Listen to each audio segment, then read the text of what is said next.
Ladies and gentlemen, all protocols observed, distinguished guests, distinguished participants, good morning. Good morning and welcome to this morning session. My name is Alice Urusaruwagaga Karekezi. I'm your moderator for this short morning session. I hope for those who are coming from abroad, you have a good stay in Rwanda. For those who have come here for the first time, welcome, bon arrivée. I've noticed that they are our sisters from Cameroon and elsewhere. So thank you very much for coming here. This is the result of a long process of cooperation between the Center for Conflict Management of the University of Rwanda and the School of Peace and Conflict Studies, Kent State Universities. My role today is to announce the morning session. We are going to have welcome remarks to begin with by the principal of CAS, Dr. Alphonse Murefu.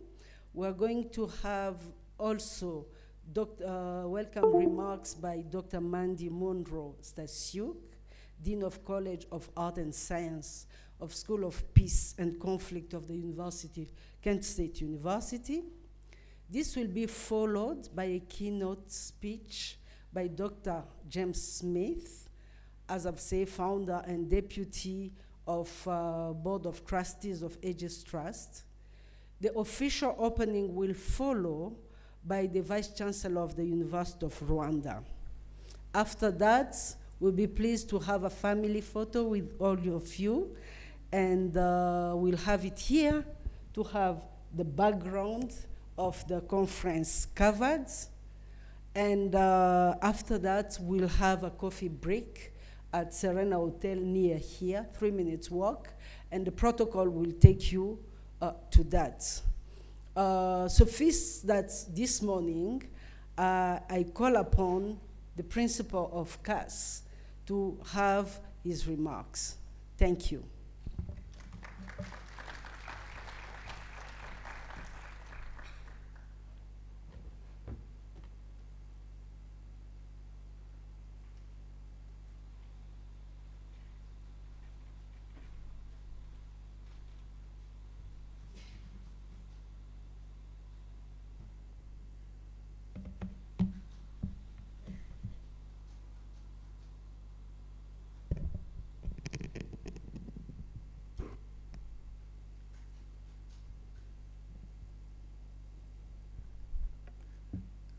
Vice Chancellor, if you remember last time we were in a conference and someone said that I associate myself with the protocol that has been established. I want to use that practice and avoid going through the protocol so that I don't mix it up. Distinguished guests, participants, ladies and gentlemen, good morning. It is my distinct pleasure to welcome you all at this international conference on peace education in an era of crisis, state-of-the-art issues, strategies, and perspectives. My role is to welcome you. Ordinarily, I should be done and go back to sit because you are most welcome. But I want to mention a few things. It is important for the College of Arts and Social Sciences to be hosting this conference for at least 3 important reasons.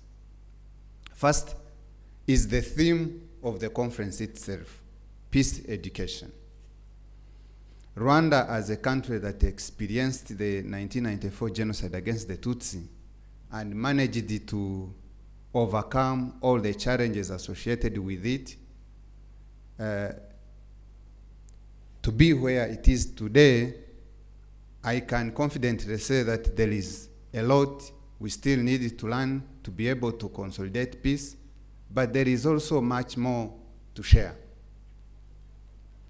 Every year, from 7th April, in the commemoration event, we remind ourselves the failure of humanity to prevent genocide and strive to ensure that we reform our ways of thinking and doing so that peace can be achieved through the adoption of different approaches of prevention of violence, and peace education can be considered among them. This conference, therefore, contributes to the global understanding of peace education as a process of promoting the knowledge, skills, attitudes, and values needed to bring about behavior change that will enable children, youth, and adults to prevent conflict and violence, both overt and structural, resolve conflict peacefully, and create the conditions conducive to peace at interpersonal, intergroup, national, and international levels. We hope that this conference will contribute to finding different ways of understanding and promoting peace and come up with strategies and perspectives capable of resolving conflicts peacefully.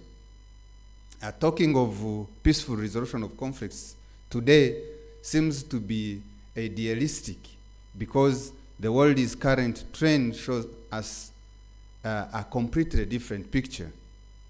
In this year 2023, countries across the globe continue to struggle with decades-long violent conflicts, economic turmoil, and the devastating effects of climate change, among others. The 2023 Global Peace Index reveals the average level of global peacefulness deteriorated for the 9th consecutive year, with 84 countries recording an improvement and 79 a deterioration. Deterioration worsened as civil unrest and political instability remain high, while regional and global conflicts accelerate. The same index shows that death from global conflicts increased by 96%. 79 countries witnessed increased levels of conflicts, including Ethiopia, Myanmar, Ukraine, Israel, and Palestine, South Africa. The global economic impact of violence increased by 17%, or 1 trillion to 17.5 trillion in 2022, equivalent to 13% of the global GDP. Therefore, this conference offers a good opportunity to look at the role of peace education in promoting peaceful societies from different perspectives: academic, practitioner, and policymakers. The second most important reason we have for hosting this conference is the collaboration that was involved in its organization. I would like to sincerely thank individuals that were involved from the University of Rwanda's Center for Conflict Management, Kent State University's School of Peace and Conflict Studies, and the Gerald H. Reed Center for International and Intercultural Education, as well as Agis Trust. This conference marks a big milestone in the concretization of our understanding of North-South academic collaboration. We encourage partnerships that reflect a relationship of true equality.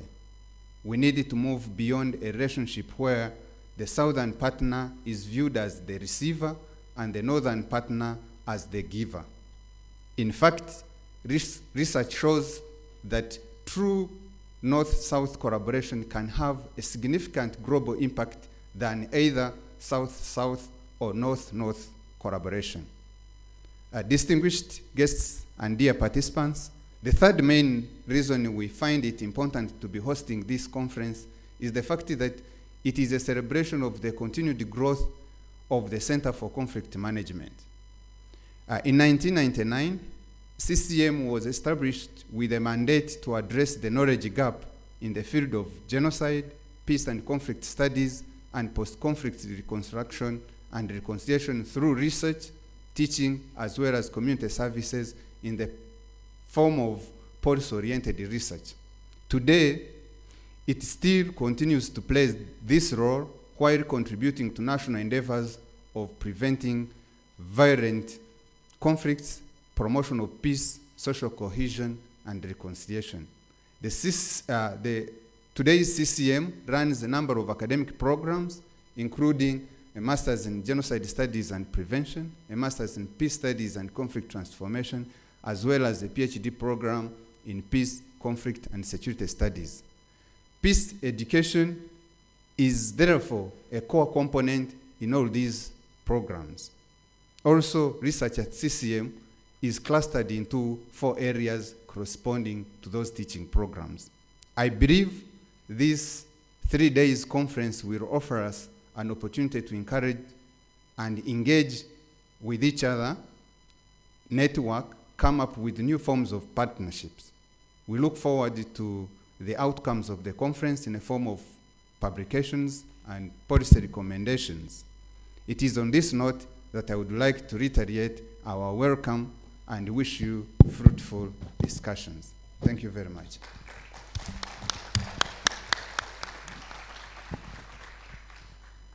Thank you very much, the principal of the college. May I now call upon Dr. Mandy Mandrostasiuk, Dean of College of Art and Sciences of Kent State University, and like what I said before. Thank you.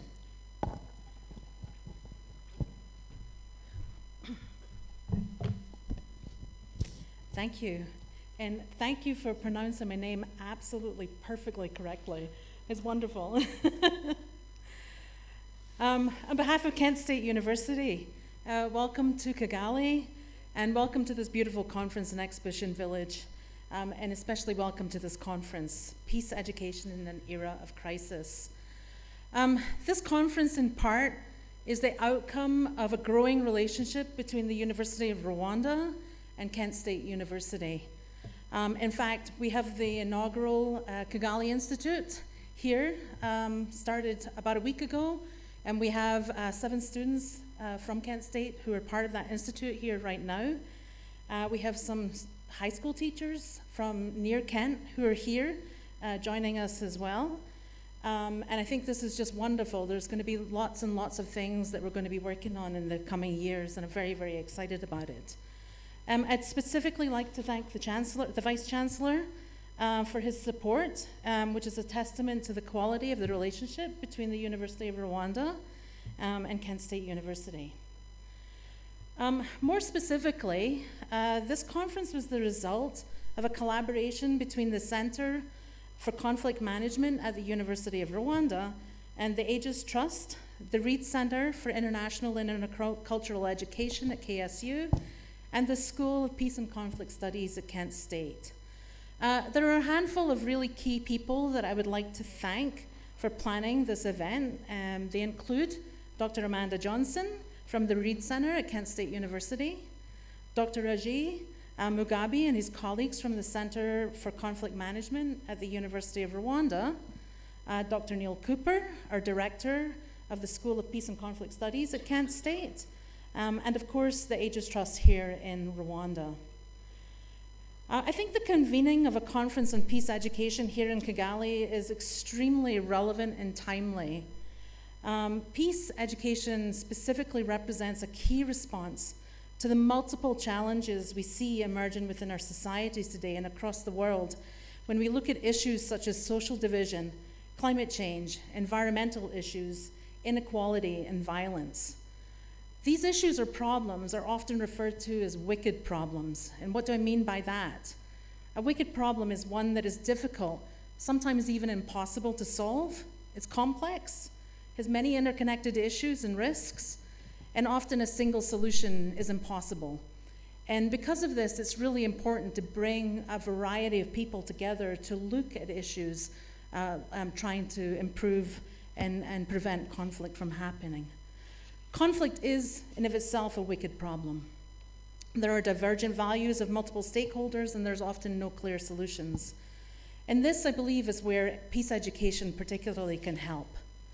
Peace education promotes knowledge, skills, practices, and sensibilities that enable and empower people to address conflict, starting at an interpersonal level, working all the way up to the international level. peace education is particularly timely and can provide a promise of peaceful change and social justice. It's also appropriate that we're holding this conference here in Rwanda, given that the government has committed to embed peace education in the national curriculum and among the communities across the country. There are questions over how to best incorporate other things such as art, music, and fiction into peace education, and I believe we're going to hear a lot about that at this particular conference. And it's also, there are also questions about how to extend peace education so it is not just confined to the classroom as well. There are also ongoing questions about how best to utilize peace pedagogy, teaching in the classroom, teaching of history, colonialism, race, gender, the environment, and the implications of using new technologies, etc. These are all things that are going to be discussed in the next few days, both during the formal events that are occurring here, but also during the informal gatherings and the networking events that we'll see later on today. I'm sure that you're going to learn a lot. You're going to make a lot of new friends, and there will be a lot to discuss as we learn about new things.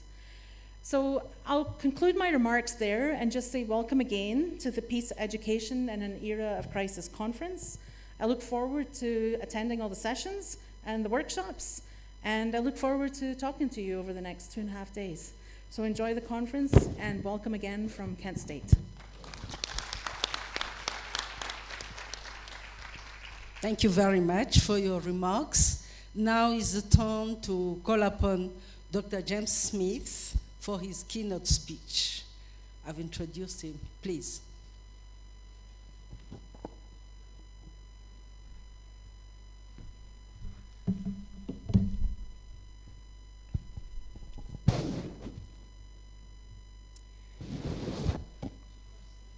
It's fitting that Kent University and the National University of Rwanda, the Centre for Conflict Management, have brought us together to share experiences in peace education here in Kigali.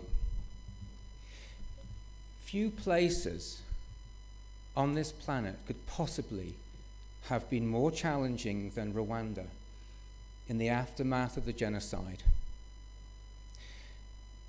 30 years ago, events were unfolding that, for those of us not there at the time, remain unimaginable. It's now 2 decades since I was given the privilege of working with the government of Rwanda and with survivors to help preserve the memory and bring dignity for survivors at the Kigali Genocide Memorial. The dead were not yet buried, and the nation of Rwanda was deeply wounded. Genocide continued as women who had been raped as a weapon of genocide slowly died of HIV, while international donors debated whether providing antiretroviral drugs to survivors would cause resentment among those with HIV who had not experienced sexual violence. Injustice screamed from every corner of life here in Rwanda. The fabric of society had been torn apart. Genocide describes far more than the mass murder. It's about the years of exclusion, the hate, the dehumanization, and the betrayal, which left an indelible mark on survivors. Those who emerged from the fire of genocide with broken hearts, crushed dreams, and a belief that no one can be trusted. Sometimes the loneliness, anger, and resentment, sense of abandonment was tangible. Sometimes, however, there seemed to be just a void. One survivor told me that the magnitude of loss was such that it not only defied description, but there was no appropriate emotional response. Numbness was better than to cry. For you could weep all the rivers in Africa and still not express the depth of sorrow. It was better to resign to silence than to cling to hope that anyone would understand. Meanwhile, unrepentant perpetrators lived among survivors. In such context, how can you even begin to build sustainable peace? How can you even think about it? In the aftermath of genocide, peace education, reconciliation was unthinkable. And yet, here it is. Here you are, survivors writing about the challenge of transmitting memory or eloquently describing the pathways to forgiveness. Rwandan researchers critically evaluating progress in peace building and sharing it with the world. For most in this sector, in Rwanda, and many in this room, I know that peace is personal. My colleague, Nepo Ndahamana, was part of the team developing and implementing peace education at the Kigali Genocide Memorial, which began in 2009. A survivor himself, Nepo, said, "How can we teach peace if we don't have peace in our own hearts?" The CEO of Aegis Trust, Freddie Mutangua, who is here, he meets with the perpetrator in prison who organized the murder of his own parents and 4 sisters. Hardly a day must go by when he's not reminded of their final cries, and yet he's committed to building peace. And I ask myself frequently whether I would have such strength. Peace is not for the weak. I'm sure most people in this room have asked the question, which is easier, slipping into hate and revenge, or to forgive and heal a broken society? I was quite astounded as the Aegis education team, largely a group of survivors led by Freddie, who knew only too well the personal and national challenge, set about to build peace instead of anger.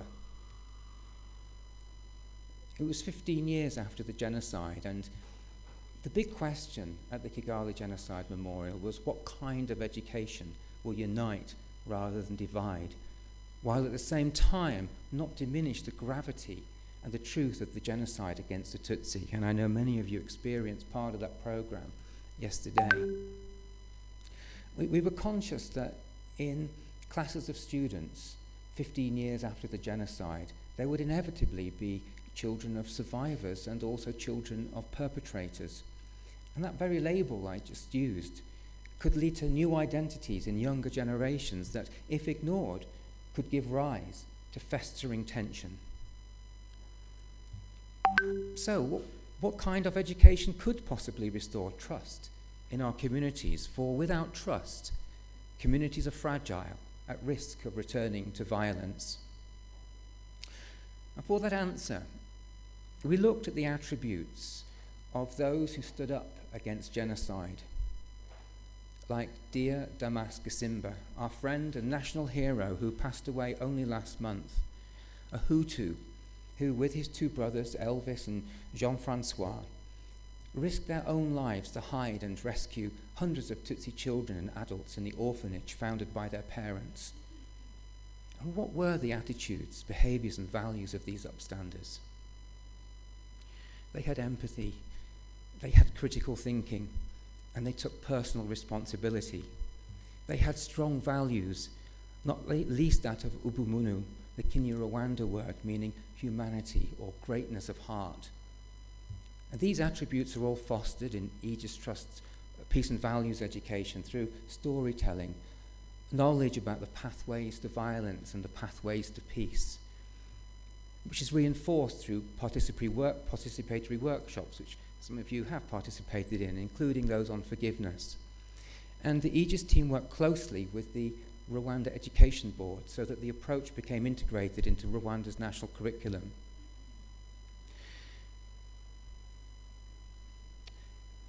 each genocide or atrocity lays seeds of fear that will be transmitted in the hearts of the young. Clava Irakosi, our colleague at Aegis, describes in his book as a survivor parent to the next generation.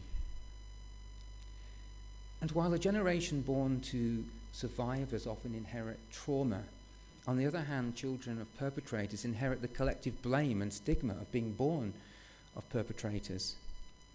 And peace and values education must counter and address these consequences of genocide that are corrosive to the individual and dangerous to the community. That's why tomorrow morning we will hear from co-conveners Ajay Shaka Mugabe and John Gasana Gasasira about how vital intergenerational dialogue is to support reconciliation in post-conflict, post-genocide Rwanda.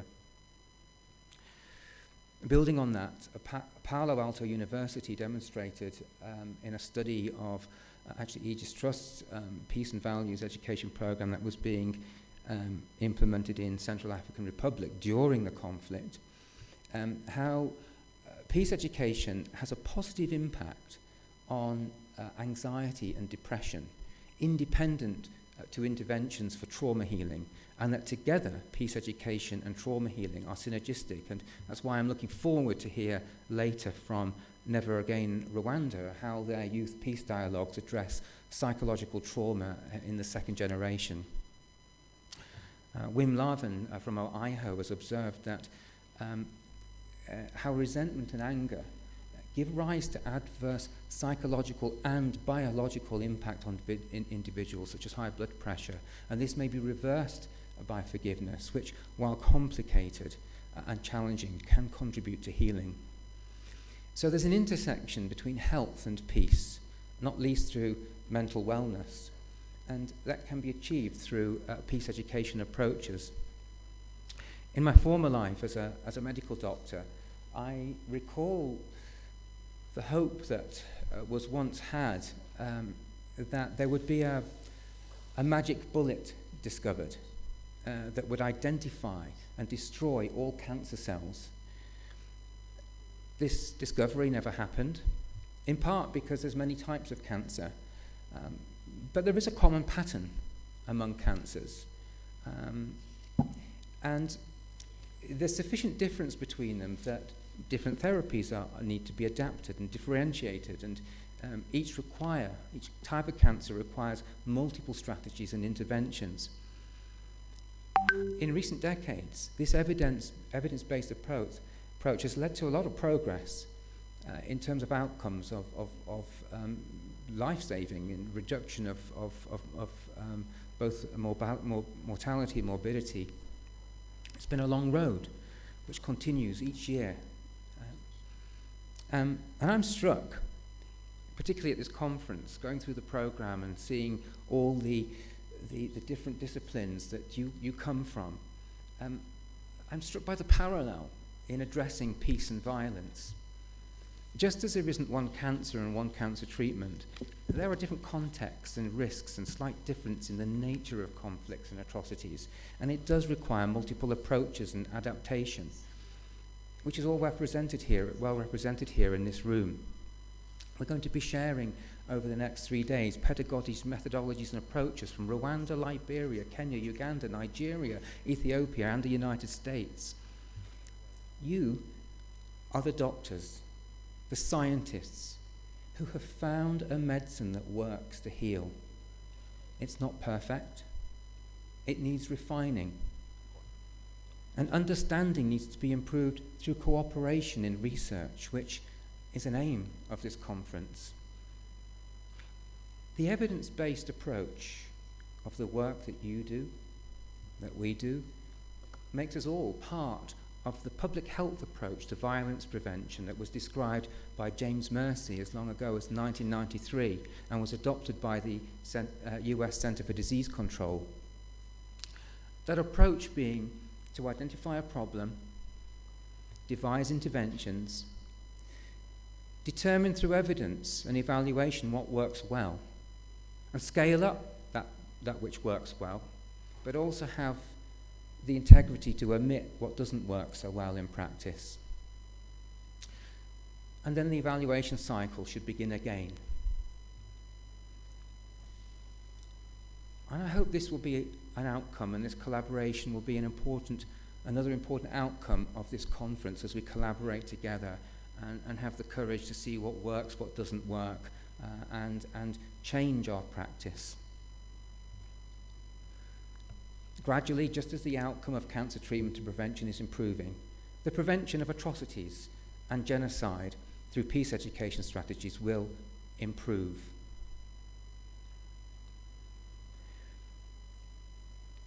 I'm just conscious of time, so forgive me that I'm probably not going to mention everybody. I did have reference to a number of your work, but I want us to keep on track, otherwise it's going to detract from the important conversations that we will have later. But only to say that something that stood out for me is that reading the synopsis and the program is that peace education is not learning about peace. We all know that. It's about making peace, which requires dialogue of interactive methods. That's going to be emphasised through hearing about the Libraries for Peace initiative and through Ikram Toumi, who's here talking about the intercultural communication in the classroom and how we should be avoiding the dangers of ethnocentrism. And we'll hear a similar theme from Benedict Ngala. Umuseki changes the intercultural and ethnic perceptions also through dialogue and peace, so I hope that Jacqueline Uimana will describe those projects in more detail. I just want to acknowledge the importance of a few of the themes that are really critical to the sector in which we work, and that is that we know genocide has a huge gender component to it. I've already referred to sexual violence as a tool of genocide, and it's essential that research and practice focuses on the gender dimensions in prevention and in peace education also.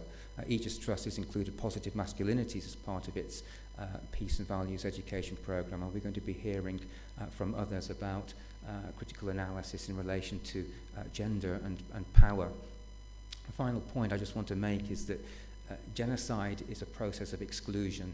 It's not about mass killing, and therefore how the marginalized and disenfranchised are involved in programs of prevention and peace education is hugely important, and we'll be hearing from a number of participants how marginalized groups should be represented more in museums and in education.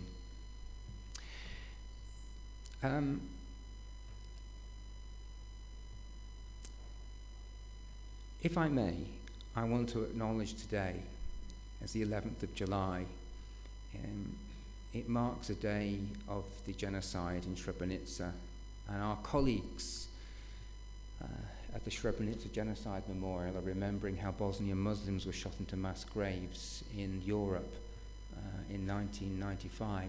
And even as I speak, our friends in Srebrenica are burying some 30 victims of the genocide at the memorial. But despite the presence of that massive memorial and overwhelming evidence, which includes the prosecution and conviction of perpetrators at international tribunals, the mayor of Srebrenica and the authorities in Republika Srpska continue to deny the genocide. And I remember a comment from a Holocaust survivor called Valdemar Ginsberg, who said that what is not acknowledged cannot be healed. And we see that so clearly in Bosnia today, how the country's so divided and it's fueling ethno-nationalism and division, with a very real danger that war and atrocities could resume in Bosnia. And that's why the memory of genocide and how it's been supported by the government here and by survivors is so important, but also why part of peace education has to be combating the denial that we see on a daily basis and growing basis, both here in the region and worldwide.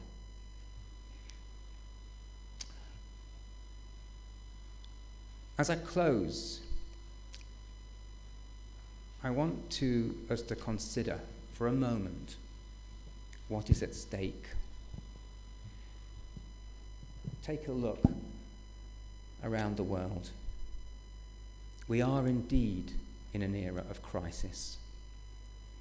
There's an epidemic of division and hate, not least fueled on social media.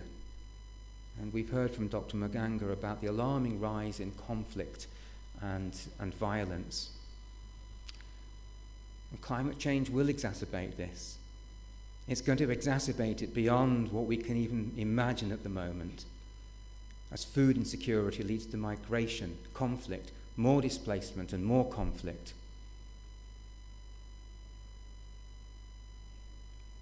"15 years ago, almost 20 years ago, in Syria and in Darfur, these were huge conflicts, with hundreds of thousands, millions of people dying, millions more being displaced. And what we often forget is that these crises were, in the first instance, driven by climate and food insecurity that had led to migration and massive tensions, were then manipulated by governments and the ideologues. And this has not been sufficient warning to world leaders, particularly in wealthy states, in North America and particularly in Europe, where there's an obsession about migration, and in my own country about stopping boats. And yet, the commitment to address the root causes and help with climate adaptation is half-hearted. And our children will reap the consequences of that unless we find solutions. But the good news is the work that you're doing here. Peace education is not a nice to have. It's a vital tool to help humanity prevent destroying itself. Peace education plays a vital role in building resilience alongside trauma healing and the economic well-being of communities. I hope that our voice from this conference will also help advocate to governments, both in the north and the south, how we can work together and gradually bring about change. If peace can be built in Rwanda, it can be built anywhere. And that is the hope that you all bring, not just in this room, not just in conference, but to the world and to future generations. So thank you for all your work, and may you have courage and strength to continue. I look forward to the dialogue over the next 3 days.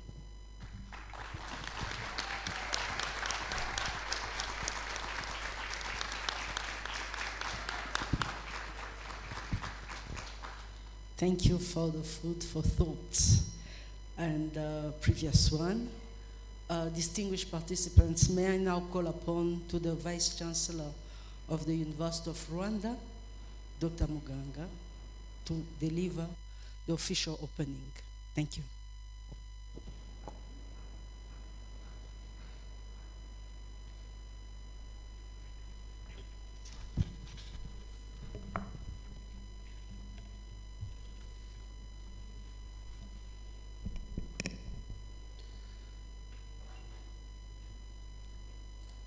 Distinguished participants, the Principal College of Arts and Social Sciences, University of Rwanda, the founder and chair of Board of Trustees, Aegis Trust, Dr. Smith, Dr. Mandy Monroe Stasiuk, I hope I made it like those who came before me, the Commandant National Police College, all Kent State University delegates here present, delegates from other participating countries at this conference, the University of Rwanda staff members, dear participants, all protocols observed, a very good morning. It is indeed a great pleasure for me to be joining you here this morning as we open this important conference on peace education in the era of crisis, the state-of-the-art issues, strategies, and perspectives. This conference comes at the right time given the current world situation of repetitive crises and the prolonged violent conflicts as described by all the speakers who came before me.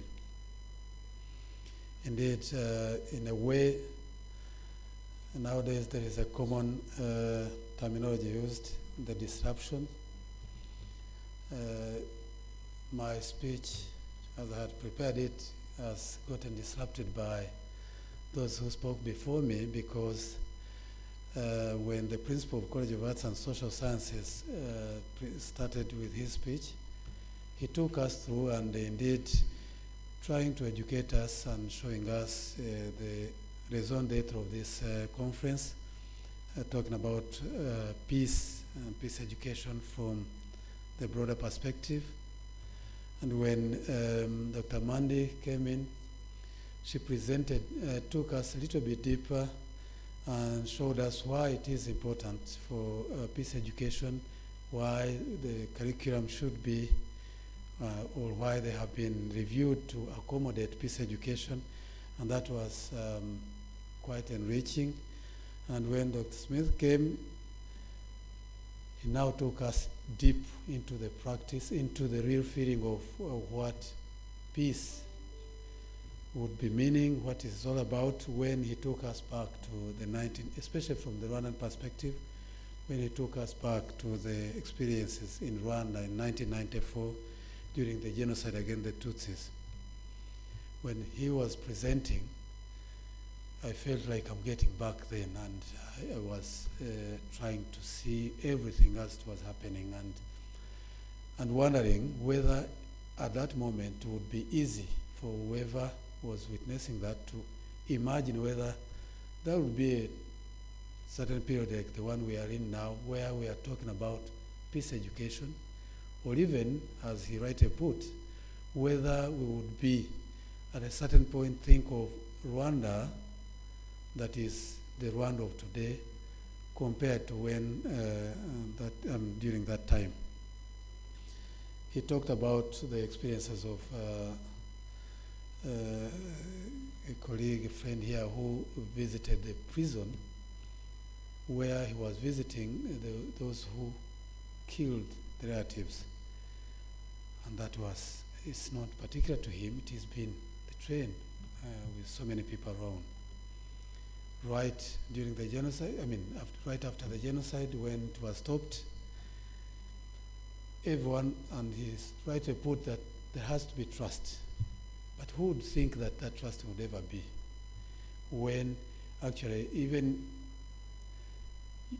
everyone around you was to be considered a suspect, might have been the one who killed my relatives, or might be the one who is running after me for me being suspect of having been a perpetrator, and there was that great mistrust. And really, and that's why I'm saying this is really timely.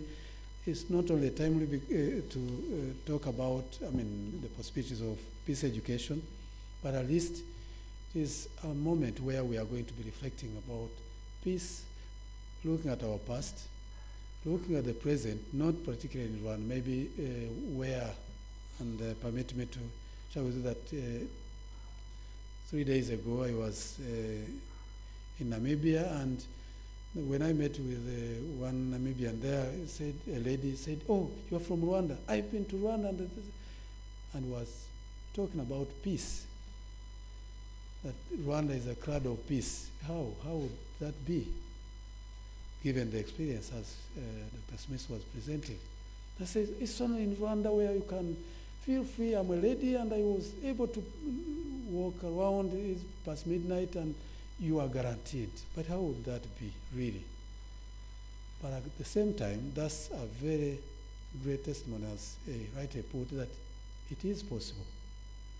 But that requires a cost. I'll come back to that.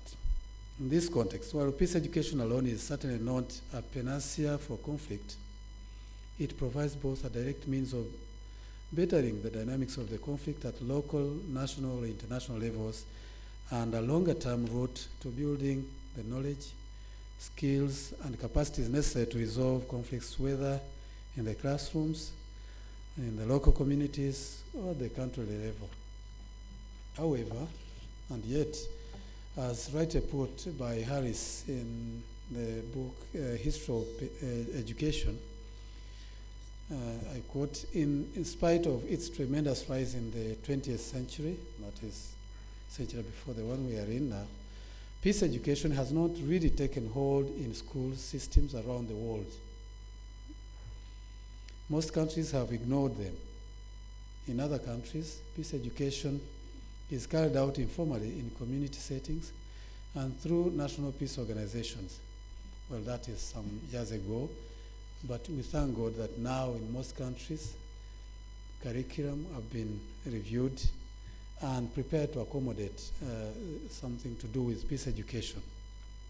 Evidence shows that schools and universities have so far concentrated on imparting specialized knowledge and skills in various fields of study capable of helping beneficiaries to make useful contributions to societal development and also earn a meaningful livelihood from a legitimate occupation, but most of the time ignored or forgot to include peace education. However much you can become a great scientist, great researcher, when you do not have peace within yourself or not ready to provide peace, is all lost. In contrast, many peace education advocates are pushing for centers of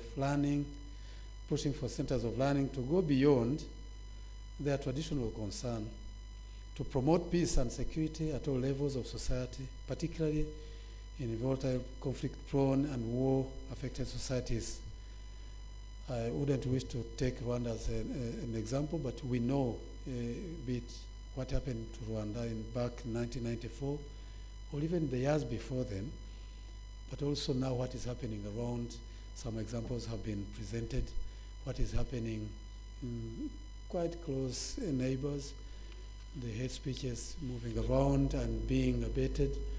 What is happening in Sudan now, what is still happening in Darfur, in so many other countries as were mentioned. It is an evidence that we learn less from the experiences we go through. And the world, the international community, does not pick a leaf from what has happened in one particular jurisdiction and use it as an example, despite all those efforts that are being made by individuals like you are gathered here. The significance of peace education as a mechanism for conflict prevention and resolution has been consistently recognized since at least the end of World War II. For example, in the preamble to the UNESCO Constitution, which came into force on 4th November 1946, it reads, I quote, "Since war begins in the minds of men, it is in the minds of men that the defenses of peace must be constructed," end of quote. I wonder whether we live to that. This implies a normative approach to peace education, one which prioritizes the education of humanity on values such as tolerance, of diversity, justice, the peaceful resolution of conflicts, human rights, freedom of religion, and equity across race, gender, and class, among others.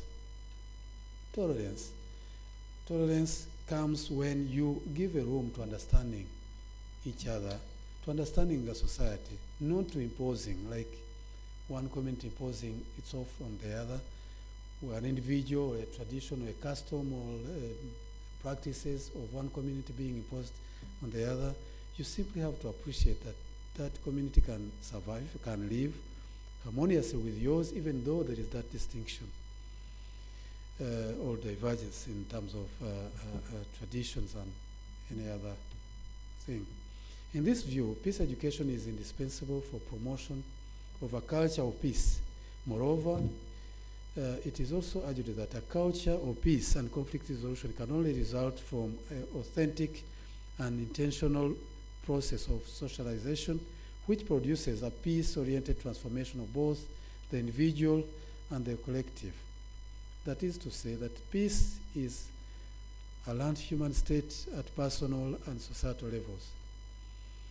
And learning is a function of both formal and informal methods of peace education. And that is, however much we can embed this into our curriculum at schools, when it is not embedded in our day-to-day tradition, day-to-day operations at home, mothers transmitting, parents in general transmitting that peace into, inculcating peace into their education process, into their children, still peace will never be achieved as we would wish it to be. In Rwanda, efforts to integrate peace education into curriculum have occurred where, as was put by Dr. Mandi, the genocide against the Tutsi that claimed over 1 million innocent lives, the country initiated a number of informal and formal programs that address peace in different ways. It is embedded in primary school curriculum, secondary schools, and even at the university we do give such trainings, to educate our youth to embrace peace and promote peace. In this regard, various efforts have been made at all levels of education, as I have said, and so many institutions have come in place through the intentional Rwanda Peace Education Program. And we have developed through this social cohesion, positive values, including pluralism and personal responsibility, empathy, as was put by all speakers who came before me, critical thinking, and action to build a more peaceful society has been all central in that peace education and curriculum development. In the same spirit, at the University of Rwanda, back in 1999, a Center for Conflict Management was created. And as we've heard from the speakers, this is the center which has worked along with other contributors to preparing and organizing for this conference. After stopping the genocide against the Tutsi in 1994, the new government, that is the government of national unity, committed to never letting this happen again and to rebuilding the country in all spheres of life. That's how we managed to transform ourselves, move from the situation as was clearly narrated to where we are today. One instrumental tool that has been used to achieve this is through education. Educating not only young ones, but also the elders. Because, as you said, it cannot only be achieved through classrooms. Education can help to heal both personal and national trauma. Thus, the post-genocide Rwanda, education policy promoted national unity and reconciliation, prioritizing equity of provision and access, and encouraging a humanitarian culture of inclusion and mutual respect in all spheres of life of the country in Rwanda. It is worth noting that as much as education can be used for healing, it can as well be used for hurting. This happened in Rwanda, where divisionism was encouraged by education systems, that is up until, from 1950s up until 1994, where learners were labeled according to their ethnic groups they were supposedly belong to, and admissions in secondary and tertiary education was based not on merit, but on ethnic and or regional membership. Curricula and teaching and learning materials contained stereotypes leading to the marginalization and stigmatization of certain groups of people in different areas of society.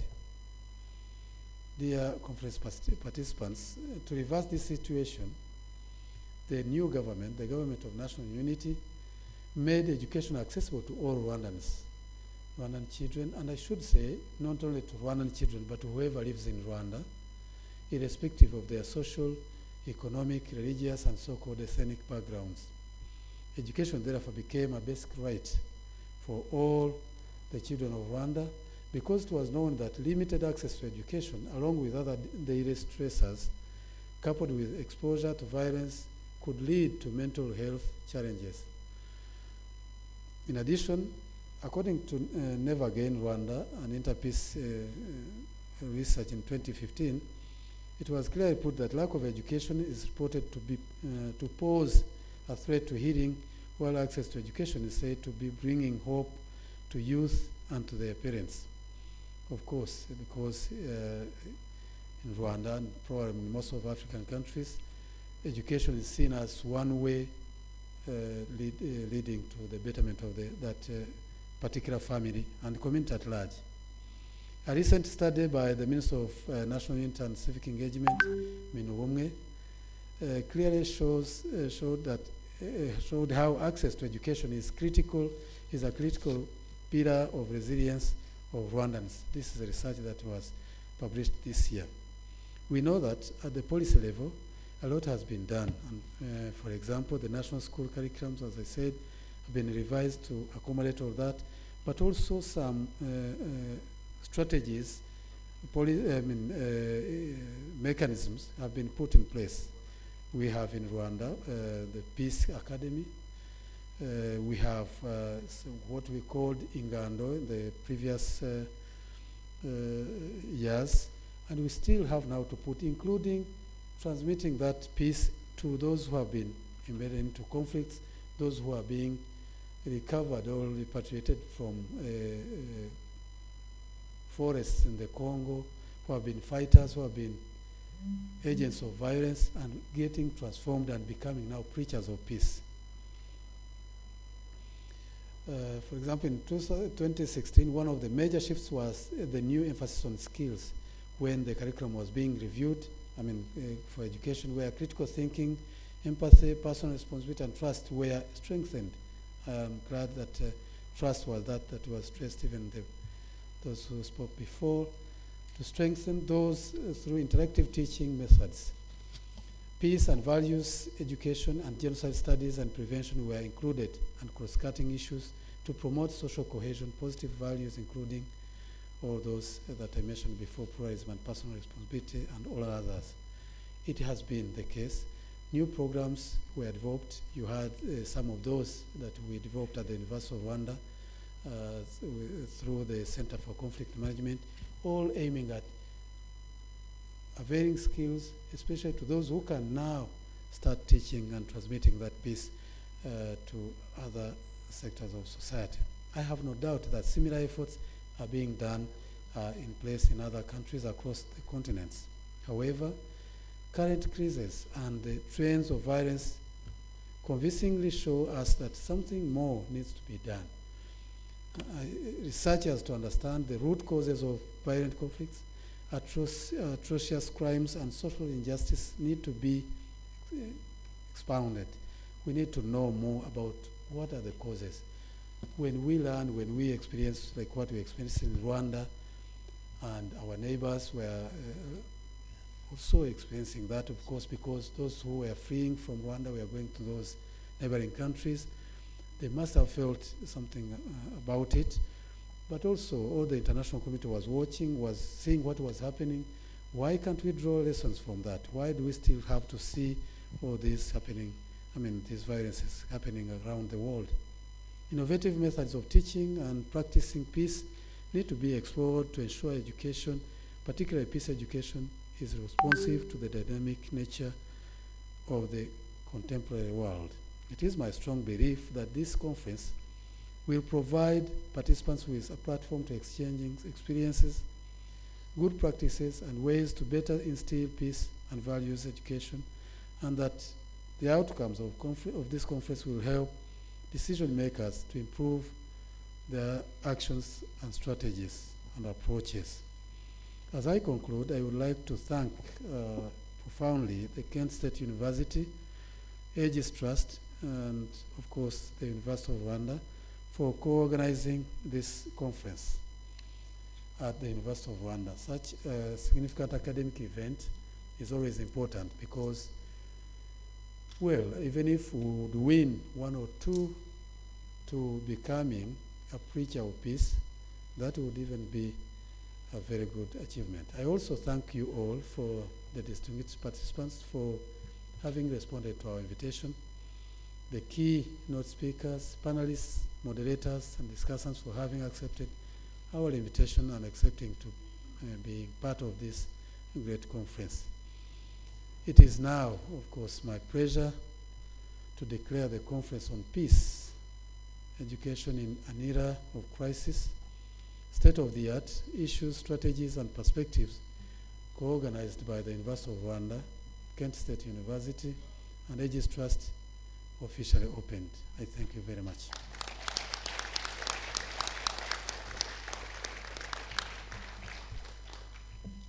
Thank you very much, the Vice Chancellor of the University of Rwanda.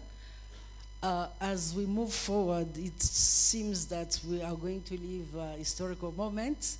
For historical moments, we have to have memories. So I'm going to have the difficult task to invite you for photos. The photos will be made in 2 times. The first time we'll have the first row here of distinguished personalities for this morning session. We'll have also the presenters, the moderators, the staff of Kent State University, the staff of Aegis Trust, the staff of the Center for Conflict Management for the first photo. Please take position in front of us. Make sure that peace education in an era of crisis is well seen. Can I call you to, or should I repeat? The first row, the presenters, the moderators, the staff of Kent State University, of Aegis Trust, as well as the Center for Conflict Management. Now, yes, please. It's here, and because we are behind schedule, I would kindly ask you to do what you can to make it happen quickly. Thank you.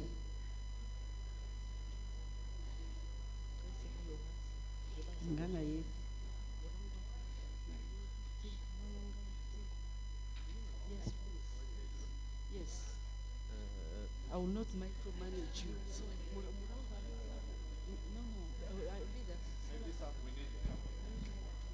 Yes, Amakuru. Yes, can you say that? Feel free to have 2 rows or 3, but some of us can be behind. Yes, please, but gather here. Yes. I thought in the era of crisis, it's also the era of pictures that will make that quickly. Yes, please, get close so that you can be seen in the picture. Mesdames, serrez-vous. Of course, the tallest have to be behind. Yes? Mr. Murangwa, is it okay like that? Okay.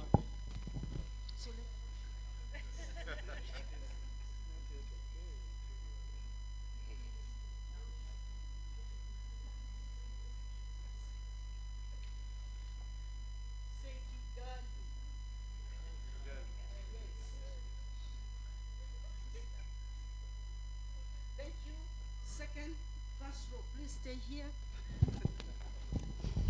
Distinguished participants, please join. Yes, the staff of different. Yes, distinguished participant, join please. Just wait here. Please, you are all invited. If you know you are participating to that, please come. Yes. Yes. Yes. Yes. Yes. Yes. Yes, please. We're behind schedule. Otherwise, we'll shorten your break. Dr. Joseph, please. Ndugu Kavera, karibu. Have you been in the picture? If you haven't been in the picture, come please. Yes, yes, come in. Banange. Oh, okay. Okay. If you haven't been in the first picture, feel free to join. Yes.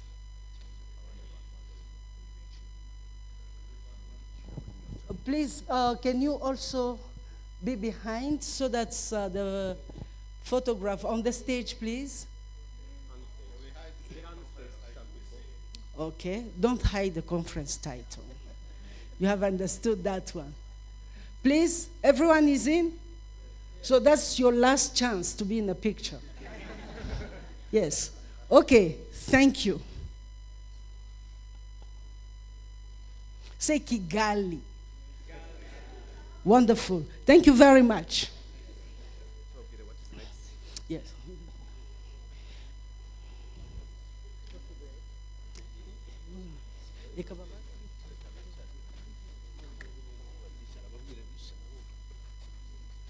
So please have a seat so that I will tell you the rest of the program.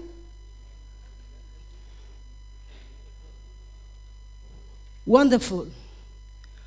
Now I would invite you to the coffee tea break. The coffee tea break will take place, as mentioned earlier, at the Serena Hotel, just next. Here, it's a 1 minute walk. Since we are behind of schedule, we're going to shorten it maybe to 15 minutes. Yes. Thank you very much. So please make sure you grab a coffee and tea before coming back here. We'll have parallel sessions. Any first sessions, if you look at the program, anything with 1 will take place here. Anything with 2 will take place in the next tent. If no question about that, please come for tea and coffee. Thank you.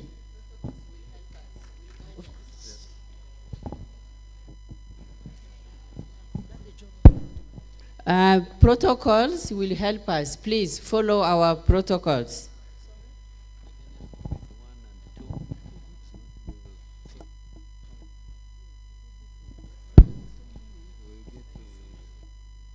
So where are the different stations going to be?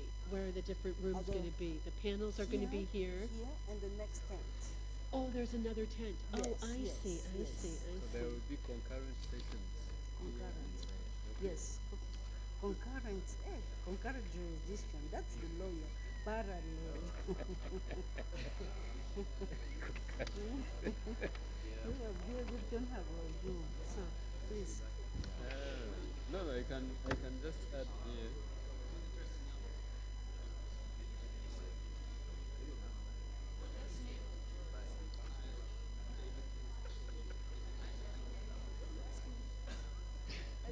We're already behind schedule.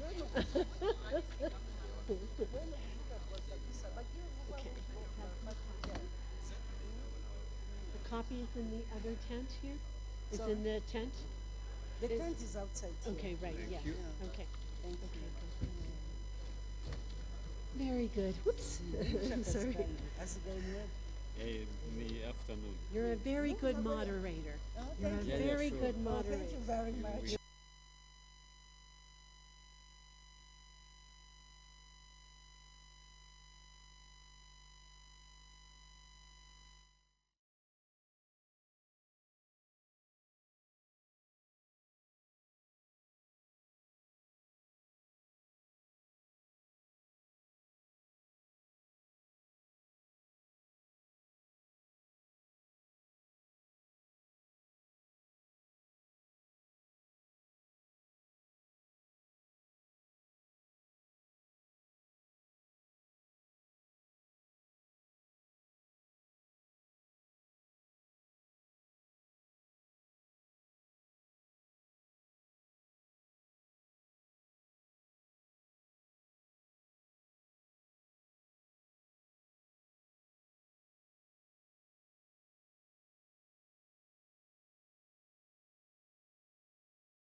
ethnic groups at the lower level.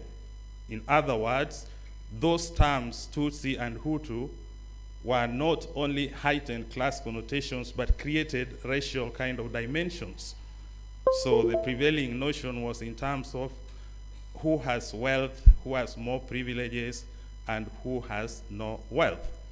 Now that continued actually a little bit into post-colonial system, where in terms of even issuing IDs that would deter certain members to be able to have access to the opportunities, more specifically in this case, those identities targeted certain groups and excluded them from being part of the Rwandese society. So looking at that intersection of class and ethnicity, it created a situation of exploitation, a situation of power domination, a situation of control. And if you look at those, they don't go hand in hand with peace and reconciliation. Because once you create those hierarchies, as much as you can tell someone, we are all the same, we are all people, but then on the other hand, the main question would be, how come I don't have access to opportunities that are existing? So that undermines that notion of being at the same level. So looking at the class factor again, currently Rwanda, just like all other nations in the world, have undergone some economic transformation whereby there's been a shift from relying mainly on agricultural production to an economic an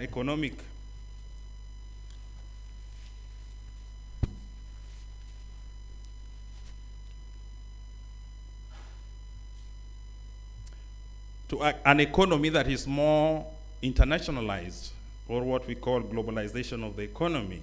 So in this kind of shift, I believe it's created some challenges, to the government in terms of tackling those class differences, especially in rural areas. As much as in the urban areas, there are more opportunities than in the rural areas, and every government in the world these days are heavily influenced by that process of globalization of the economy. Now, why I'm using a bit of history, and I want to refer to one of the famous historians, a Ghanaian by name, Walter Rudney, viewed history as a discipline that is essential for correcting assumptions and false interpretations about past events. And we've seen that happening over and over. So that is to imply that history provides guidelines for a better understanding of current social problems. So referring to the history of Rwanda in the colonial period informs us of certain things that are being experienced. And it also implies that to know the present, we must look into the past, and to know the future, we must look into the past and the present, because some of those things that happened before have continued to linger in different ways. So the point here is that history can never result in the reinstatement of that past that was so peaceful, that was so glorious, but a radical break with the past can be feasible through our critique of what happened in the past. So as some of the things, my findings suggest, the intersection of class with ethnicity remain very much connected in terms of the challenges that are existing in terms of long-term peace, education, and reconciliation. So these findings show that class and ethnicity can be understood as overdetermined registers which overlap and they reorder each other in very contradicting ways. So as much as we are enjoying peace and the understanding that we are all members of a society, it would be very important to build upon that unity, upon that peace, to enable the government to continue its work in alleviating the poverty that some people are experiencing, especially in rural area. And I think with peace prevailing, that factor addressed will contribute very, very successfully to maintaining peace in the society. So yes, my study focuses on class and ethnicity, but that does not mean that other dimensions such as gender, age, regional affiliation are not important. And I would imagine that other studies must consider some of those factors to help us have strong peace-building education. And thank you.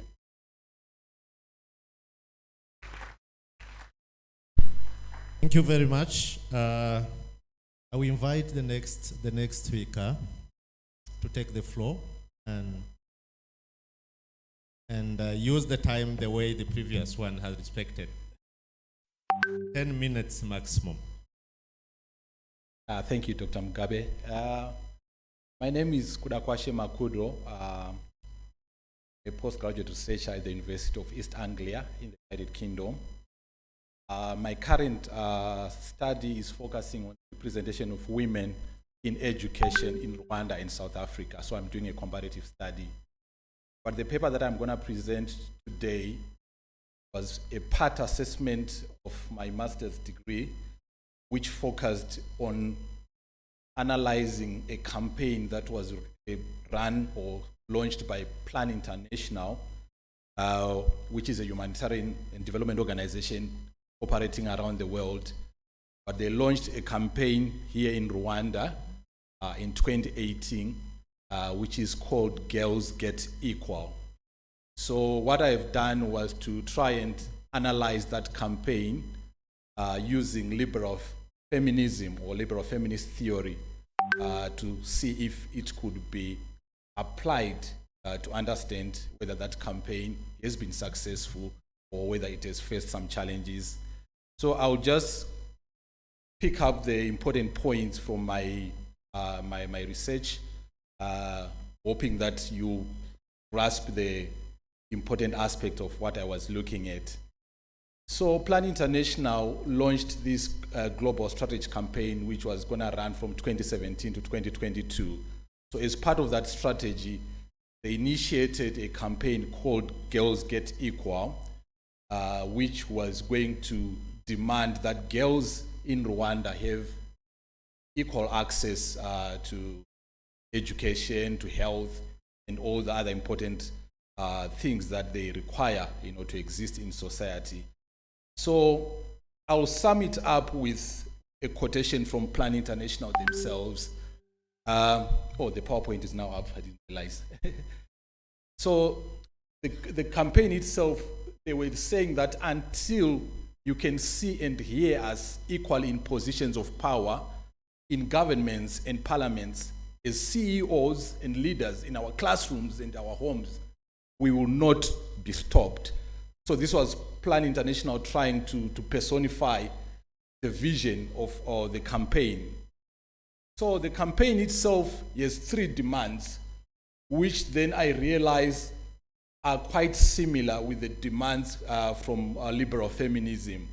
I think we are probably 2 slides behind, so we can skip forward to where it says Girls Get Equal campaign. Or you can just catch up, that's okay.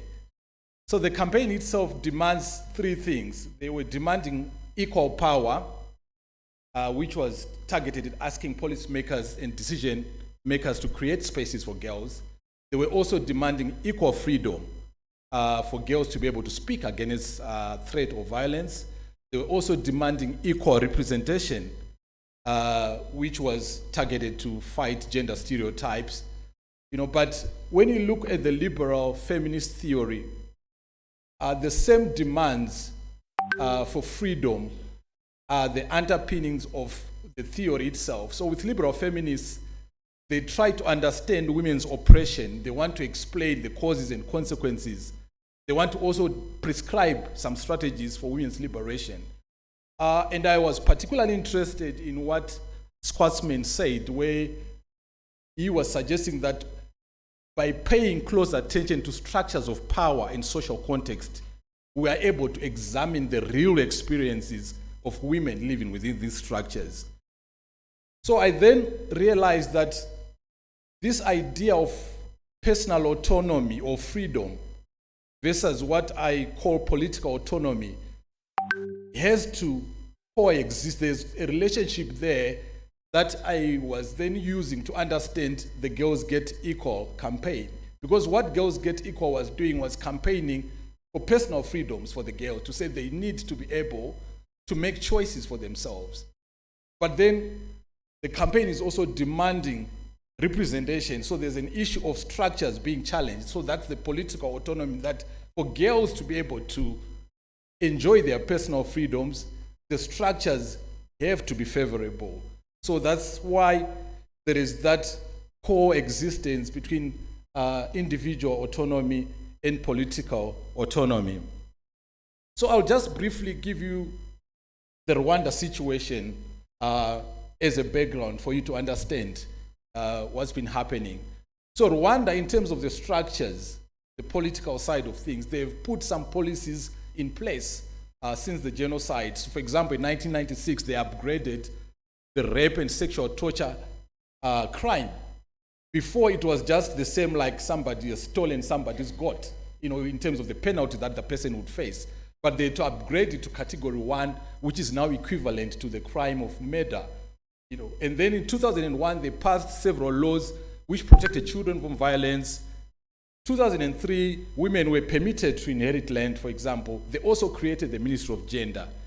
And when you look on the right side, that's 61%, you can see that right now Rwanda is number 1 in terms of female representation in parliament.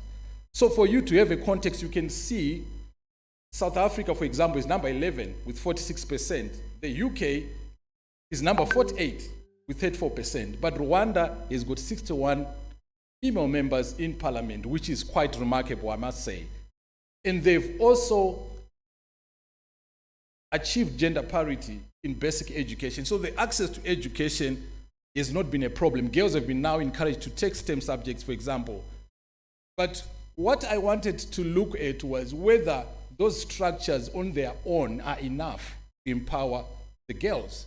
So that's when then I move on to where I was saying why liberal feminism faces challenges in Rwanda. So I've got a problem, number 1, which is the individuality and the aspect of autonomy. Because when you look at feminism itself, especially liberal feminism, is a Western thought. So it was developed in the Western countries, mainly for white middle-class women. So to then think that thought can then be applied to an African context where freedom is probably perceived in a different way. So individual autonomy could actually have a different definition in an African context. So I realized that there's a problem, because when you talk about individual autonomy, to what extent do you say a girl in Rwanda has got individual autonomy, or they've got a choice of what they want to be or what they want to do in life? So Judith Butler, here's an argument about what she calls gender performance. I know for a lot of people this is a controversial subject, but she talks about how gender roles are socially constructed over a period of time. So if they are repeated, they become normalized.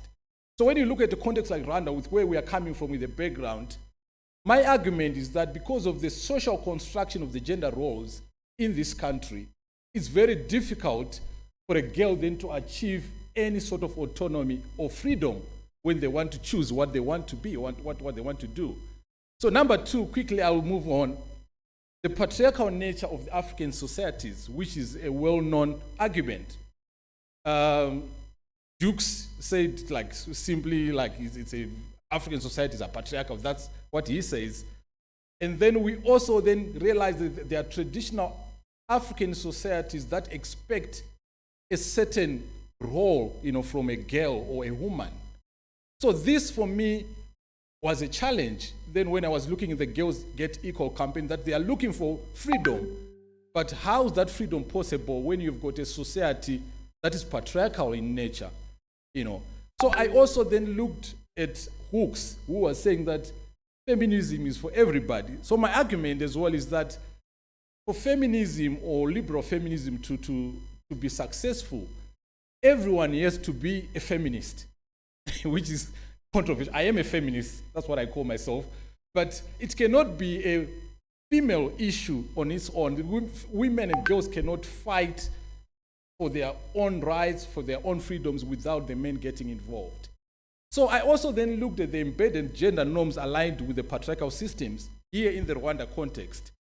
So the next slide will show you, I'm not very fluent in Kenya, Rwanda. 2 more minutes. 2 more minutes, okay.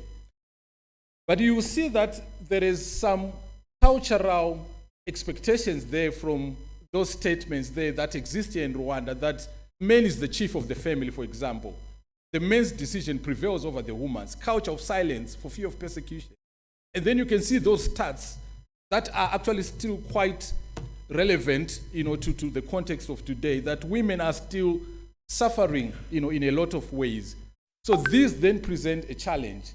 Then number 3, finally, I look at the political history of Rwanda itself, that the history of coming from the genocide, even before the genocide, 1959, when the political unrest started, period of 40 years nearly, there's been a lot of conflict in the country, which I feel has been a challenge, for liberal feminism. My conclusion was that Rwanda has made significant strides in achieving gender equality, but there is a problem when you start going into the marginalized communities, when you go lower down the ranks, there's still so many challenges. The patriarchal nature of society is a major challenge. More work will need to be done. I was also thinking that Girls Get Equal campaign needs to go beyond the 5 years that they were hoping that they'll be measuring their results, because it has to keep going. They cannot do that sort of campaign within a timeline of 5 years. So in a nutshell, that's what I was arguing about. But if you want to have a chat with me later about the full research or study, I'm around so we can have a chat. Thank you so much. Thank you very much, Mr. Makudo.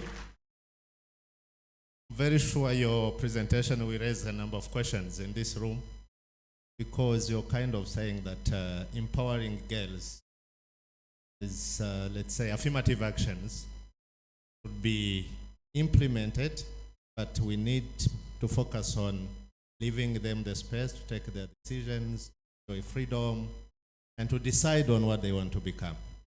You used access to education. We leave it there. I'm very sure we have some discussions about this. So I will invite the next team. Maybe we start with Sylvestre. Please, audience, write down your notes, your questions, and once they're done, we open the floor for a few minutes of conversation. Thank you very much. I hope the slides will be available. Can the subaltern teach? This is our presentation, which will be run jointly with my colleague Sarah. In this presentation, we are interrogating critically 3 fundamental questions that inform peace education. And we argue that these questions are of a threefold order. First, metaphysical questions. Second, epistemological questions.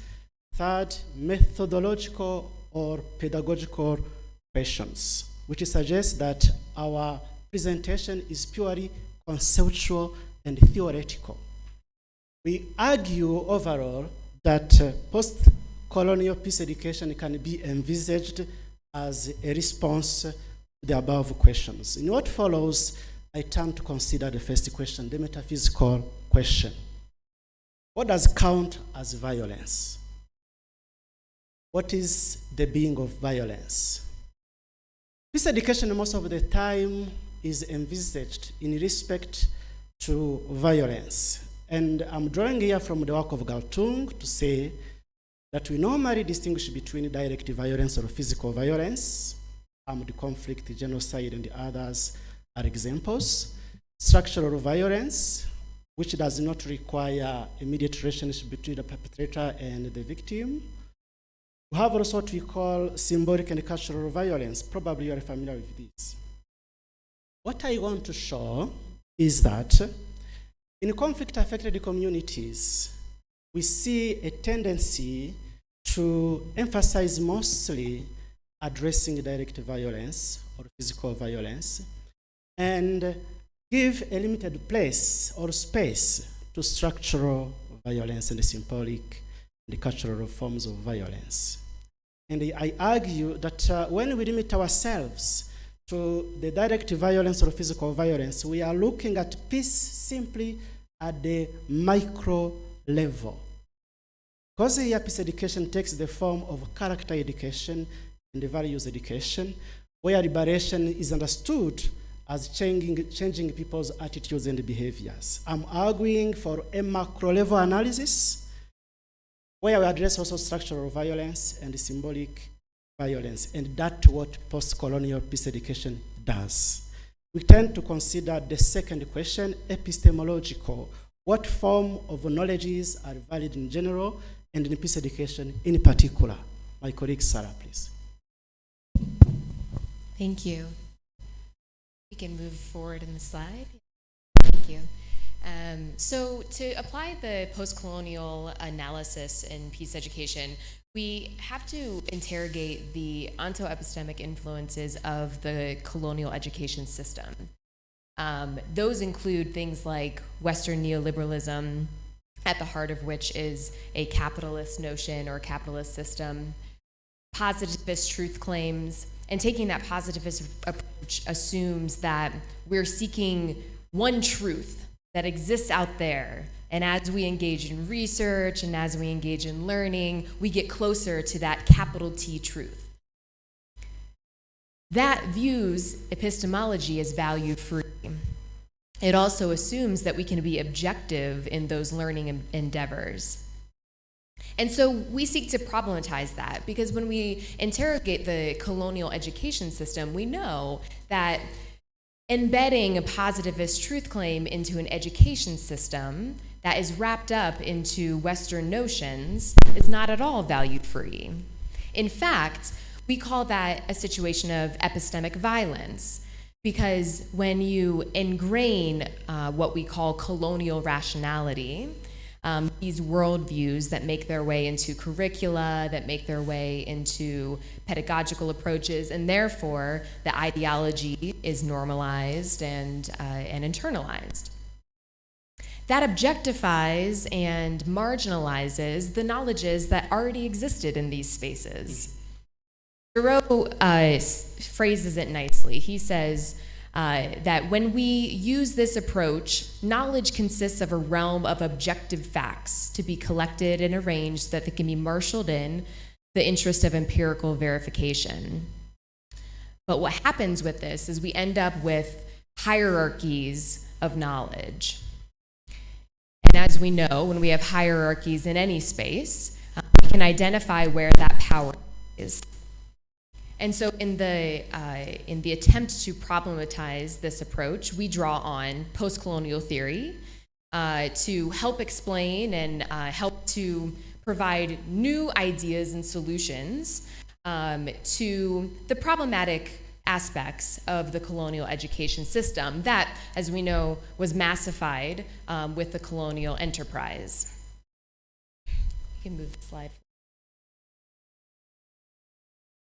So when we look at the effects of colonial education, drawing on some of the post-colonial literature that exists, we see that colonial schools, it wasn't just for the massification of schooling, for the establishment of formal schooling. No, it also sought to extend foreign domination in both political and economic senses. So schools became spaces where these ideologies were spread, legitimized. And of course, by way of massifying it in the school system, it delegitimizes the indigenous ways of knowing that existed before the colonial enterprise took place. We can move forward.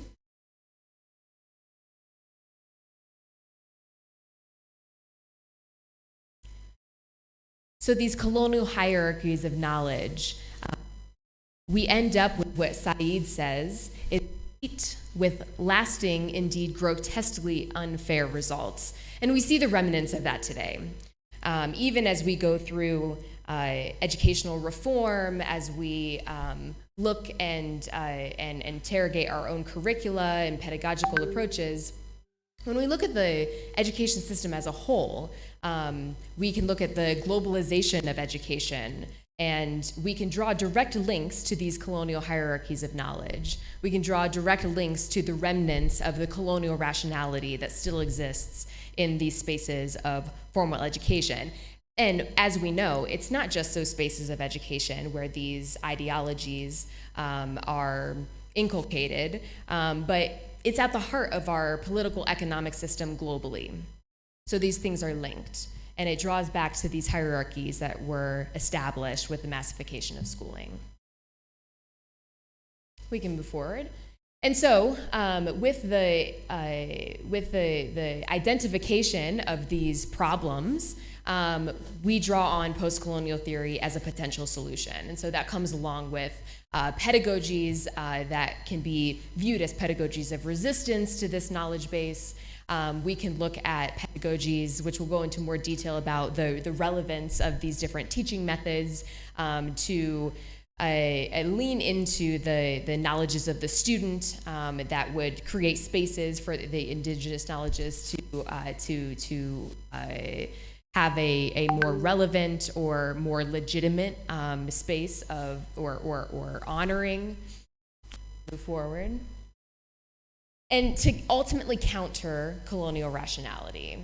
Colonial rationality that perpetuates the ideologies of dominance, that counters the role of education as the space where those ideologies are spread, and to instead use spaces of formal education, classroom spaces, and of course, informal spaces outside of the classroom, to counter these ideologies and to challenge ideologies of colonialism that are inherently wrapped up into a racialized, white supremacist, patriarchal worldview.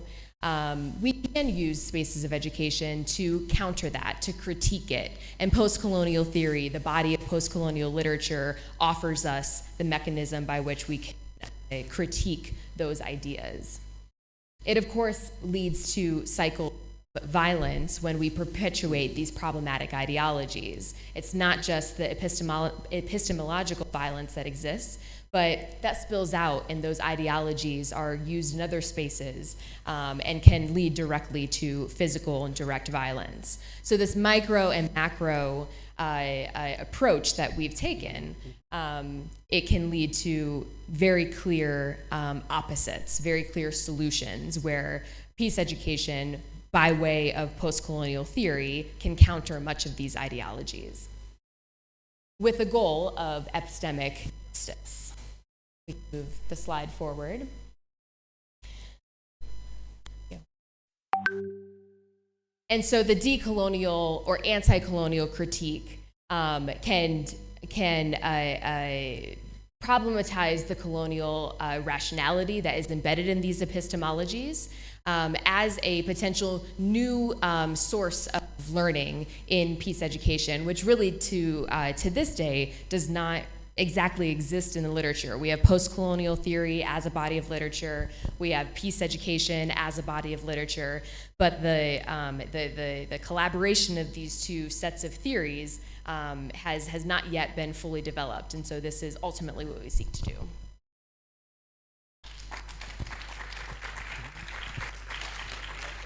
One slide. Next slide and the last one, please.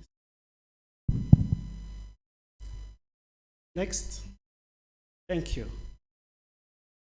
The third question we raise in this paper is about methodology or pedagogies. Here the question goes.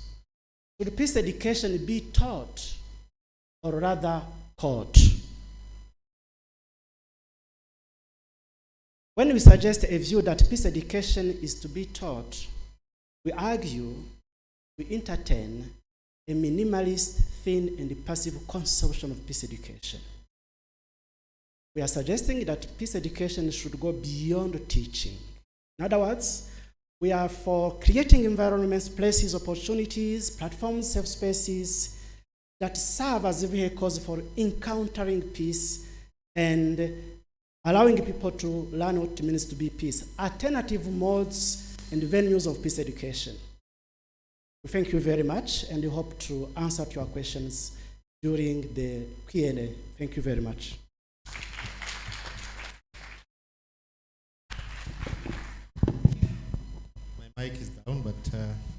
thank you very much. The last team that presented, and we start with you with a few questions. And the first one has to do with the title itself, the subaltern. Who are you referring to?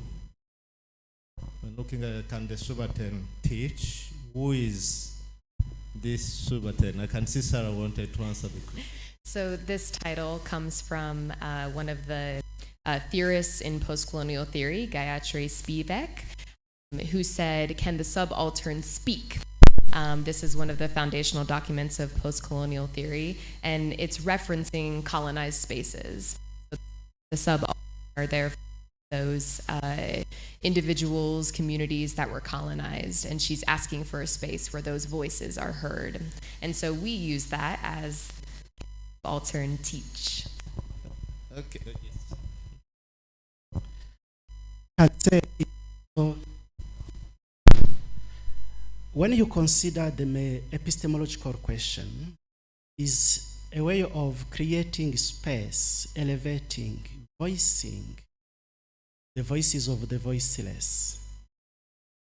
Those are the subalterns. When you go with the methodological questions, how do we go about peace education? I argued for alternative modes of peace education, alternative venues where peace education is caught, like peace museums, sport. Those are subalterns that we overlook most of the time, but which are very, very important. Thank you. Don't you think the title itself is kind of perpetuating the spirit of domination? Subaltern, then dominant person, whether from within or from outside, particularly because we're looking at this from the coloniality and the post-coloniality perspective. But we leave this here because we opened the floor later. I still have a question. So are there positive aspects from the colonial education and be used temporary peace education? If so, which ones? The existing literature on peace education is quite Western-centric. And I think the metaphysical questions that we grapple with in the beginning of this paper, those come from the traditional theorists in peace education. Not to say that those questions haven't been asked in many different spaces, but in terms of the literature and the formal spaces as they exist, these are coming from people like Johan Galtung and others in the traditional body of peace education literature. And so I think we can treat those as a starting point to deepen the conversation and use the existing questions as a launching point for more critical conversations. Yeah, I very much like the idea of hierarchy of knowledge that you highlighted, and which is still a reality, including among academics. It's pretty mandarin that if you don't quote this publishing house, therefore your paper is not going to be given equal value. I think there are so many things that can be discussed considering your topic. Then I will turn to Ngala, using the examples of Rwanda and Burundi, because we're looking at peace education, and maybe this can be adapted to post-conflict countries. Possibly I will also go to Kenya. So we're looking at classes, ethnicities, and the way they affected relations between citizens. If you look at the approach that Rwanda is using today, the promotion of a cohesive identity, being Rwandan or Rwanda, Rwandan, instead of promoting those divisive other aspects of the national history, Hutu, Tutsi that you have mentioned, but there is also a third group that we call the Twa, Pygmies. So we promoting in the context of Rwanda the national identity as a pillar for peace education, sustainable peace, reconciliation, social cohesion. And when you look at Burundi, they chose a completely different approach. ethnicity is a criterion for accessing different positions. So from your perspective, which of the two approaches is likely to promote education, peace values, and sustainable peace? Thank you. I think talking of ethnicity and nationality, it's more or less like, you know, the chicken and the egg, which one comes first and which one comes afterwards. Yeah, in both those two concepts, nationality and ethnicity, are things that people inherit. We have no control over them. We don't choose our membership. You are born into it. And it just reminds us about our differences in terms of our characteristics that we are born with, which we all know in the history of the world everywhere. There are so many different groups based on ethnicity and nationality. So the approach that has been taken here of reminding us that we are all Rwandans, or like the case of Burundi, you're implying, you know, they use the concept of ethnicity as the path to harmonize the society. But you realize what triggers conflicts in those relationships is not those characteristics. It's about redefining them, reconstructing them to effect the outcome, which we measure in terms of people's access to opportunities in society. That is what triggers them.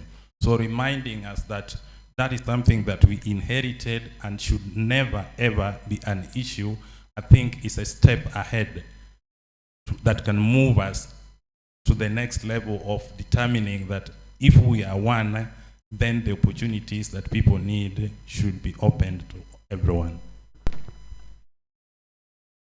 Let me use this mic. If I take this to your own country, I hope you won't feel offended because I started with Rwanda. The issue related to Jaluo, Kikuyu, Kalenjin, all these other ethnic groups. Do you think having them as part of the national politics is a challenge in regard to peace education or not? Indeed, it is a challenge, and those of you familiar with the Kenyan case, every time we have elections, it's a democratic country, but every time we have elections, there are always tensions that are purely based on those demarcations. You know, I'm a member of this group, and the assumption is that if one of our members wins the election or is elected, then the expectations that we are going to overcome all the problems that exist within that community. And that has always triggered tensions, and people even die as a result of that. So maybe, you know, it could be a learning process for Kenya also. You know, it's not to say that they have to embrace the model of Rwanda or Burundi, but they can build upon their own society, because it's a society that is characterized by so many elements that might not be visible in other places. So they can embrace some things that have been successful in other places to help them overcome this problem that is always repeating itself in every moment we have elections. That's very wise from your end, because there is no size that fits all. Every context being unique, it's extremely important that we don't try to compare what is being done here to what is being done in a different context. So my friend Makudo, you have been too academic, liberal feminist theory. What does it mean in the first place? Remember, this is a multi-background audience, if you can clarify about that. And then the next question, what is wrong with this positive discrimination or affirmative actions with girls? We know they're hugging behind, far behind, therefore initiating some measures meant to improve their status, living conditions, access to education, so empowering them in one word. We usually used to changing the situation in the right direction. So you start with the liberal feminist theory to make sure everyone here understands what it means, but also what's wrong with these affirmative actions? Thank you. So liberal feminism, in simpler terms, is a theory that tries to explain all the efforts or initiatives that are aimed at trying to fight gender inequality or to promote gender equality. But they demand working with the structures that are existing in any particular setting. So with liberal feminism, you can never take out the politics out of the theory, because the theory doesn't fight the structures. In fact, they actually want to work with the structures. So liberal feminists campaign to engage with governments, with policymakers, to make sure that the voice of women and girls is heard and is promoted. So in the Rwanda context, maybe coming to your second question, the key thing with liberal feminism is that when they talk about individual freedom, which they call individual autonomy and political autonomy, the political autonomy aspect becomes more important when they talk about how the women have to be co-authors of the structures or the conditions that they exist in. So we have a situation where sometimes the structures come first, almost like a chicken and egg situation that my colleague was talking about. That you can have structures first, but if you don't involve the girls and the women in putting those structures in place, you may then be overlooking some individuality on those girls and the women, what they actually need, what they actually want. So with Rwanda, you realize that if you've got a structure, a policy, a constitution that promotes gender equality, but if you don't go to the young girl in their home and then empower them to understand that they're actually free to make certain choices, you'll have a situation where the structure is there, but no one actually understands the importance of that structure. So girls can come into schools where there are structures, they are told, oh, you can be a scientist, you can be an engineer. Then they go home and they have to perform certain gender roles that have been maybe instituted by the patriarchal nature of the society. So in terms of affirmative action, I feel like it's got to be almost like a two-way thing, that it cannot be driven by these global campaigns on their own. They also need the girl themselves or the woman themselves to be co-authors. Thank you very much. I still had a lot that can be, but I will open the floor to give some few minutes to the audience so that you can ask your questions, challenge some positions, or add your input what is being discussed. So I will request the protocol to help and circulate the mic. I can see Dr. Alice, and then I can see another hand from the same side. So let's start with Dr. Alice, and then we'll take the next. Thank you very much. Quickly, because we don't have time, I understood your presentation on gender as trying to see empowerment as co-creation as well, and that it has to be rooted. Because as somebody who has been working very much on women's rights, a campaign for the last almost 30 years, I see this challenge as well. So how do we localize ideas of empowerment? How do we make it be rooted in the society within which those girls are growing up? And I agree, it's a very long debate. But I wanted to come back to can the subaltern teach? From a post-colonial thing, and I think Spivak has done a good job of teasing out those questions. But more and more from a decolonial perspective, you might argue that already categorizing as a subaltern, you collapse the subjecthood within it. Already positioning oneself as subaltern is very limiting. So maybe we can speak about that. But perhaps more rapidly again, not only about the position, but what constitutes as valid knowledge is also in question. And because we're speaking about teaching, we're speaking also about institutions.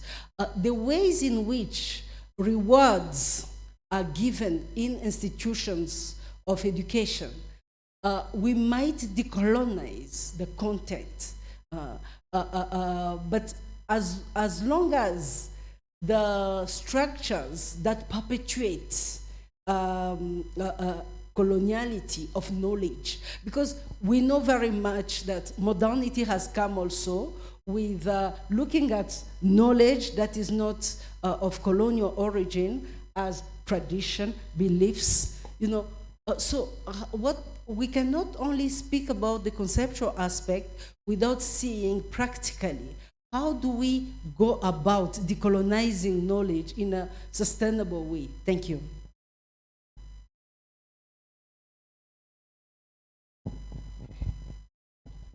Thank you very much. My name is Collins Imo. I teach peace studies at University of Bradford. My question is straightforward. Rwanda seems to be an interesting case with respect to women participation in politics. 2/3 of the women are in parliament. So my question is, what's the impact of this in the society? Recognizing the role of women and the role of men in Africa. The participation of women in parliament, has it translated to better life for women in Rwanda? Thank you. Thank you very much. Can still take 2 or 3 more questions. Let's start with Dr. Innocent, Sandra. I can see another hand. Very sorry, I don't have the name. Yes, let's start with Innocent. My name is Dr. Innocent Rugaragwe, Center for Conflict Management at the University of Rwanda. And my question will go directed to Mr. Makudo. So you're in trouble with the gender. I would want to hear the definition of what constitutes a girl. So trying to grapple with the definition, I realize it goes back to 6-year-old and to a married woman. So I was confused. So if you can clarify that. And then question number 2, should we be talking about equity or equality as regarding to gender? So one is a sense of sameness and equality, as you mentioned, but also there is a sense of equity, returning to metaphysical, which means actually accessing what each individual needs to be able to self-fulfill himself or herself, or self-actualization, what these girls or women needs to be able to actualize themselves and bring their contribution to the society to the best of capabilities and opportunities. Thank you. I was anticipating many questions to you, Makudo.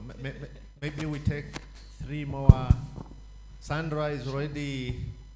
Huh? Yeah. Yes, and then the next and the last one. Thank you so much, Dr. J. Sandra Shenge from Edris Trust. So women empowerment, yes, but to be accompanied by taking men on board. I agree with you, and it's something we've understood,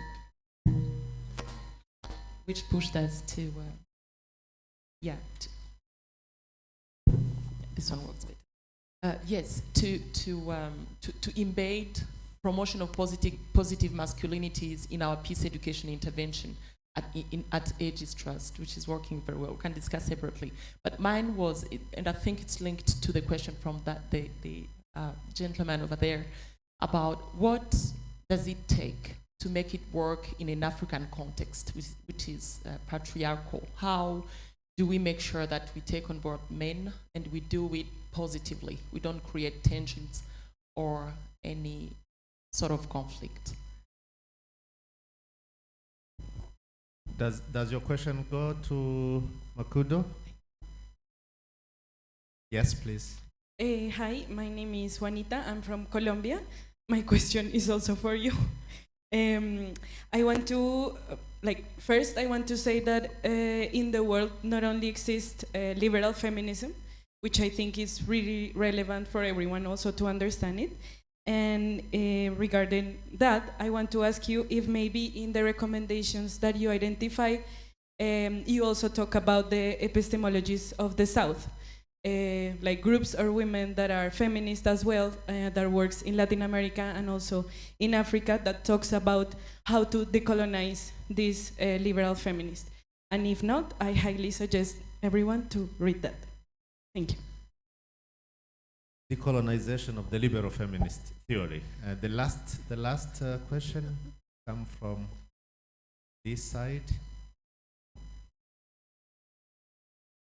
My question was also really similar to her question, but I was just wondering. Can you remind us your name? Oh, I'm Sophia. I'm from Kent State. So in the context of Rwanda, like she was saying, I imagine it's a difficult balance preserving cultural norms and also going into homes and empowering young women. So I was just wondering if you had examples of what that looks like, and maybe it ties into the education. Thank you very much. Let's come back to the panel. Then keep your answers very short. We're having a networking evening. Possibly we continue discussions. Yes. Thank you. I hope I got all the questions here, but I'm gonna try maybe starting with the last ones. I think what I found out from my research was that the structures in Rwanda, of which that was some of my recommendations, that they need to involve the communities as well. So in terms of the policy frameworks, the constitution on its own is not enough. Parliamentary representation on its own is not enough, because it's a political and it's measured normally by international standards. So this representation, 61%, it's measured internationally. That's why Rwanda is number one. But when you look at what are they actually measuring, is it just the numbers? That because you've got 2/3 of women in parliament.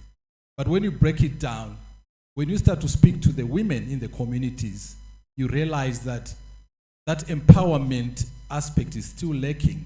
Because I think what was interesting actually from one of my findings was that one parliamentarian, a female parliamentarian, was saying that when they vote for something in parliament, for example, there is a tendency for those female representatives to vote what they think the men want to see. So that there's already sort of a preconceived way of voting, that you'll be surprised that some votes don't necessarily become 61% versus 39%. You realize that some women will actually vote in favor of some issues that the men are trying to promote. So I suggest that Rwanda needs to find a way of involving in making sure that the needs of the girls and women in this country are put at the forefront, before they start putting the structures in place. And then I also then realized that with liberal feminism, because it's a Western thought, some of the campaigns or the things that they ask may not apply for the African context. So there's now literature that is being developed on something that some people are calling the African liberal feminist theory. But there's not enough literature, which again is a hindrance, because you want these theories to be developed by people that are existing in the context where these challenges are existing. But most of the authors that we read about all write from a Western perspective, which again is a problem. So I recommend that maybe more African authors or academics need to then be brought into the fold so that this can be contextualized. Then I think there was a question about representation, whether it's enough then to go into the sort of the communities. I think I partly answered that, but I feel like there is a problem when these international benchmarks are set, and then when you tick that Rwanda has achieved gender parity, it does feel like an achievement, and then maybe people stop doing what they're supposed to do because we've got 61% female representation, so yeah, we're all good. But I feel like if it was me, I'm more interested, probably even the 1% that is not happy, with the situation.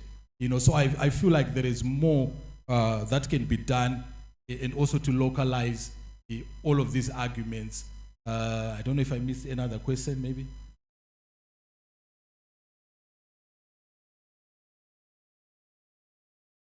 Yeah, I'm available, so you can attack me whenever you see me.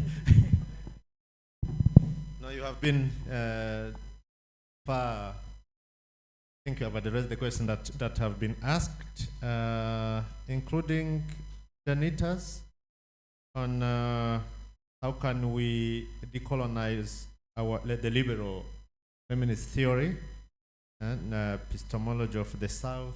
Yeah, that's what I was saying, that I think we need more theories that are more contextualized. So that's why I was mentioning the African liberal feminist theory. So anything that is started from the perspective of the African context, I think I would probably recommend in that. Because, for example, Plan International was rolled out in this campaign in more than 80 countries.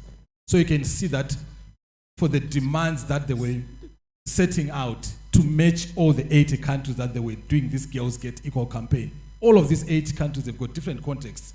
So that's a problem on its own, because it may apply in South America. Does it apply in Africa or in other parts of the world? Well, I think we have an umbrella approach, to most of these sort of gender equality issues, but I think context is everything. Yeah, there is one question that came from Imo, if I got them well, on what is the impact of this women representation. I think this wasn't addressed to Makudo. We have fellow Rwandans in this room who are knowledgeable about how was this process of promoting gender equality and the impact it has on the rest of the society. It's not only representation, but also in terms of living standard conditions that are changing for good. Maybe I will invite Dr. Alice and else who has been working on gender issues to react on this question. How does this representation translate into ordinary life for the rest of Rwandans? And then, before I come back to the panel, yes. The moderator. Let me just chip in something, because if you look at in Africa, it's assumed, again, I'll talk Africa, we'll look at different parts of Africa. Who enforces women oppression? Is it the men or the women? We need to look at it. Female genital mutilation, who conducts it? So if you look at when you have 67% of women in parliament, does it change those things? So that's the question I'm asking, that you have a lot of women in parliament, what is the effect on society? Because if you have conservative women who want to uphold the standard, the status quo, will things change? So that's the basis of my question. Thank you very much. Just from the outset, I would say to Mr. Makudo, not only we have to have more writing on that, but people have to do really an in-depth research to understand. And when I hear what you are saying, I understand that you have an issue with campaigns that are externally driven, and you wonder to what extent they are rooted in. I'm going to give you an example. Professor Sheka and myself have conducted a research some years back on the implementation of UN Security Council Resolution 1325 on women, peace, and security.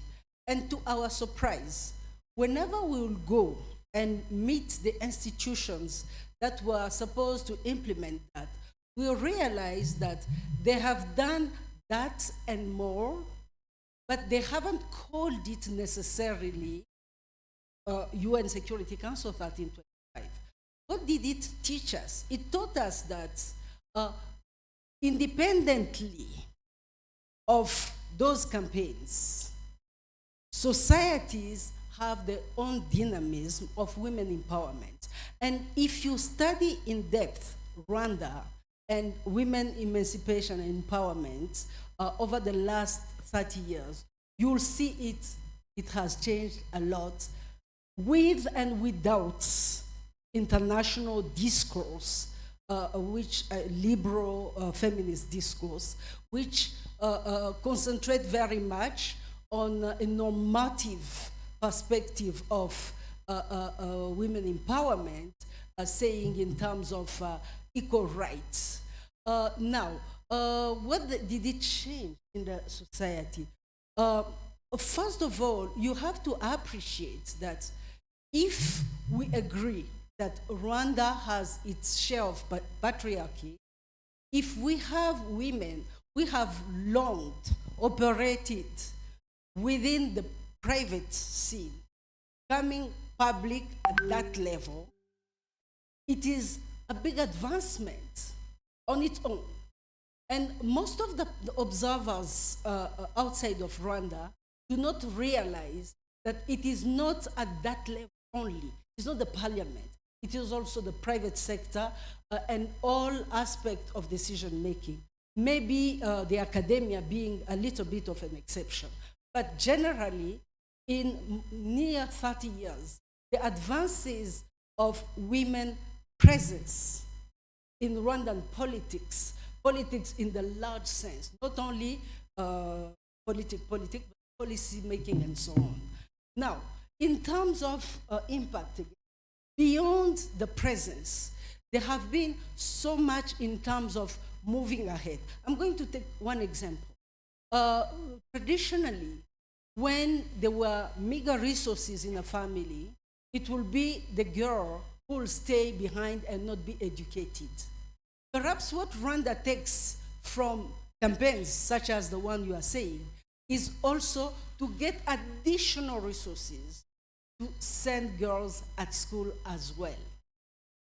In terms of inheritance, in terms of women being in the security sectors, etc., there's so much that have happened.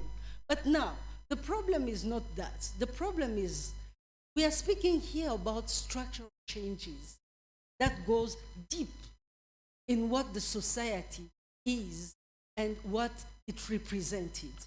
So we have to take time. It cannot change. But if you want really to have a balance sheet in terms of normative progress as well as substantive, there's much more. When I listen to my daughter speaking, I believe we have not grown up in the same world, you know, just to shorten it. But in terms of how do you cope with change?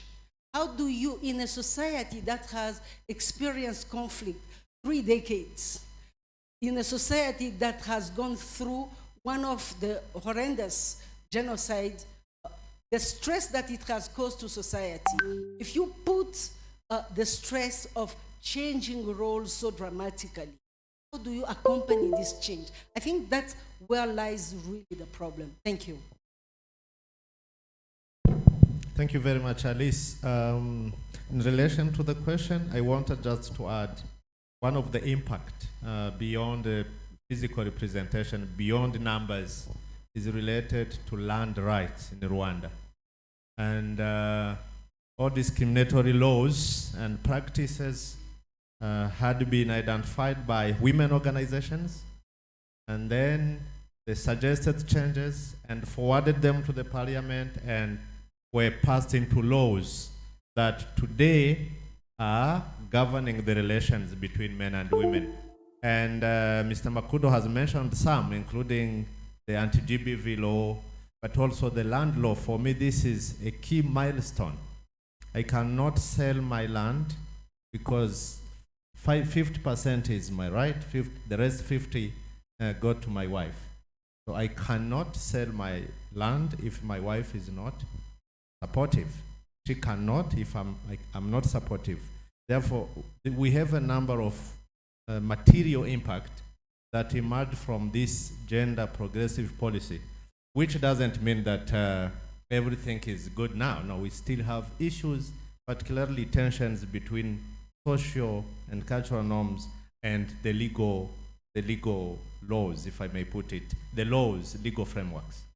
So we still have this kind of resistance because of traditional norms in relation to inheritance, but at least the legal frameworks have been changed, and we see some impacts in real terms.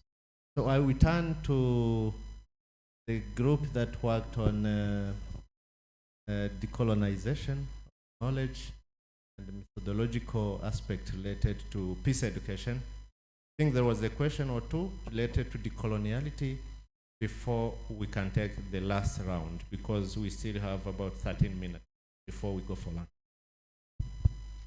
Of course, I will leave a few minutes for the panelists for the concluding remarks, 1 or 2 minutes.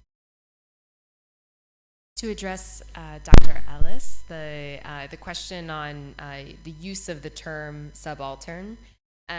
So my understanding of reading Spivak, and I think we can relate this this explanation to other examples of the community using a term that was originally used against them, so hierarchies such as subaltern, right? Using it themselves as an act of resistance. And so through that act of resistance, the way that we're using this, for example, can the subaltern teach, it becomes a emancipatory term rather than an oppressive one. This is my reading of Spivak. I think it's well worth considering other approaches to terminology. So your comment is well noted. Thank you very much. I want to add on that. Probably there's a need to go beyond the words and strive to grasp what they point to, what they represent. We are not taking here the subalterns literally. If I go back to the 3 questions I have highlighted that inform peace education, we can see the subaltern in each of these 3 questions. And that is subaltern we are surfacing actually and calling for consideration, calling each one of us to consider that. And let me make clear my argument here. For the metaphysical questions, I argued that the vast majority of scholars and other actors in the field of peace education tend to consider mainly addressing physical violence, direct violence, and they think when we have done that, we are done. Of course, they also take some other initiatives, but not to the same extent as when they do address structural and symbolic forms of violence.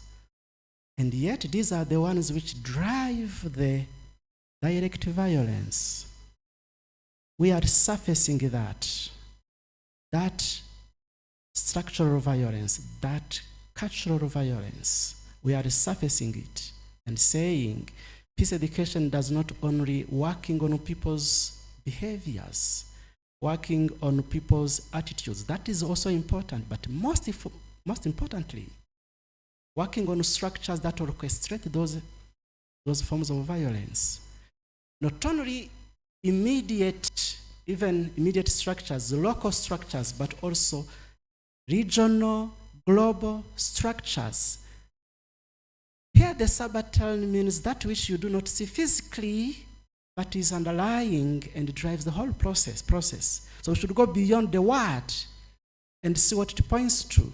It's an imagery that actually captures that which you don't see physically and yet drives the process, which has to be taken into consideration. Epistemologically, we are arguing here that we have local forms, local knowledges that are context-specific, context-relevant, that work to promote peace, and we are surfacing that as well. And here in Rwanda, for instance, we can think practically of our homegrown knowledges, homegrown solutions, which have to be used to promote peace, for peace education. We are calling that subalterns, not because they are subalterns, simply because it's an advocacy discourse, okay, an emancipatory discourse. So giving place to local, indigenous, homegrown solutions to talk to the discourse of peace education and peace in general. In terms of methodology again, I have argued for alternative modes of teaching peace education beyond what is done most of the time and physically.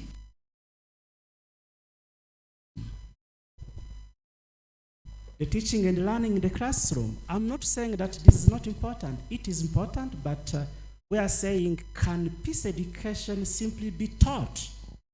We are saying it can be caught. And by calling peace education a caught activity, a caught process, here we are suggesting a more maximalist, ethic active conception of peace.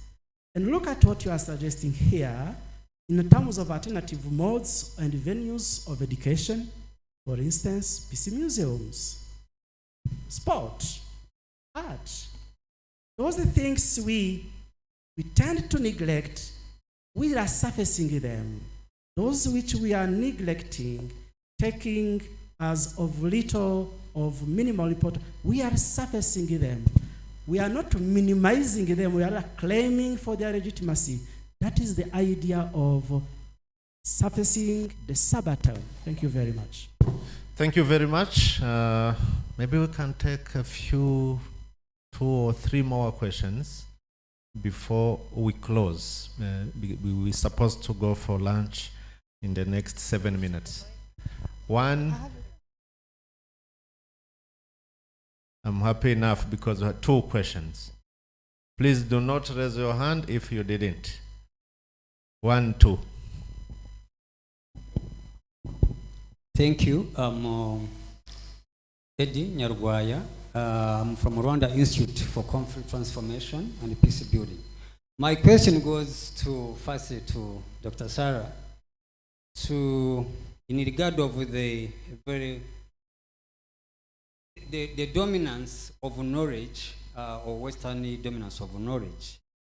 How do we as Western universities, lecturers, researchers, reverse this thinking that the knowledge is solely coming from the West?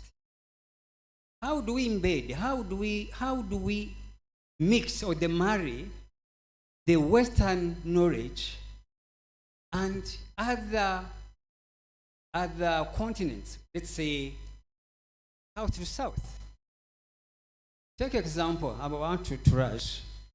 When you apply, when a student applies to a Western university, let's say US, has completed a degree, his first degree or high school, and is from different countries.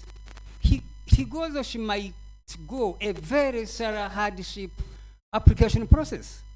And this student went through the Western academia, the Western concept of education. You are going to UK, they say, you have not, you reply, you do ABCD, you do the bridging. And someone from China, I'm not insinuating any country, I'm just giving an example. Somebody from China or India or Middle East, he will not have those hurdles. Direct to the point? Yeah, how can Western universities or researchers try to mitigate, try to balance this inequation? Because they are being pushed by politics, by the media, by the researchers, exhorting this West African or other upcoming countries. God bless you. Thank you. Maybe the question goes to southern universities, not to northern universities. We discussed this. Yes, the last question.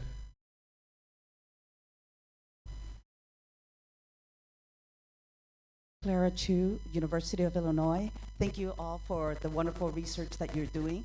I want to just make a more reflexive remark in terms of thinking through epistemologically and also to advance the work around peace education and that is to problematize categories and to be more inclusive.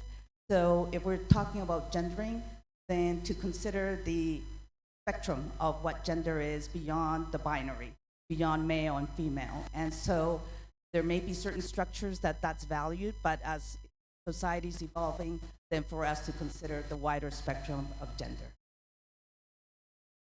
Thank you very much. I will come back to the panelists, 1 minute each, concluding remarks, and then we end this session there. Yeah, thank you so much. I think for me, it's just a reflection of maybe the discussion that we had today. I've also learned a lot through the interactions. But I think for Rwanda, Rwanda is on the right path. I think what Rwanda has achieved over the last few years is remarkable. And it's admired all over the world, I must say. So I just hope the real experiences of women and girls are put at the forefront of the politics, maybe ahead of the politics rather, that we can hear those voices starting to speak out, and we then can come up with structures that support the needs of the female population in the country. But thank you so much for all the feedback and the interaction. Thank you.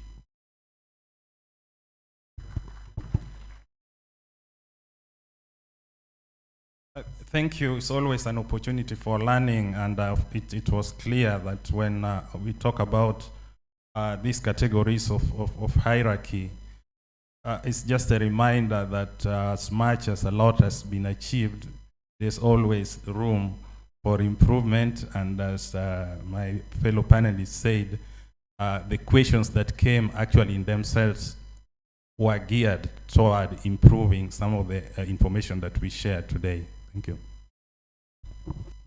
Sarah? Thank you. Thank you to all of my fellow panelists. I look forward to taking back the ideas and integrating them into my own writing and thinking. Just to end with addressing your question of how, I'm going to use a Spanish term, poco un poco, little by little. We do it little by little. I've spent the last week in Kigali with a group of students from Kent State and several from University of Rwanda. And I trust that they will become the future who will will receive the ideas well and be the ones to create the structural change. When we look at systems, when we look at embedded ideologies, these are not easy things. I think it was Alice that said these things will not change overnight, but poco and poco, we do it one by one, we do it student by student, and we trust that the torch will get carried on. Thank you very much. To address the metaphysical, epistemological, as well as methodological questions linked to peace education, post-colonial peace education can be envisaged as a helpful theory for 3 reasons. Because it calls for peace education to address not only physical violence, but also structural and symbolic violence. 2, it recognizes the sources of violence beyond what we see now here to interrogate the important role played by the global political order, the global economic order. And 3, because post-colonial theory recognizes that locally generated peace education initiatives and practices yield better results than those ones we import from outside. And as a way of implication, we are suggesting that neocolonialism should feature in the content of peace education and peace education programs, neocolonialism. And the second, that in the context of Rwanda, homegrown knowledges and practices to peace education, such as abunzi, mediation committees, family evening forums, umugoroba w'ababyeyi cyangwa se umugoroba w'imiryango, umuganda, umuganura, girinka, umushyikirano, ndi umunyarwanda, and itorero, might be considered as spaces to address direct physical but also structural and cultural forms of violence. Thank you. Thank you very much. May I request the audience for a round of applause for these wonderful panelists. Thank you very much for your cooperation, the way you reacted to questions. We were not supposed to conclude the discussion here. We were just here to open it up. So when we go for lunch or when we meet this evening, please feel free to engage any of the panelists. Thank you very much, and bon appetit.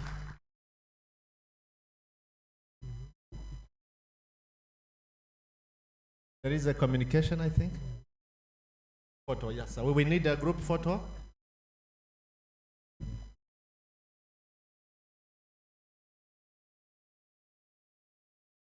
Yes, we wanted to check whether the following persons are here.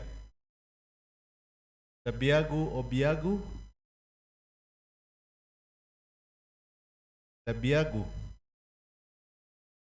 Chuchuemeke Buzome.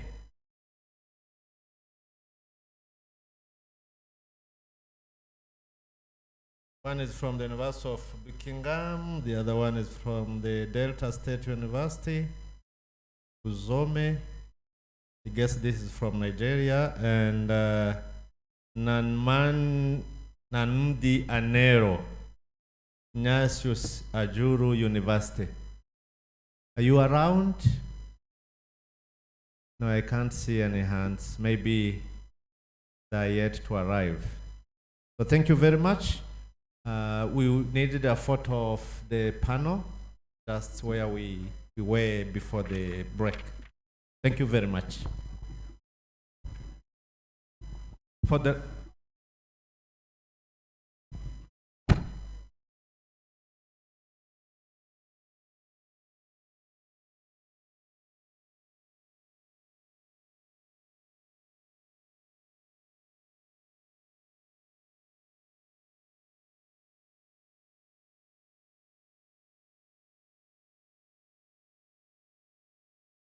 let's head to Serena for lunch.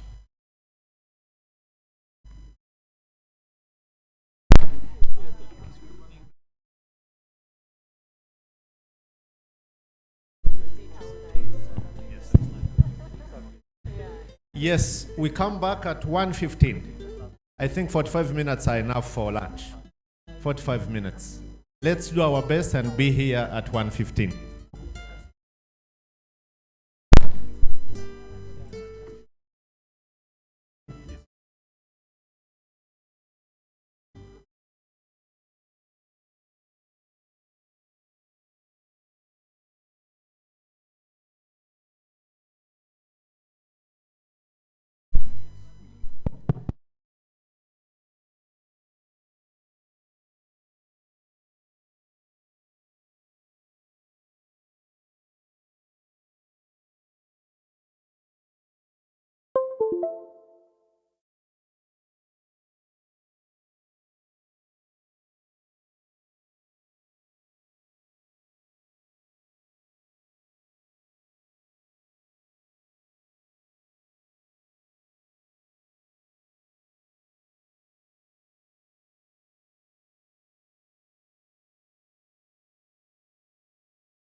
Kofi.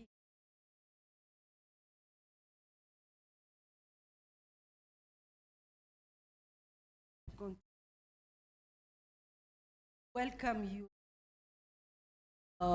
Panel titled Peace Education in Rwanda. This panel will be, I'm your moderator, but I will have as my distinguished panelist, Dr. Denis Bikesha. Once you hear your name, please jump to the stage and let's catch up with time. Yes, Dr. Bikesha of the University of Rwanda. I'm going to introduce him once he's here. I would like also to call upon Mr. Heli Abzarimana. Mr. Heli Abzarimana, are you here with us? Please jump at the stage. And last but not least, Mrs. Jacqueline Wimana. Please take a seat to allow me to introduce you briefly.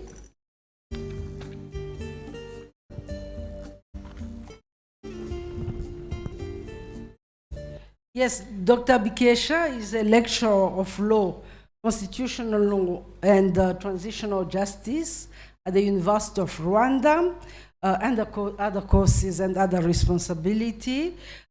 He has done a lot of things in his life, including having short training in addition to his PhD, but also most importantly for the topic of this afternoon, is the founder of a violence prevention organization, Lead for Tomorrow. He has worked many years in the processes of Gachacha that I'm sure you have heard about. Yes, welcome. Yes, I will later give Mr. Haley the opportunity to introduce himself because I couldn't have his data. You'll bear with me for that.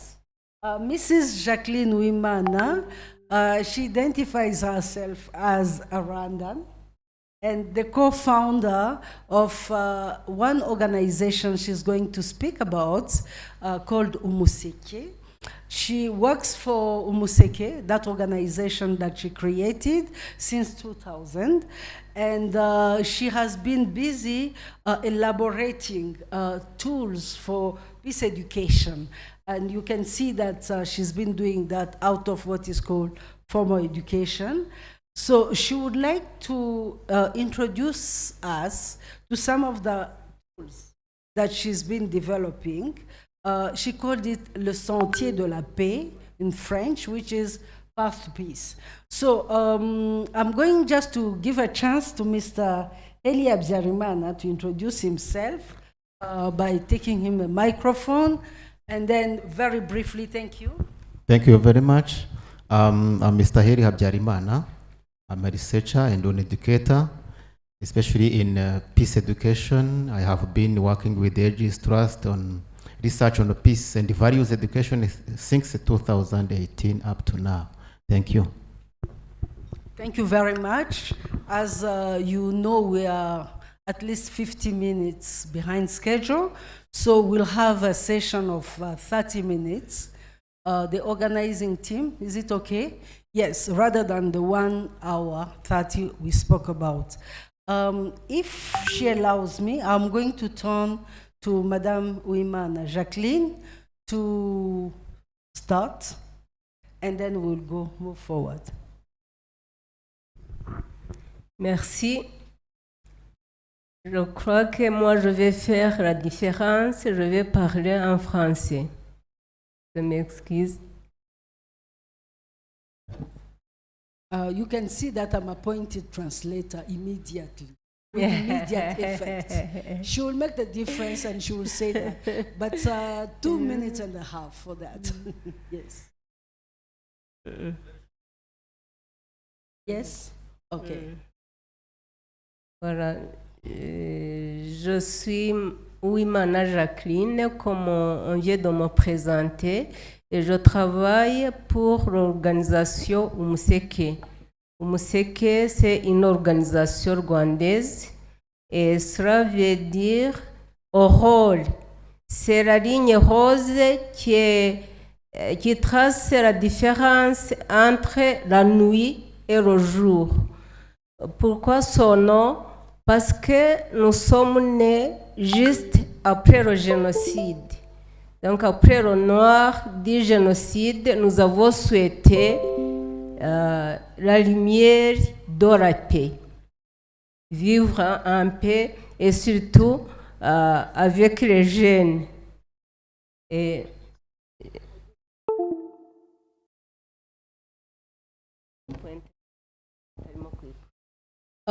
please, the technical team, would you kindly put a PowerPoint?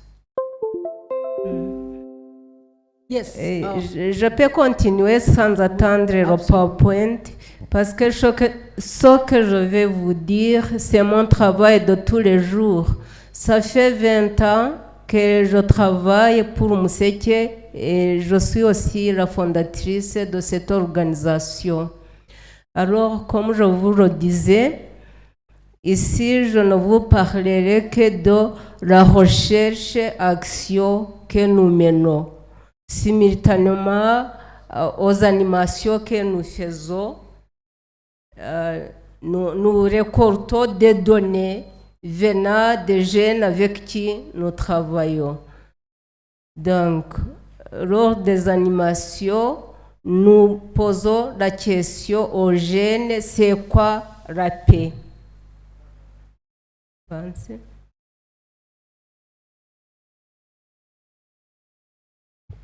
Continuez, nous avons très peu de temps. Nous posons la question, c'est quoi la paix? Et la réponse des jeunes, c'est la paix, c'est la réponse aux besoins de base. Pour les enfants, c'est quand on a les moyens d'aller à l'école, quand on peut manger, quand on a les habits scolaires, quand on est soigné, quand on a les parents qui s'entendent, donc pas de violence en famille, là, les enfants disent, c'est seulement là que nous sommes en paix. Continuez. Et avec ce constat, nous nous sommes dit, si la réponse se trouve dans la famille, pourquoi ne pas donner les moyens aux parents justement de faire cette éducation à la base dans les familles. Et avant, on s'était dit, on travaille au niveau des jeunes pour faire la prévention, pour jouer dans la prévention. Mais finalement, nous nous sommes retrouvés aussi dans les familles parce que les enfants disent, c'est seulement quand les parents s'entendent que nous sentons que nous sommes en paix. Voilà pourquoi nous avons des programmes d'éducation au genre dans les familles. Et c'est en famille que l'enfant va d'abord prendre son élan et sentir la culture de la paix pour continuer dans les écoles.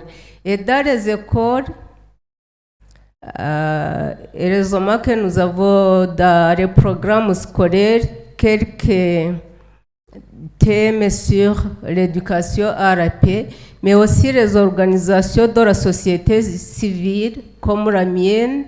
On a quelques heures extrascolaires pour faire l'éducation à la paix avec les jeunes. Et comment nous le faisons, nous avons un outil d'éducation à la paix, le sentier de la paix, c'est comme ça qu'il est intitulé.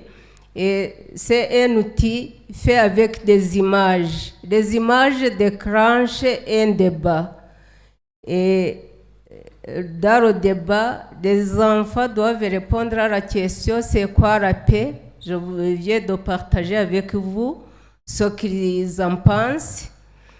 Après, on entre dans un grand engrenage des sources de conflit.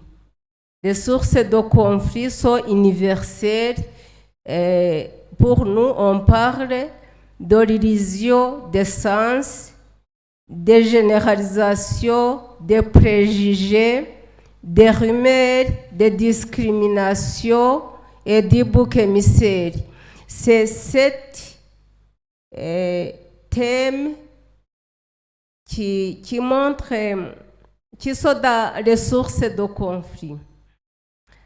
Après l'engrenage des sources de conflit, on entre dans une proposition d'outils. Comment faire pour ne pas rester dans le négatif? Comment faire pour construire la paix autour de soi? Alors on parle des droits, des devoirs que nous appelons principalement responsabilités. Parce que chacun a des responsabilités, même un enfant a des responsabilités. Et nous parlons de la loi, de la communication et de l'engagement. Donc ça, ce sont les outils que nous pouvons utiliser pour lutter contre les sources de conflit. Et nous terminons sur une conclusion positive qui est un monde pour tous. Tout ça se fait avec des images. Et les images déclenchent un débat parce que nous sommes dans le groupe, mais nous ne sommes pas moralisateurs. Nous évitons la morale. Nous provoquons un débat et les gens disent ce qu'ils vivent. Ils échangent sur ça pour trouver des réponses, des comportements positifs. Voilà. Et j'ai voulu partager ça parce que tout au long de 20 ans, tous les 3 ans, on fait un grand questionnaire aux jeunes avec qui nous avons travaillé. Comme on leur donne un questionnaire que nous appelons questionnaire avant, juste avant de commencer ce parcours qui prend 17 séances de 45 minutes. Juste avant de commencer, on pose un certain nombre de questions. Et après les 17 séances, on revient avec la même questionnaire pour pouvoir mesurer la différence. Qu'est-ce que nous avons apporté, nous? Qu'est-ce qu'ils ont appris? Qu'est-ce qu'ils ont changé?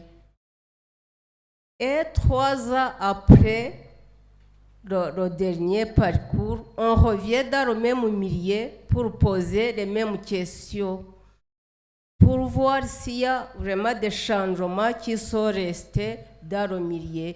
Et ce 3e questionnaire ne s'oppose pas seulement aux jeunes de l'école, mais aussi aux enseignants et dans la localité où nous travaillons. Voilà, c'est ça que je voulais partager avec vous. Je vous remercie. Merci, Madame.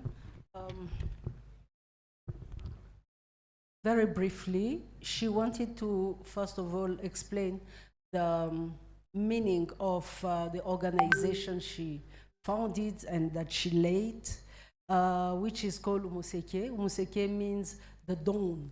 The dawn. The dawn is in relation to the aftermath of the genocide against the Tutsi.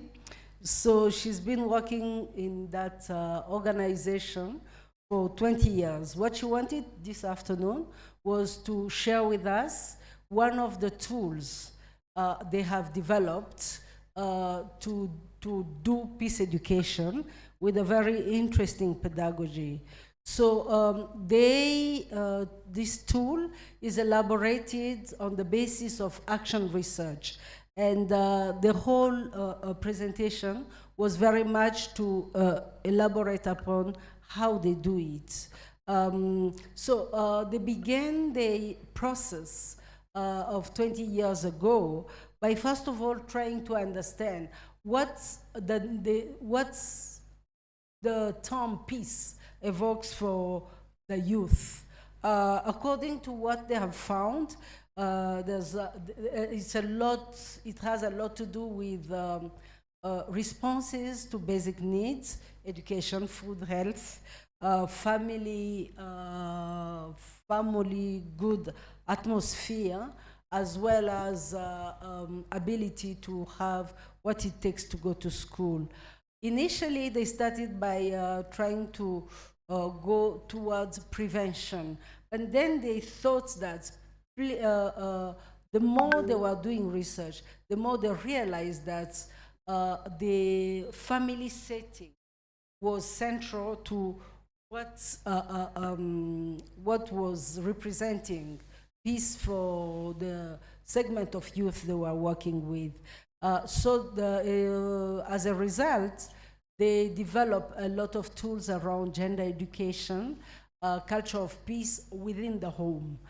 The second part was very much to speak about the pedagogical tools they have developed.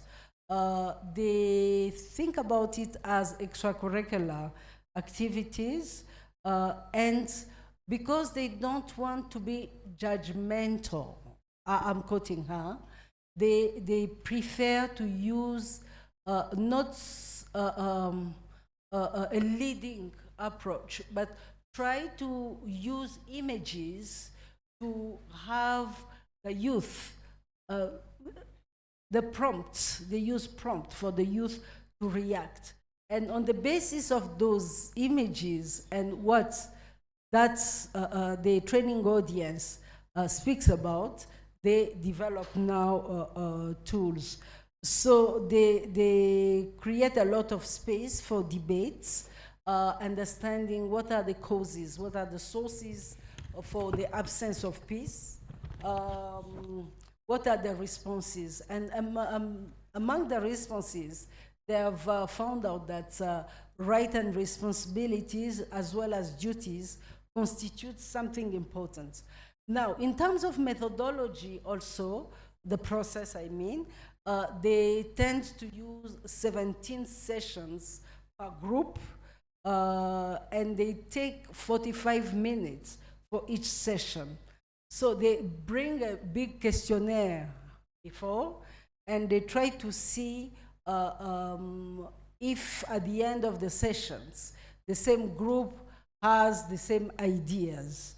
And they do that recurrently for 3 years. So not only they have a package of 17 sessions for each group, each session's going for 45 minutes, but also they come 3 years after. This is what they have been doing for the last 20 years.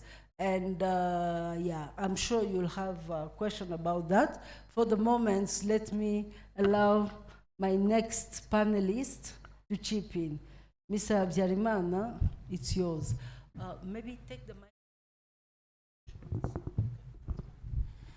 Thank you very much for the floor.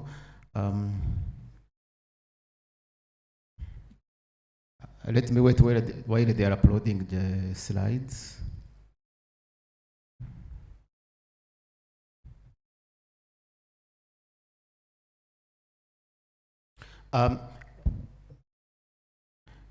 The topic we're going just to talk about is competition or coordination challenges, a reflection on peace education in Rwanda.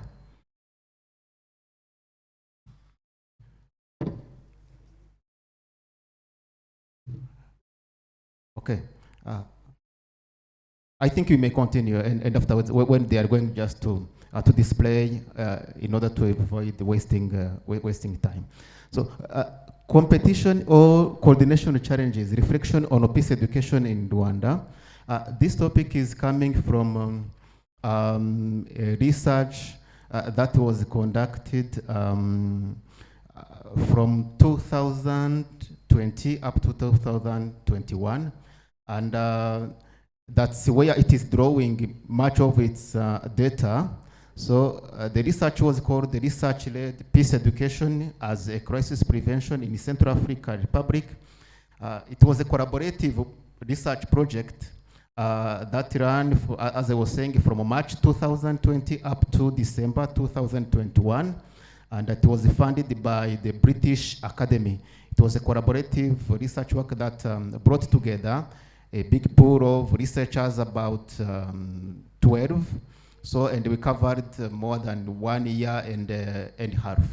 So the data that we collected from different parts, and among the many themes drawn from those data, this is the one, but there are others, like the landscape of peace education in Rwanda, but now let's focus on this competition or coordination challenges.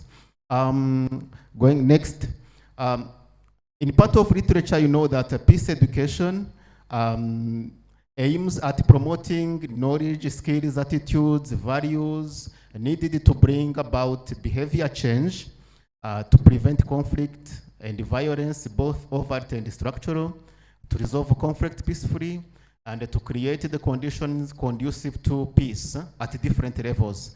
This is one among so many definitions that you may put, that you may take for peace education, but this is the one I have chosen as the simplest one. So in peace education, you have different efforts that are put together, and in order to fight against violence and conflict, and most of the time they are in forms of, or as a result, we have negative peace and positive peace. I'm not going through definitions of this. And among approaches that we always use, we may have indirect or direct approaches to peace education, and what they mean. And we implement peace education through various approaches. You have so many approaches, and you may use different tools or so many tools for the purpose of achieving this peace education. And going to the methodology directly, this research project that I talked about, it was a descriptive and qualitative research, and we selected the participants through purposive sampling and convenience sampling, and we used the mixed research strategy. We mapped different actors operating in the domain of peace education in Rwanda. We conducted 3 reflexive workshops where we invited about 19 people during those different 3 workshops. We conducted interviews with the key persons, key informants, and we conducted also classroom observations, because there was a component related to peace and values education in the schools. We also conducted focus group discussions, and we used the documentary research where we consulted the websites, different reports done by different organizations operating or working in peace education in Rwanda. So we analyzed the data as qualitative data, and afterwards we came to conclusion.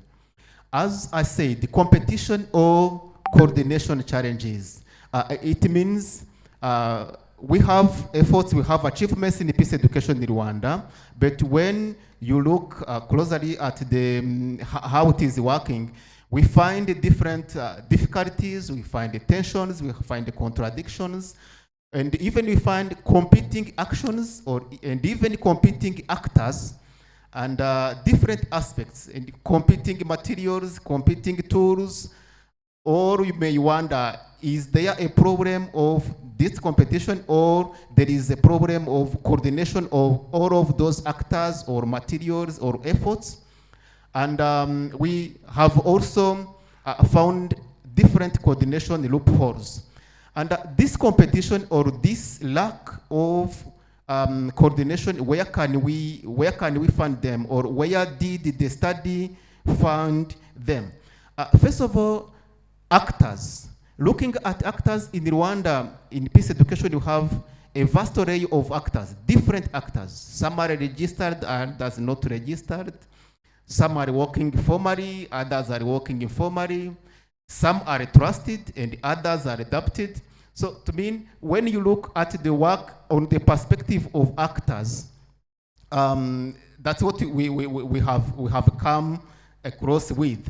To me, there is no, I may say there is a diversity, but there is a kind of lack or lower level of coordination, and even some of the actors come to a point that we can say they are competing with one another. That's one. Number two, on the side of materials, peace education actors in Rwanda have developed a lot of materials. Some are single users, others are multiple users. We have some materials which are available but not used. We have other materials which are developed by actors themselves. There are other materials which are borrowed from other actors. Some materials are contextualized, others are not.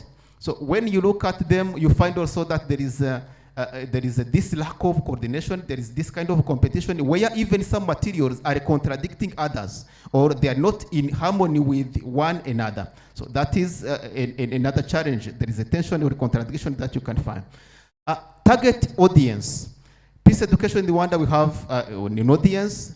Some organizations are dealing with the youth, others are dealing with prisons, and others are dealing with faith-based organizations. But when you look at this target audience and how actors are addressing this audience, there is a kind of what I may call dismantlement of the audience, where, for instance, some organizations are looking at a certain portion of a certain category of people, while they are leaving behind the other. So that is that is a challenge.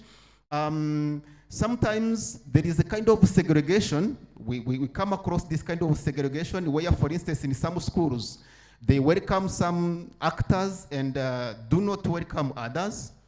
There is also a kind of failure to be taken as a whole, to mean some actors are dealing with youth in formal education, leaving behind the youth in not in schools.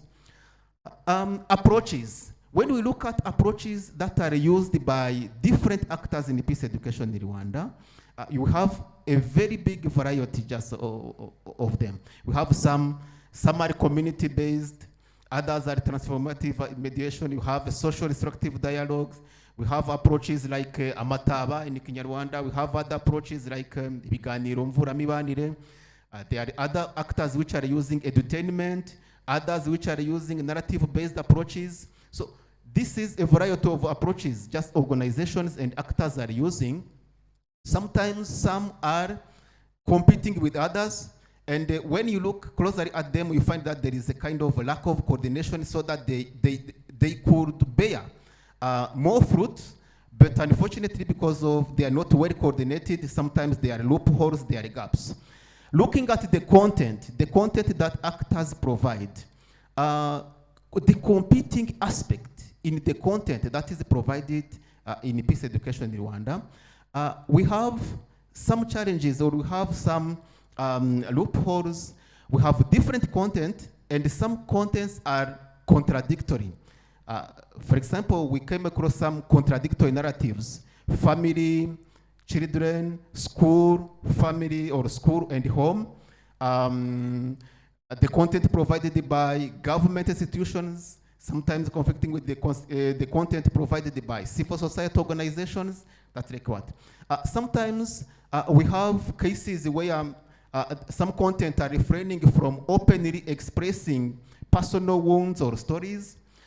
Also, we came across something which like a lack of or lower level of contextualization. I've talked about this, where the content taught in peace education is not contextualized, and it is sometimes conflicting with another content which seems to be contextualized. So, coming at another aspect, temporality. In peace education actors, we found that peace education efforts, for some actors, they are seen as static or confined to a certain topic. For others, it's dynamic. For instance, people were saying, should we continue base our peace education on genocide, or should we shift it to current topics, current issues like conflict, family conflicts, and so on. Finally, we found that it would be better to have coordination and collaboration. because there are some actors, some organizations which have been working in collaboration with one another, where they mutually engaged in some activities.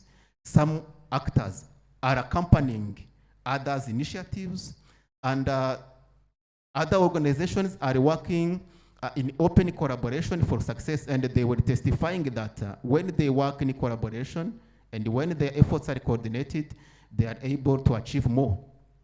In conclusion, let me read some quotes that I think they should constitute a conclusion to this debate.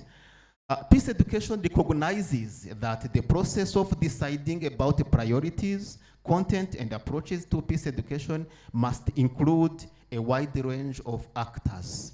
That's a kind of conclusion, but which is open. We may discuss about it. Another one, a way of thinking through the role and activities of peace education across the settings of government, departments and programs, formal education settings, the NGOs and the think tank sectors, faith-based organization institutions, a non-formal and informal community setting would be the best. Thank you very much.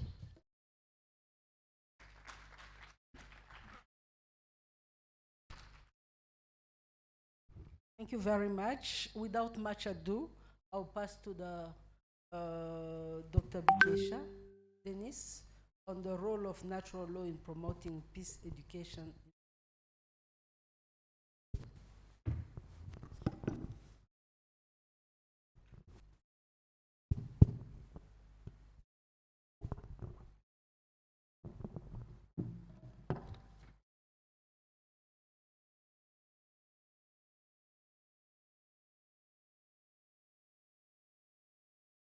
Good afternoon. I also have some slides. So I need my slides to be projected there. About natural law. While it's being Okay. projected, yes. Please be brief so that we can have some space for discussion. All right. Thank you so much. My conversation is about the role of natural law in promoting peace education in Rwanda in the aftermath of the genocide against the Tutsi. As you have heard, this is kind of legal philosophy, which is not exactly my area, but which I like because it contributes to my work of peace building. And I would want to begin by shedding some light on what natural law is, because it's not self-explanatory. Natural law, in fact, means that there is a certain universality. Next slide, please. A certain universality that is cross-cutting any custom or culture that embraces universal, ethical, that is just reason, that based on human being. Looking at something and according to your rationality, you think this is fair. And that one produces what we can briefly say is natural law. Are you counting the minutes on me or on the technicians?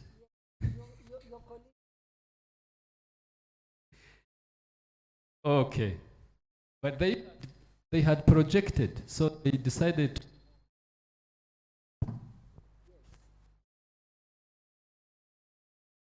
I go on. We are talking of cultures or culture, but we can talk of culture in different ways. We are talking of culture that is based on relativism. And this one considers primitive and modern culture. So at a certain stage, it will mix. And that is why you find some relativism. It is not absolute like the other culture. So there is cultural relativism and there is cultural absolutism.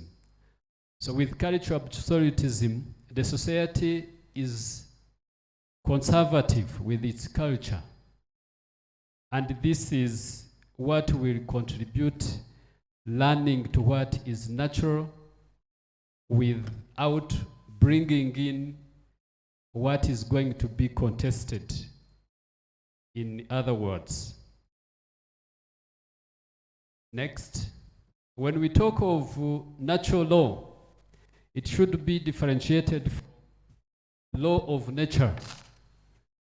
Although the words are there, nature and law, but when you talk of law of nature, you are talking of what some people were talking about, metaphysics. And we find also there is regularity theory and necessitarian theory, which also contribute each other.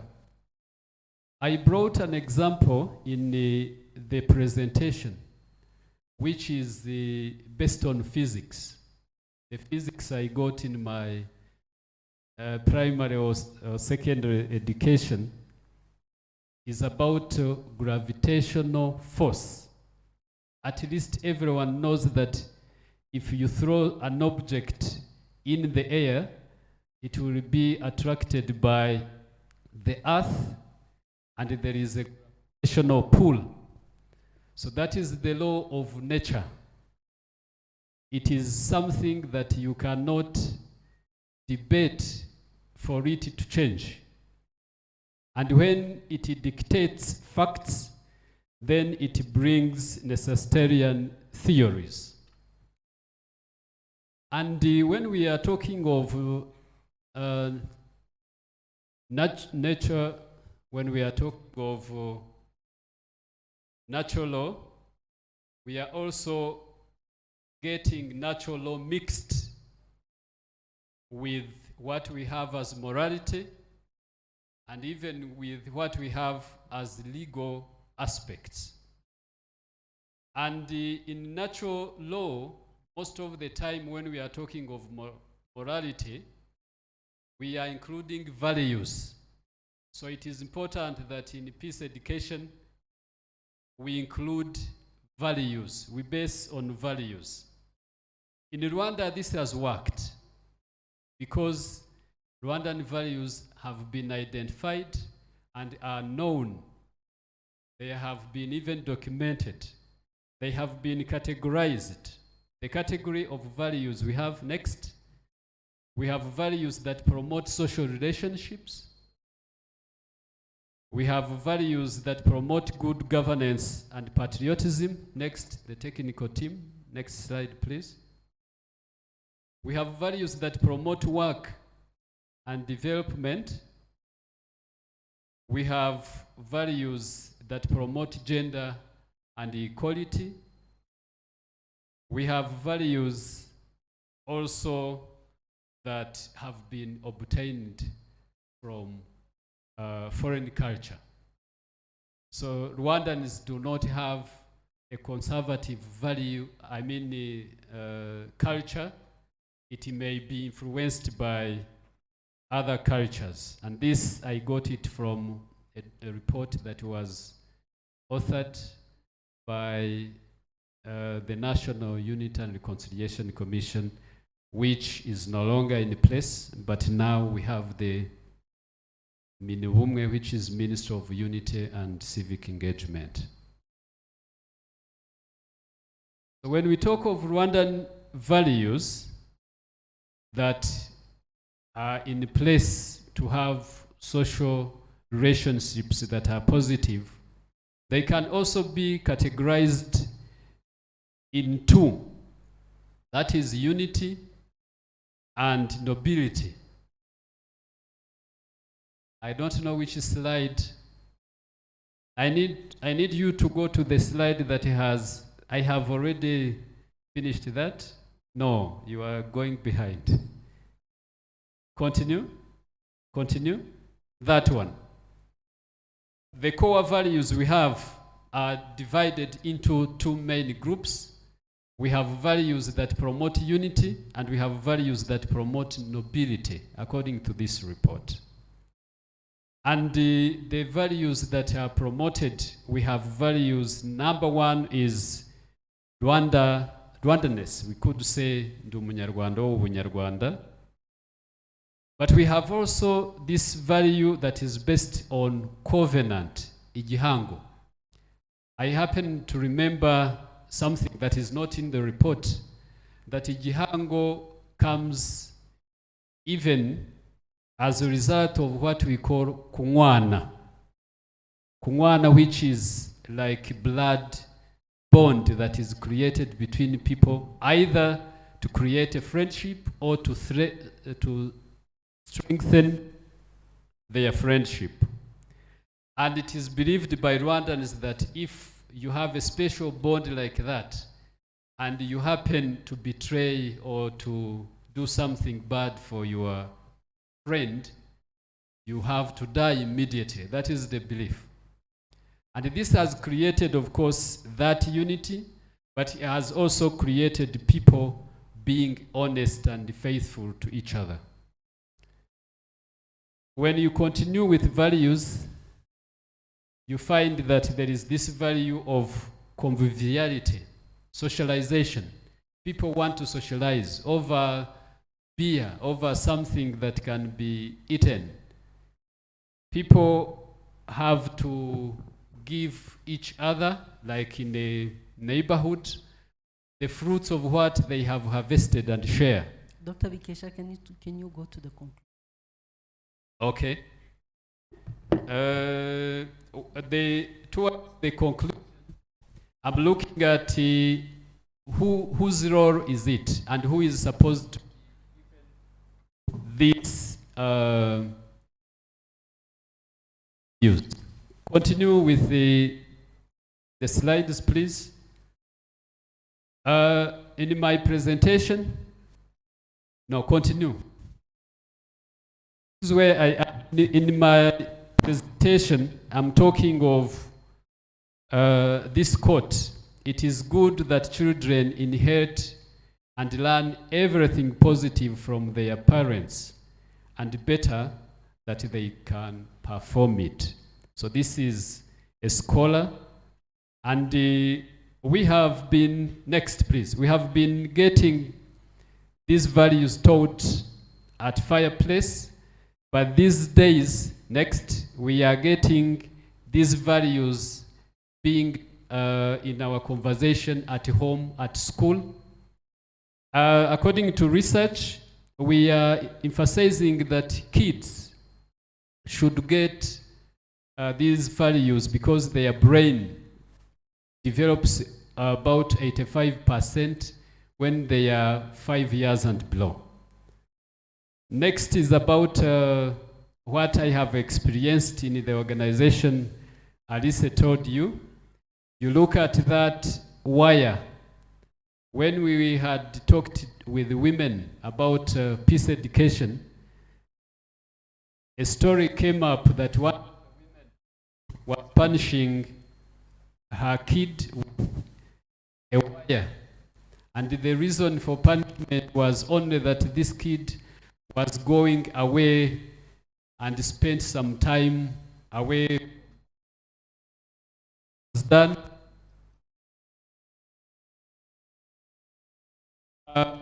Let's go to the conclusion.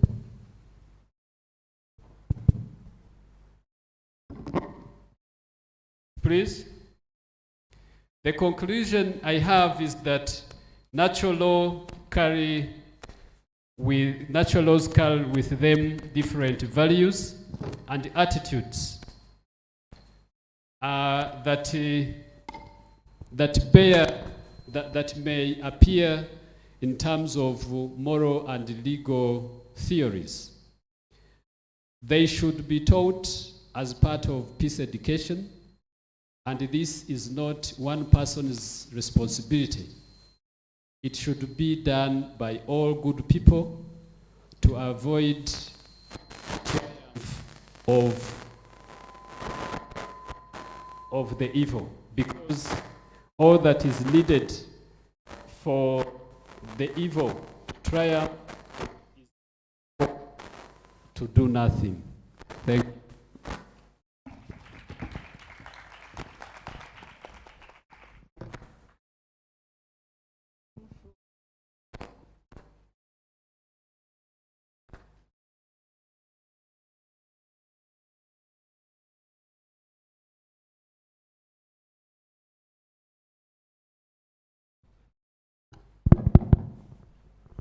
Yes, thank you.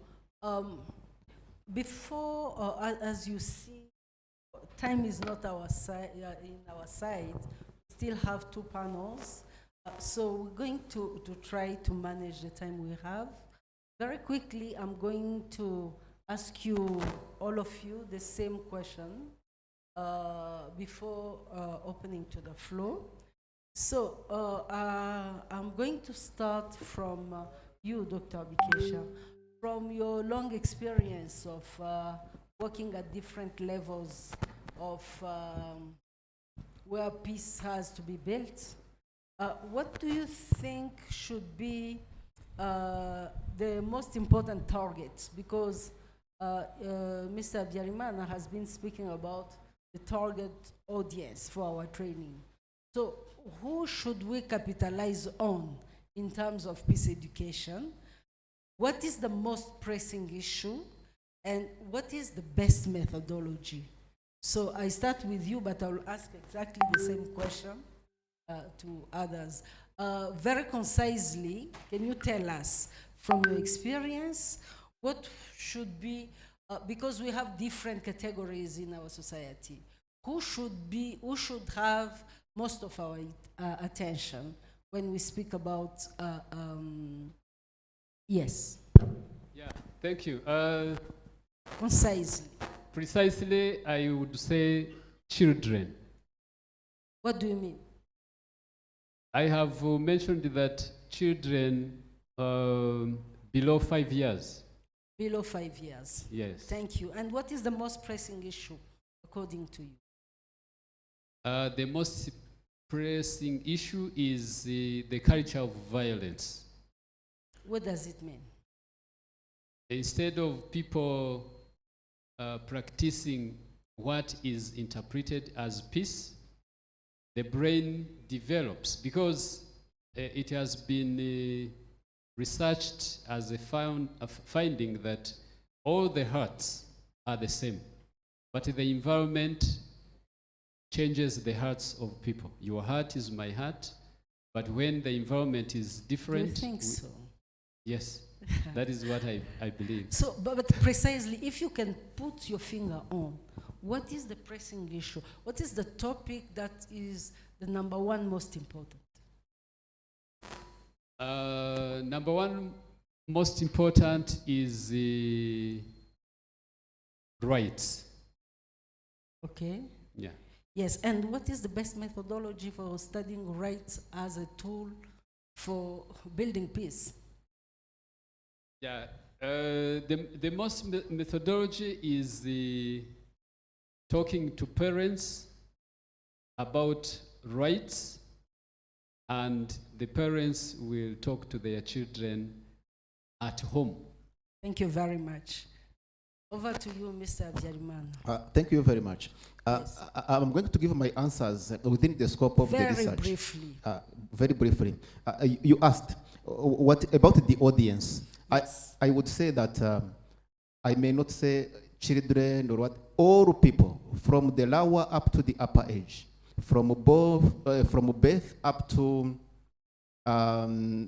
later age. And the most pressing issue? The most pressing issue, according to our research, is having continuity and collaboration in peace education, because peace education efforts need continuity, collaboration, cooperation for them to be effective. I'm speaking about a substantive issue. Okay, the substantive issue I'm saying, when, for instance, somebody is focusing on children and another one is focusing on women, another one is focusing on men, without any coordination, without collaboration between them, they shall not that's have. the ways of Yes. knowing. Okay. I'm speaking about what to know. What to do now? We should teach. That's number one, because not everybody. Okay, we should learn. We should teach and learn. Some of that we teach and others learn.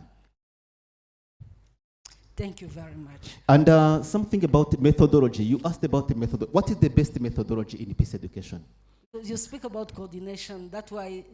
That's yes. fine. Yes. I will say the methodology is In one better words. depending on the context where it is used and depending on the audience to which it is being used. Thank you very much. Madam, you understood the question, so it's about translating them, or you can. J'ai 3 questions pour vous. Sur la base de votre expérience d'enseignement de la paix, qu'est-ce que vous pensez? Quelle est la population cible en ce qui vous concerne? Qu'est-ce que, si on doit prendre un seul segment de la population, laquelle prendrions-nous? Deuxième question, qu'est-ce qui vous semble être le sujet le plus pressant, le plus important? Si vous devez en choisir un seul, bien sûr. Et puis, la troisième question, d'après votre expérience, je sais que vous avez parlé de votre outil, mais qu'est-ce que, si vous deviez refaire, qu'est-ce qui serait la meilleure méthodologie que vous employeriez?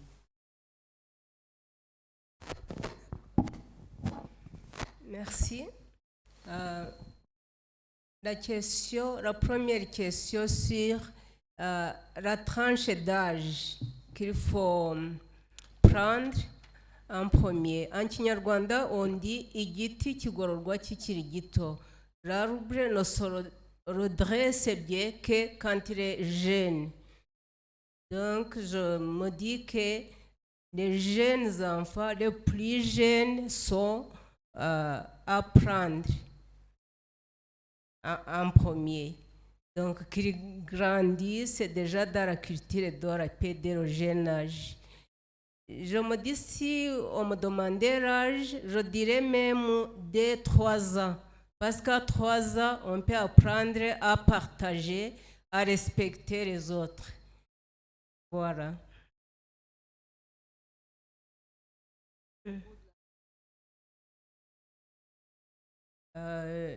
Je pense que je viens d'y toucher.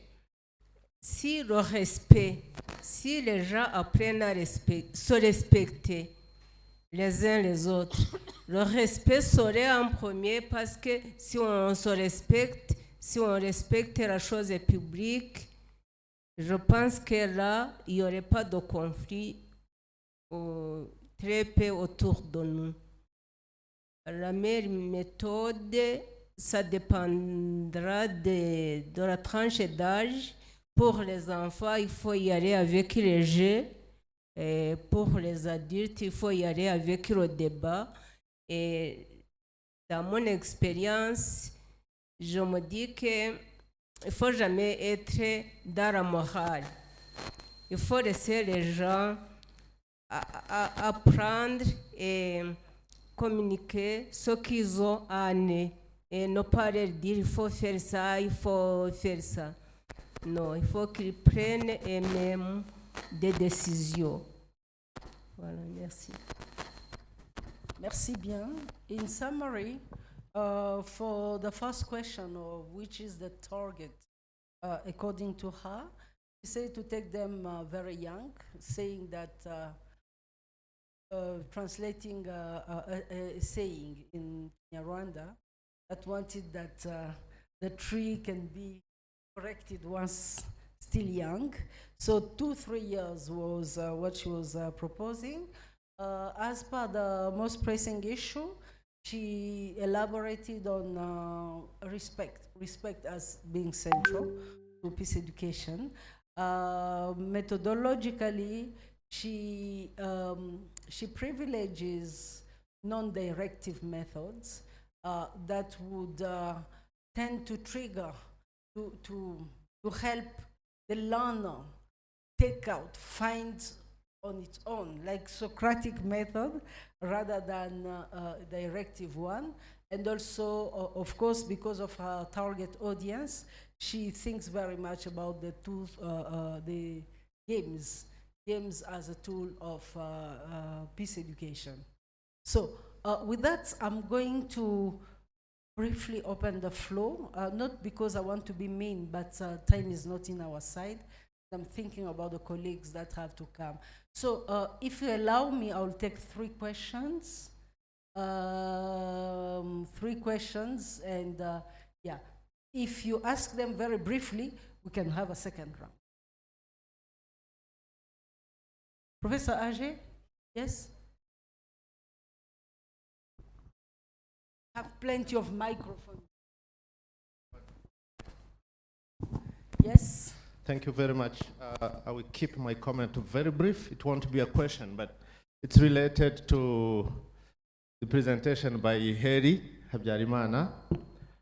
You seemed to, when we were presenting the findings, you seemed, this was my interpretation, to tell us that the fact that there are so many approaches, so many actors, different content, and so on, was a problem for those people involved in peace education. But peace education being itself a very wide field, I don't see anything surprising about it embracing all those aspects, economics, rights, all those aspects, human rights, all those things that you have mentioned. Not only this, but also actors. You have also referred to the audience itself. I don't think it hurts if one organization focuses on children, while another one is focusing on women, maybe another one is working with inmates, people in prison. So I think we really need to look at that from a wide perspective. And for me, what matters is harmonization of approaches, provided they are effective. It's not about uniformity. I don't think uniformity is the thing that we need.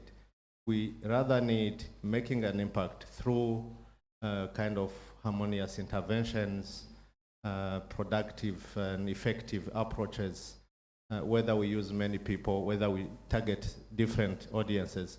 I don't think this should be an issue. Thank you. Yes, please.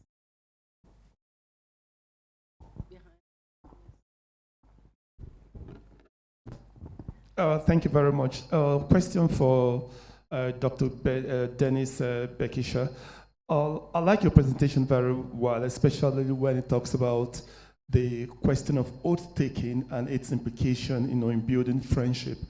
I was just curious about the influence of Western conception, Western tradition, Western influence. How does it, influence our natural laws and its implication for peace building? Because in my mind, it seems that there is that conflict between our traditional values and the Western notion about how things are done. So it's this oath-taking still being practiced today, and how does it influence or how does it relate with our Western conception, understanding that our society these days are more like going according to the Western, philosophy, as if that's the only or the authentic or the preferred way of doing things. How do you respond to that?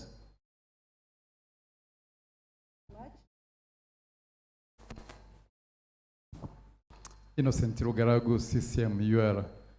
My question goes to Dr. Dennis as well. And I agree with you regarding the natural law is a moral and ethical theory. But my question would become, and hedging on my brother here, talking about the Western. So moving from Aristotelian 4 BC down to Augustine to Thomas Aquinas. So how do we draw a perfect conclusion between the natural law and the law of nature? As God would say in the prophet Micah, he has written a law in us as a human beings, that when we follow it, we are at peace. So what God requires us, and as Micah as 6:8, is to act justly, love tenderly, and then walk humbly with God, and I can add with the rest of humanity. So how do we draw that perfect balance? Thank you. Between the Thank you very much. Because they have been very brief, I'm ready to take two more. Yes, please, madam. Good afternoon to everyone. I am Alizi Totoke from Cameroon. Please, Madam of Umuseke, is it that? Please, I want to know which kind of picture do you use? Vous avez dit les images. Oui, en fait, je voulais savoir quel type, s'il vous plaît. Parce qu'au Cameroun également, nous avons la zone anglophone qui vit actuellement depuis des années, il y a une crise qui s'étend, qui se vit. Merci. Merci, madame. And last. Is there a last person? If not, I'm back to the panel. Yes, I will start with madame. Merci. Les images que nous utilisons, elles sont différentes selon l'outil que nous prenons, parce que nous avons 5 outils différents. Par exemple, pour le sentier de la paix dont je vous ai parlé, il y a une 30aine d'images. Et ces images, ils sont classées en 4 catégories. Le premier, c'est juste un point d'interrogation pour demander c'est quoi la paix. Et le suivant, c'est plusieurs images pour déclencher un débat sur les généralisations, les préjugés, les rumeurs, la suspicion, la discrimination et le bouc émissaire. C'est 7 thèmes que nous considérons comme source de conflit. Et les dernières images illustrent les thèmes sur les droits, les responsabilités, la loi. Et quand nous disons la loi, nous parlons aussi du pardon,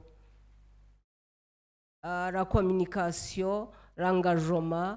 Et en fait, 4e partie et conclusion, c'est un monde pour tous. Voilà, c'est 30 images dans cet outil. Donc, nous avons plusieurs outils qui partent toujours du sentier de la paix parce que c'est notre premier outil et ça s'améliorait au fil des ans selon les réponses que les gens avec qui nous travaillons donnent. On améliore de plus en plus, on approfondit. Et j'ai les images sur le PowerPoint, et si vous voulez, je pourrais partager avec vous. Thank you very much. Mrs. Jacqueline Ouimana was asked which kind of images do they use because it is central to the methodology of teaching peace education. So she says that they have many, but because she was speaking particularly on the path to peace, she said that they have many 4 categories that are connected to what they consider sources of conflict. For example, understanding what is the meaning of peace, generalization, prejudice, scapegoating. They also have images about right and responsibilities, as well as pardon. Yes, so she says she has those in PowerPoint. For those who are interested during networking, don't miss that. Thank you. Now, I'm going to turn to my colleague here in the panel. What Professor Shaka has mentioned, it is a comment rather than, then we have this question of natural oath, Western versus non-Western approaches. I'm addressing Dr. Bikesha. Yes, he has a microphone? No?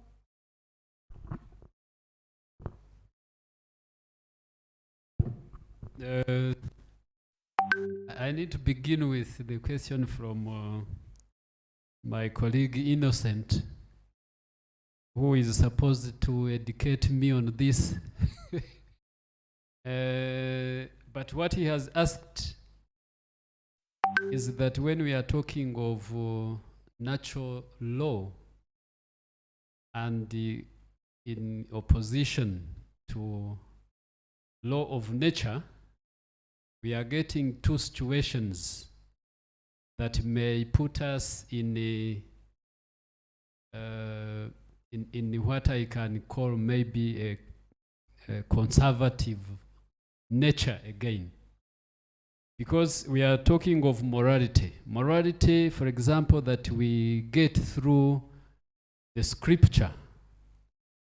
When Moses was given 10 commandments, thou shalt not kill. We find thou shalt not kill is in morality, in the scripture, the Bible, Mount Sinai.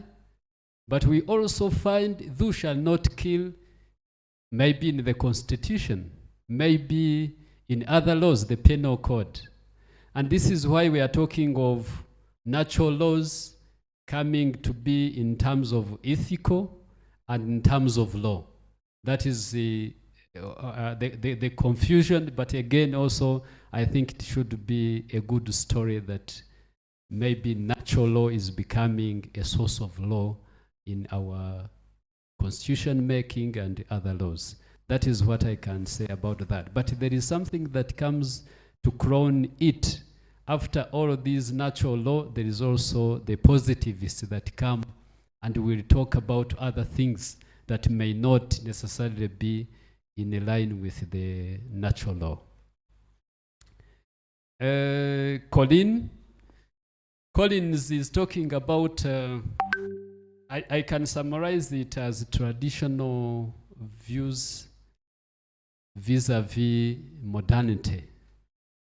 And what I can tell you is that the first thing, there is a culture that is not stagnant. That is what I see. This is why I think even the National Unity and Reconciliation Commission has considered that there is Rwandan values that are coming from the Rwandan culture, but also there is these values that are coming from abroad. They can consider it. However, what I have seen again is that there is what we call cultural shock. Cultural shock, because we have different cultures. Your cultural act may shock me. That is, it is not going to immediately influence me. I know, Collins, you live in the UK. You teach in the UK.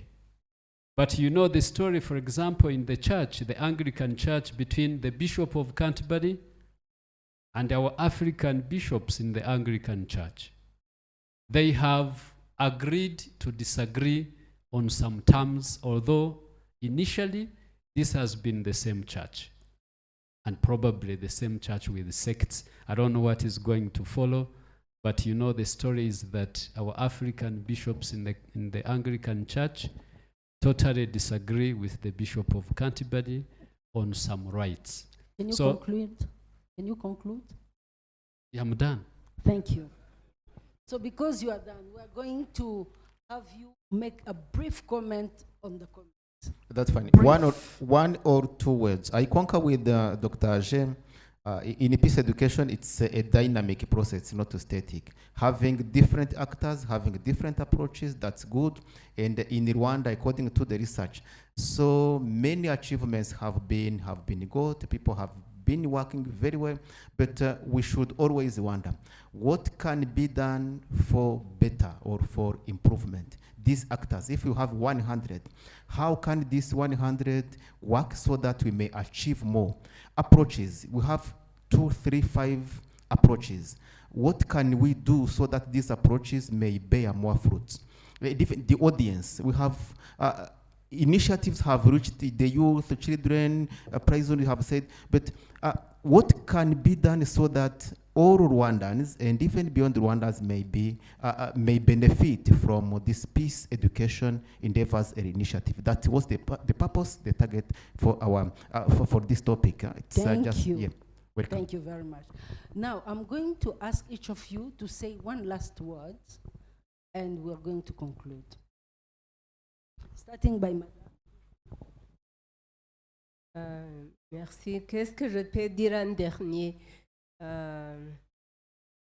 Je pense que ce que j'ai à dire, c'est que l'éducation arabe, comme je le disais, ou les convictions de mon organisation, c'est que c'est mieux que ça commence en famille. Oui. Que ça commence en famille et que ça soit suivi dans les écoles. So peace education should start at the family level and follow in the schools. Yes, please. Thank you. We are peace actors. We have done so many things, we have so many good achievements, but we should always wonder, what can we do for improvement? Thank you. Yeah, I have to conclude that in peace education, we can base on our culture to teach our people the values that matter in peace education. And we can add even foreign values and the values in our culture, not values this time. Our cultural acts that are not positive may be discarded, and those that are positive from other cultures, we can include them. Thank you very much, distinguished panelists. What we have seen is just one thing. Peace education is a monster.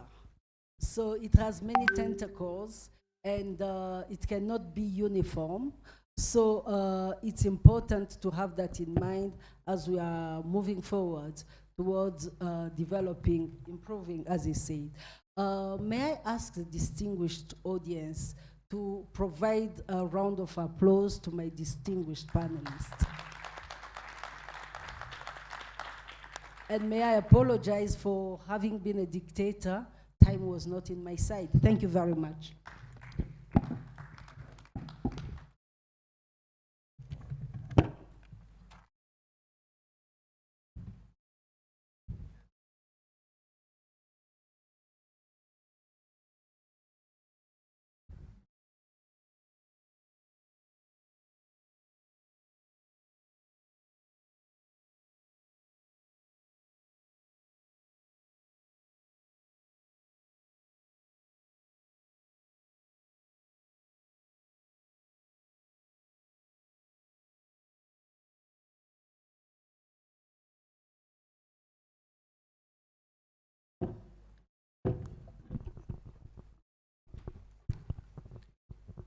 If Ada Obiagu is in the room, please join us on the panel.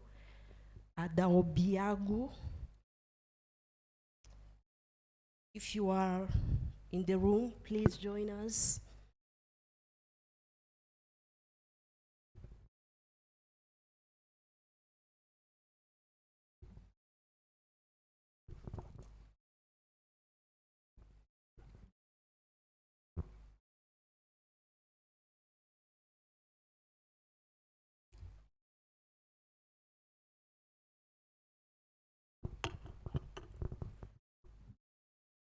Good afternoon.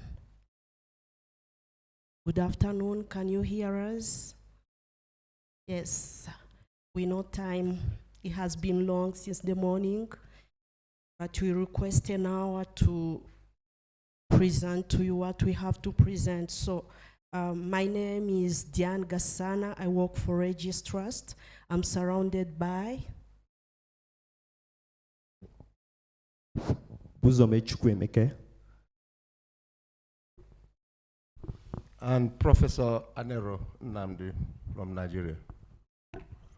Yes, thank you very much. They are both from Nigeria. We already had 2 panels discussing peace education in Rwanda. Peace education was included in the Rwandan national curriculum for primary and secondary 9 or 8 years ago. So the experiences were around the challenges, but also the opportunities and what we need to emphasize to make sure our intervention really strengthens peace. There were 2 quotes that are important. As Dr. James was delivering the key message, he reminded us that peace should not be learned but made.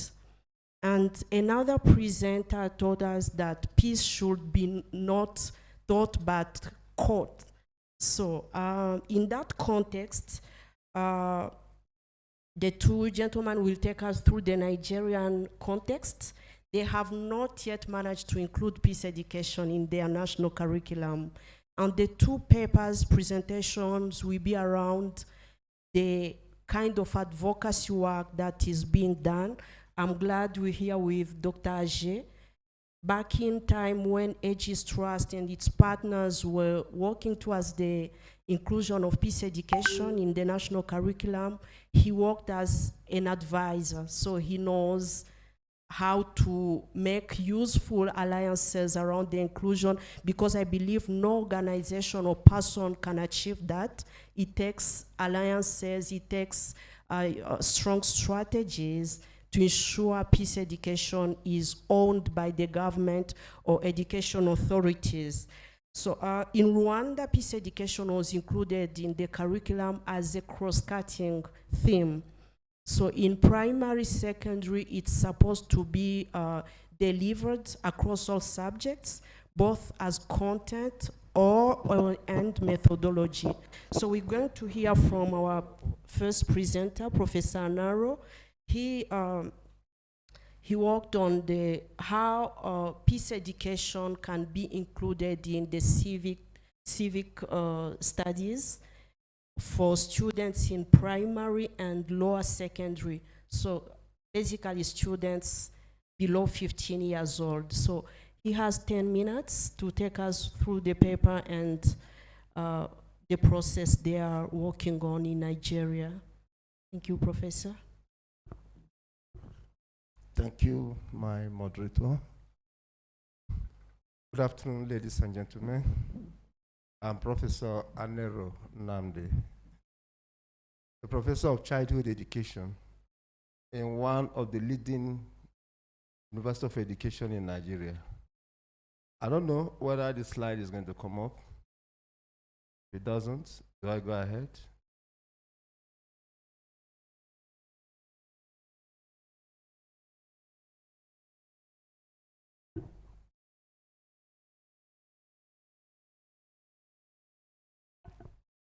Not that.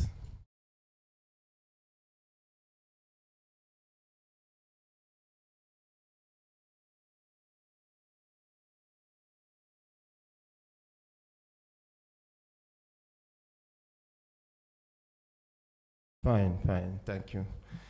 The topic is formal inclusion of civic studies in childhood education curriculum, a step towards global peace. Yes, naturally, man occupies 2 sides of the world, the physical and the social world. In each of these worlds or environments, man has not gotten peace. In the physical world, there are things you conquer, animals, wild animals, and all that. But I think this paper focuses more on the social environment of man. How can man live with his neighbors and he can live in peace? Naturally, all creatures seem to be restless, battling for peace. And most creatures try to organize their activities so that there will be peace. You can see ants, as tiny as ants are. You find out that their movement is not ordinary. They're so organized. And because they're organized, they can end up even biting down an elephant. So the essence of peace is much. I mean, the dividends of peace is much if peace is achieved by man. Here in this, based on that background, this topic is going to revolve on 4 major concepts. Next slide, please. It's going to revolve on 1, what is peace? The essence of peace is to see, next slide, please. The essence of peace is to, sorry, let me.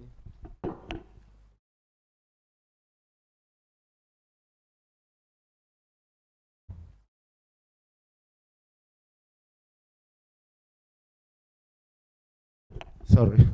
The essence of peace is to see that man lives peacefully with neighbors. You know, all his activities, there are going to be some decorum, there are going to be a level of tranquility, there's going to be a level of orderliness. So, and you know that man has not achieved that, if you must be frank. And looking or dissecting the concept of peace, I seem to realize that there's no perfect peace. We only manage to have some level of peace. Because in trying to explore the meaning of peace, I discovered that there are 2 forms of peace, what is called the the positive and negative peace. Man, in most cases, stop at gaining negative peace.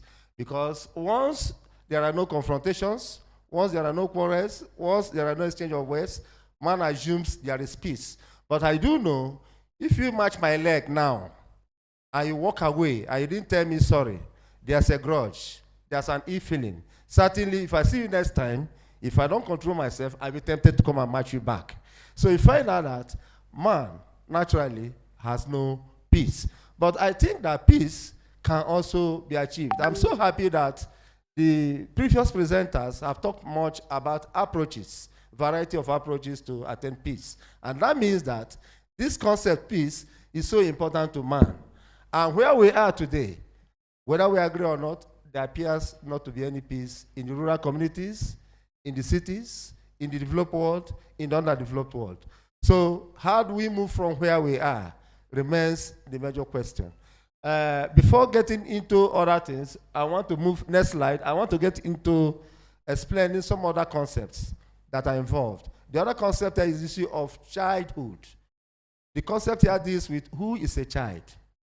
Who is a child? By our training as childhood experts, we look at child as that man that's been from the day of conception. A child is already existing. So there are a lot to be done to make sure that when that child is born, the child must enjoy peace. But here we are looking at peace, at childhood, as that person whose age ranges from birth till the junior secondary school. That's our concept of childhood education in Nigeria. So if the education given to the child at that level emphasizes how you can live with your neighbors without crisis, there must be peace. The person is bound to live with it throughout his life. You can agree with me that for those of us who are Christians, that there's a portion of the Bible that says that when you train up a child in the way he should go, when he grows up, he will not depart from it. Certainly, if peace is cultivated in the heart of the child from birth, from childhood, as adults, they are going to end up to live as peace. That's the concept of childhood. The other one there is the issue of, yes, I've gone away here. I'm not looking at all of this because of time. Go ahead, go on. Next slide. Apart from the concept of childhood, peace, the other one is the concept of what there? Are you with us? No, go ahead. I've talked about peace. I know I have civic studies. Before then, there's another one. Go ahead. Yeah, curriculum. And it is discovered that whatever you're exposed to, whatever you learn, whatever you understand is what you can produce. Right here, I cannot go and operate the technical section because I'm not an ICT expert. So if the child is being exposed sufficiently to the content of peace while growing up, the child is bound to go on with it. And that has informed this proposal. You can call it an advocacy, you can call it a proposal, you can call it whatever, so that if peace is included as an integral part of our learning curriculum, children will be bound to learn peace and live with it. Now, the issue is, if you are talking about peace, what is the closest subject that peace can be taught? In my country, the closest subject that peace can be discussed is civic studies. Why this comes up is that in the past, when we are younger, we are learning civics. They ask you, what is democracy? Who is a good citizen? What is the obligation? What is their right? What is your duty to your country? To be a good citizen, you must pay your, you must pay your tax. These days, suddenly, there's an explosion of that aspect of learning on the ground that social studies came in and that it is an integral part of civics. But we discover that right now, a lot of things are going wrong since that exclusion. So there's the need in my country, I don't know if your country anyway, to include civic studies so that it is going to center more on making man to be civil. Defining civics, I'm going over, next slide. Defining civics. Civics simply means a situation or a system or a process where the child or the individual can live a civil life. Some persons are not civil. Some persons are radical. Some persons are rascal. So we are trying to talk about a situation where the child can be very orderly. Here, I was talking to my student, Emeka, that, look, if I get home, I will try to learn how to speak gently, because I discovered that all Rwandans speak very softly and very gently, and they still arrive at their point. I must make sure I learn that virtue. It's a good virtue, you know. But in my area, we don't talk gentle. We are fast. We want to talk what we want to say. We want to make sure you hear us, so we try to be fast. But I think trying to talk gently in the manner and way I've seen people here is a good virtue. I want to clap for you for that. So outside this concept, please, next slide. Next slide, next slide. Yes, next slide. Yes, the issue here is, why do we think that childhood education is a veritable tool for promotion of peace or for peace building? I don't know. I'm a teacher. I've been a teacher for over 30-something years. And I discovered that anything you tell a child, even when the mother tells or the parents tells the child the thing that is contrary, they say, no. My auntie said, my sir said, my uncle said.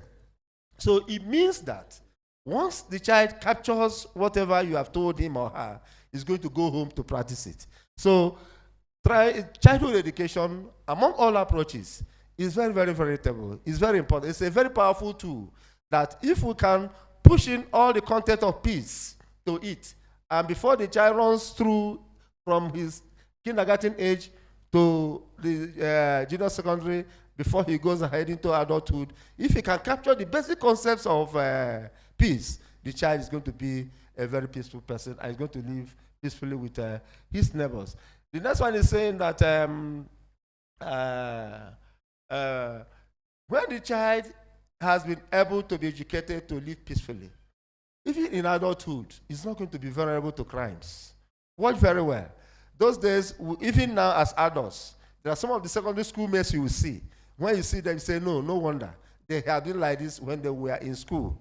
But those who were peaceful, the chapel prefects, the good boys of those days, in most cases, they prove more to be good. I'm not saying that proposition is very perfect, but in most cases, people who are well-trained at childhood end up living who live a peaceful life at childhood, end up living a very good life. And I also want you to know that teachers are in best position to influence or educate people on what they do. And that is why in our field, we call them role models. We call them surrogate parents. We call them all kinds of names.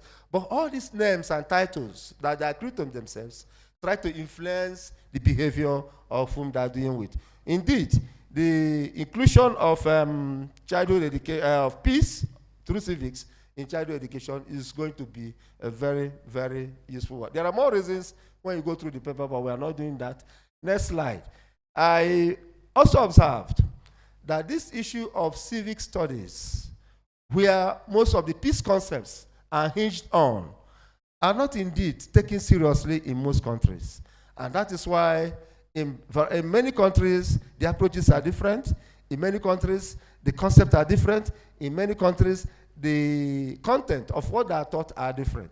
Well, I may not go there. So it becomes important that this could be a good forum to propose that there can be uniformity in what the child learns in terms of peace from childhood education. If civic can be made an important component of what the child learns, possibly it should be a compulsory subject to enable, because if the child grows up tomorrow and becomes a rascal, I don't think there's education in that child. So having observed that, the question here is, how can we justify, before we go into the justification of why it must be done during childhood, I want to go into the issue of the content of civics. We're saying civics can indeed change the man, make the man behave well, make the man free from chaos, live a life that can bring about conflict and all that.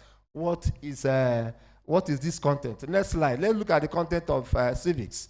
What and what do you teach the child under civics? Number one, you need to remember the definition of the concept civics. Number two, you need to tell the child that life, a quality life, a civil life, calls for democratic approach to issues. There must be, the principles of democracy should be taught.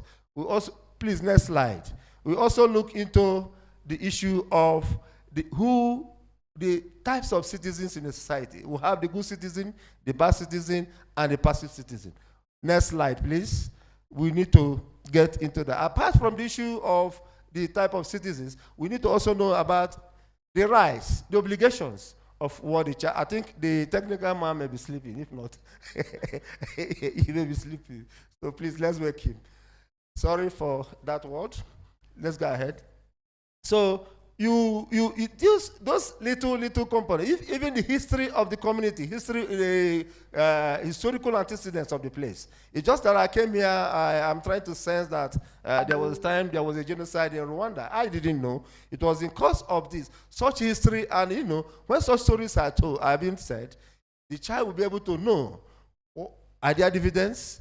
Are there profits from such experiences? So such history should be told. Then the civics should also include things like who the contributors of that community, who contributed to place the society where they are. Having said all of this, you find out that if all of that and many more are taught to the child at childhood level, the child is going to embrace the concept of peace under civic studies. Now, I'm trying to justify why the child should be taught civics education.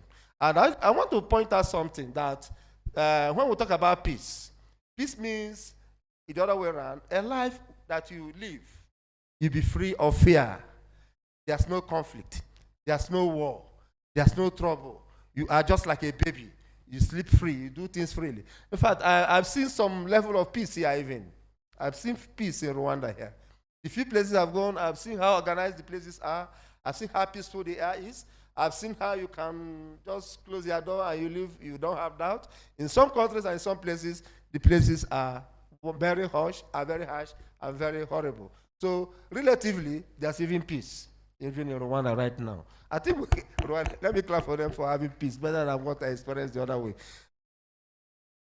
So including peace in the childhood level is what this paper describes as bottom-to-top approach. Why is it the bottom-to-top approach?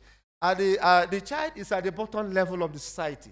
So if he embraces it at that bottom, he's bound to grow with it to the top. And when he grows to the top, he's going to enforce and emphasize the concepts of peace. That is one justification. Here I also talked about that the issue of acquiring values and attitudes, norms. Somebody was talking about culture of the society here. It is best learned at that childhood age. If you don't learn the culture of the people, you don't learn the norm of the people, in old age, it doesn't make sense to you. You may not bother to learn it. So it becomes important that learning them at childhood age becomes an integral part of life. And we also want to let you know that the issue of civics education exposes one of what does it cost or what does it take to have a sense of well-being and a sense of belonging within the community. It can only be communicated with you through civics. I also talked about the issue of if children are able to imbibe the concept of civics education or civics in the beginning, they have already had a platform for communal cohesion. They are being known, they are exposed to realize that there's need for brotherhood, there's need for friendliness, and there are needs for all and all. In all, I've come to conclude that traits learned at childhood education are hardly forgotten. By that process, they will live a life free of crimes and conflict.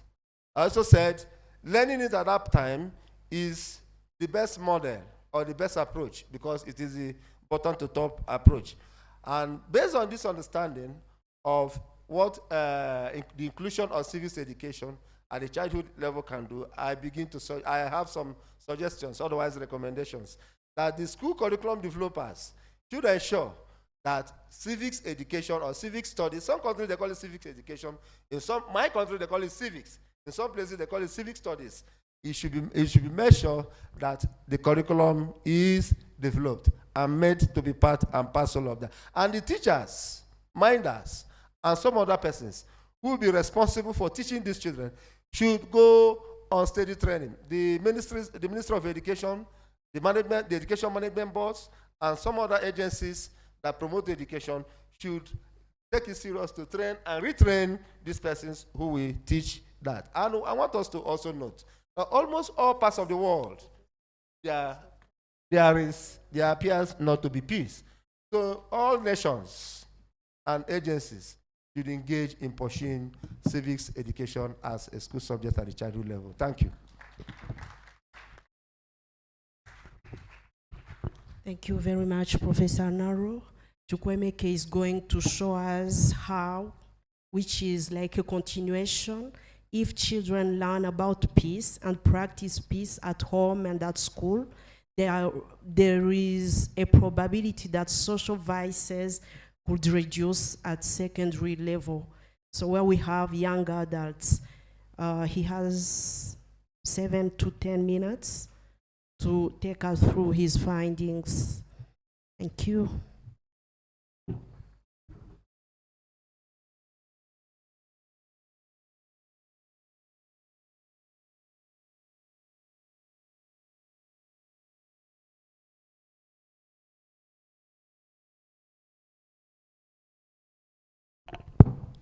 Hello?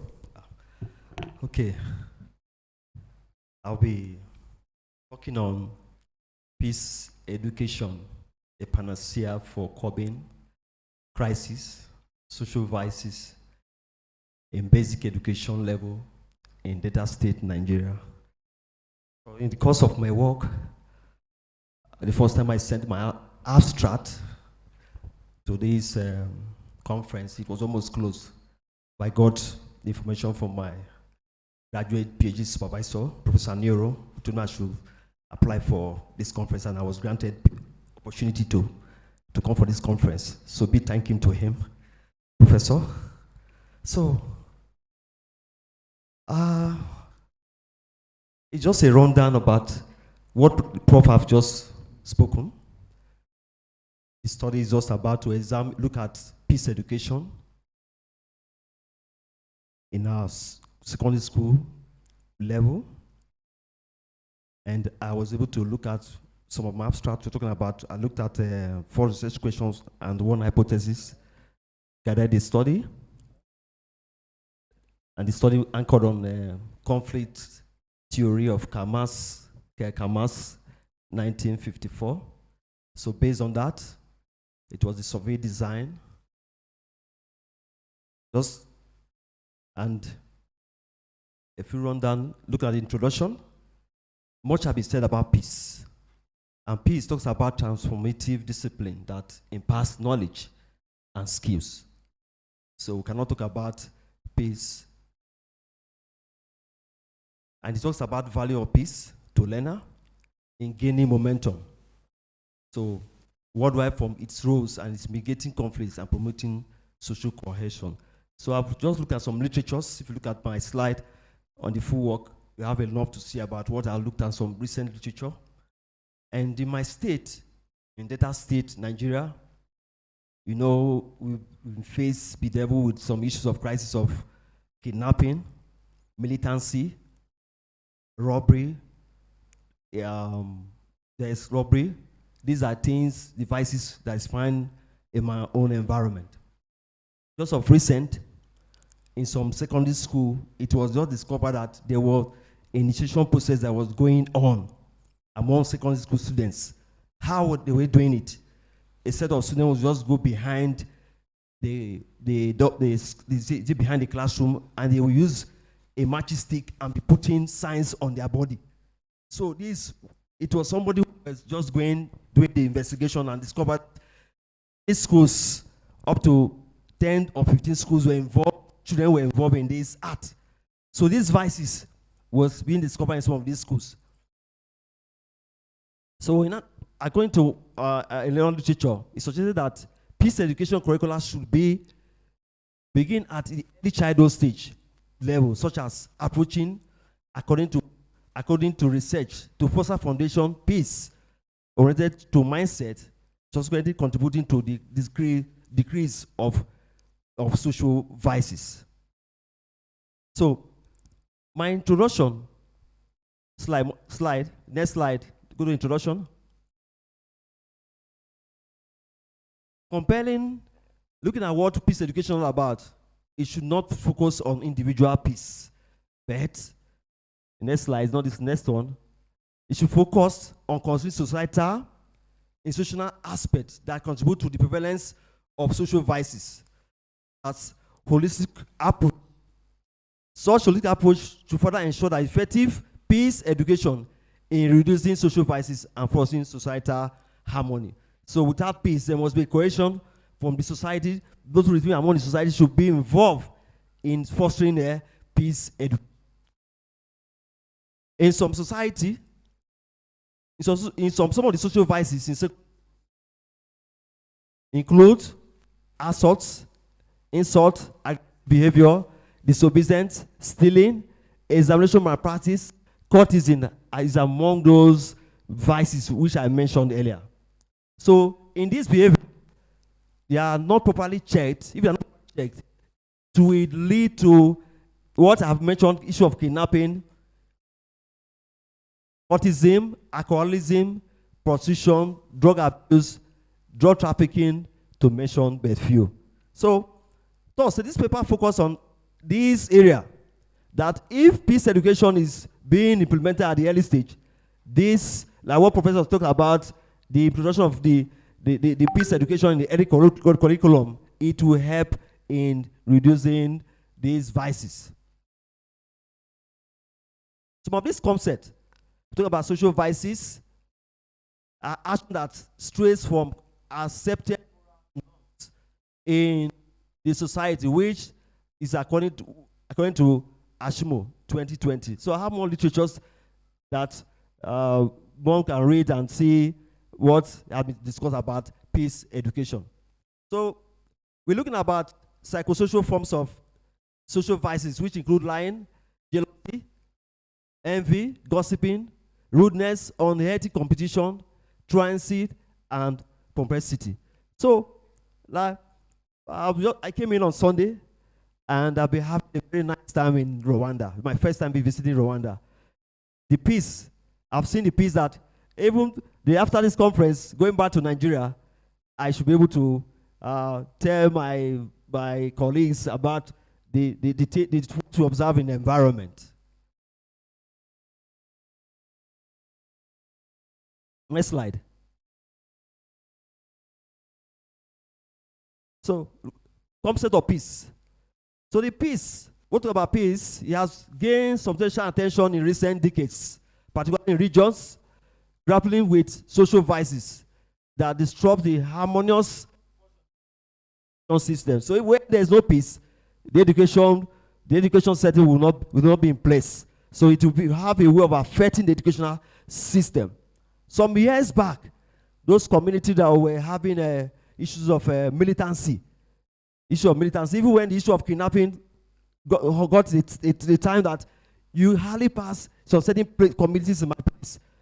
So it was the area of the security agencies to be in charge and making sure that there is peace. So visually, you move on the road, you see, move up to a single distance like this from here, there's a police checking point to check to see that you are not with anything that is incriminating.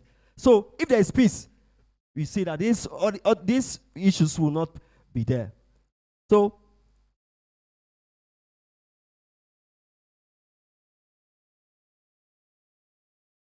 peace education, while being a crucial component of this basic curriculum, is often undervalued and neglected in many educational contexts. If it's not included in the curriculum, it's good that the findings are okay. Okay.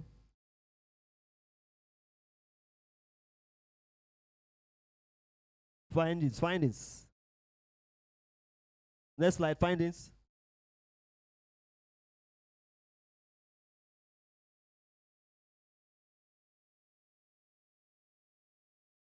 I'll be concluded by saying that the study found that the peace education can curb assertive behavior, aggressive behavior, obedience, stealing, disobedience, stealing, cultism among secondary school students in Delta State. So if peace education is critical in creating a culture that reduces the need of developing a comprehensive program that teaches people how to interact with others and avoid unnecessary aggression. The last by saying that when peace curriculum provided goal-oriented achievement in the nations, will attract peace that every nation desire. My recommendation. So based on this, some of those theoretical and empirical findings in this study, school management should set up and enforce that discipline measures against students who perpetually assault other students. Where possible, monitoring team should be set up to uncover such elements in school. Other, the curriculum or peace education should be embedded for effective stimulation of socially accepted behavior among students in secondary school, and this will also address aggressive behavior among students. So while anticipating adequate positioning of peace education in the nation's curriculum, the teachers as well as the school management should counsel and inform students on the dire consequence of lack of social vices and other crimes in the society as well as in the school. Thank you.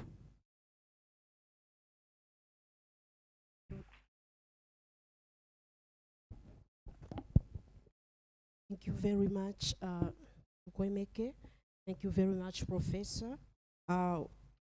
Before giving the floor to the audience to ask questions, I have this one for you, Professor Naro. You show that including peace education in civics would probably contribute to building peace in Nigeria. But we would like to know, as I assume there are many countries here represented that have not yet managed to have peace education included in their curricula. So we would like to know, where are you for now in your advocacy process, and also what you have learned in the journey. I think that could be very helpful to others to know, how to tackle the issue from your experience. Also, I would like you to speak about how previous presenters have focused on the fact that peace education has to be taught at family level and then be strengthened, and the schools comes later. But the inclusion of peace education in civics at school does not show how it meets with the home environment, the community environment, actually where the children, mainly at the low age, spend the majority of their time. So if you manage to have peace education integrated in the national curriculum, what are you planning to do at community and family levels to ensure children have the same environment that favors peace? So those are my two questions. where you are in the advocacy process, which will include the partners you have, the allies you have, the strategies you have, and also the learnings that might be helpful to others. And then the linkages, how you plan to bring together the school and home environment to ensure children grow in an environment that favors peace. Thank you very much. I would like to start from the last observation you are making, the issue that most speakers are talking about the family playing a role in terms of peace before the school, because the child comes from the family. Yes, I know that the family has a role to play, but because of the fast changing nature of the economy and social life of people, most families are not at home to take care of their children. I don't know about here, but in my place, once a child is given birth to, you have the right to push that child to the early care centers to care for this child. The parents will only return from work and go to the centers and pick their children. At the close of time, somebody will go there and pick their children. So you find out that most of the time, the child spends more time in these centers and these schools than the home. And when they come home, what they learn in school is what they practice at home. And the parents themselves are not even there as babysitters, even in the house. They have some house chores to do, they have some businesses to do, they have some transactions to do. So proper attention is not even given to the child in the homes. And you realize that sometime in 2000 and sometime 2015, the UN Convention, under what they call the Millennium Development Goals and Sustainable Development Goals, emphasized the concept of early childhood education because of this thinking that parents don't have much time to care for their children. So if you are pushing back the ball back to the families, we still remain where we are.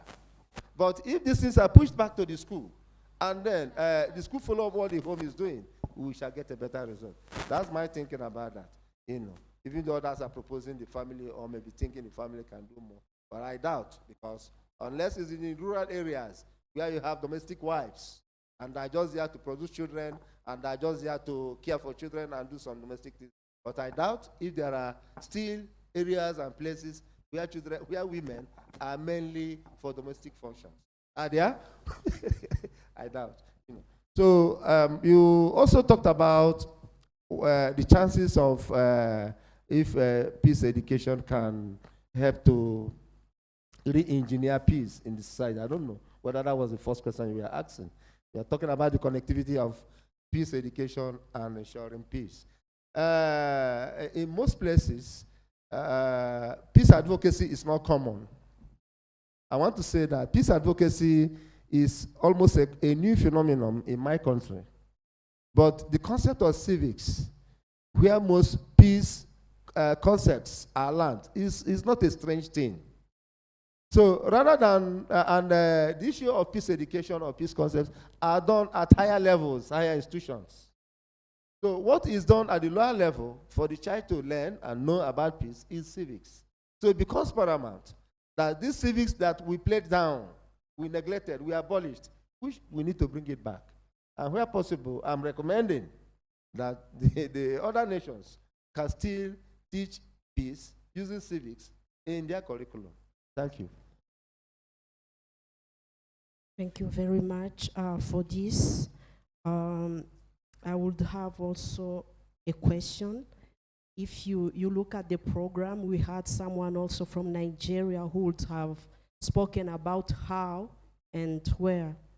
I mean, what is the best niche for peace education in the curriculum, and then how would it be delivered to produce the expected results? So since Chukwemeke worked on the potential relation between the reduction of social violence in schools and peace education, I would also like to know if he had the time to think about where or if he concurs with the position that civics is probably the only and best subject where to add peace-related teachings, but also to talk about the methodology, because in some subject, we have colleagues here who have been accompanying the teachers and the school environment in the integration, the proper integration